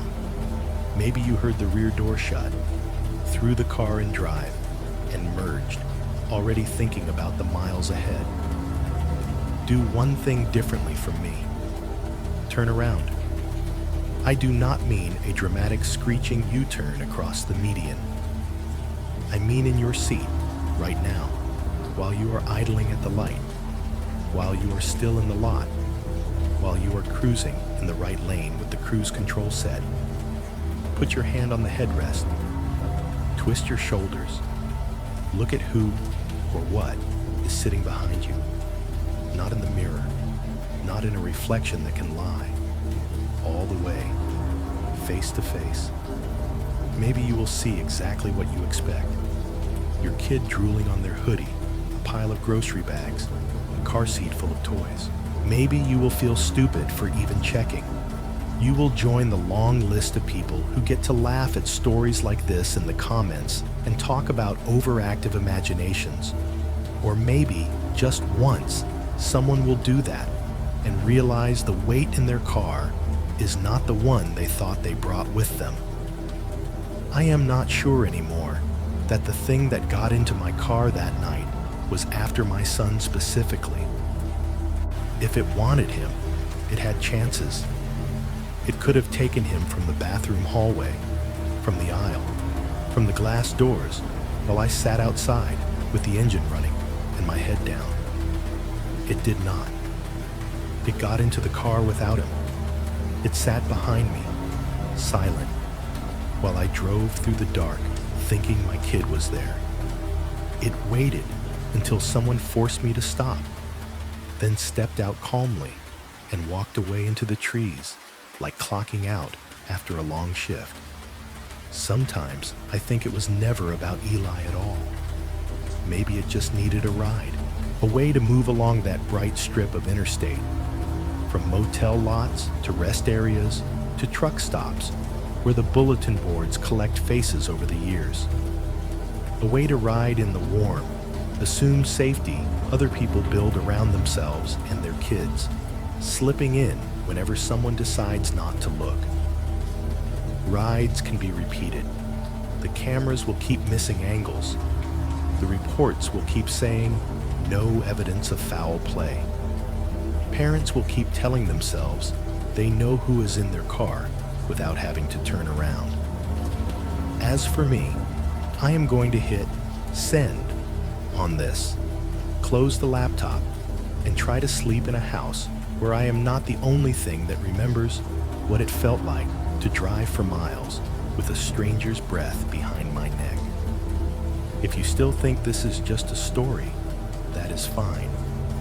Maybe it is, but the next time your car goes quiet for that one strange second, when the heater pauses and the road noise changes and you realize you can hear your own heart.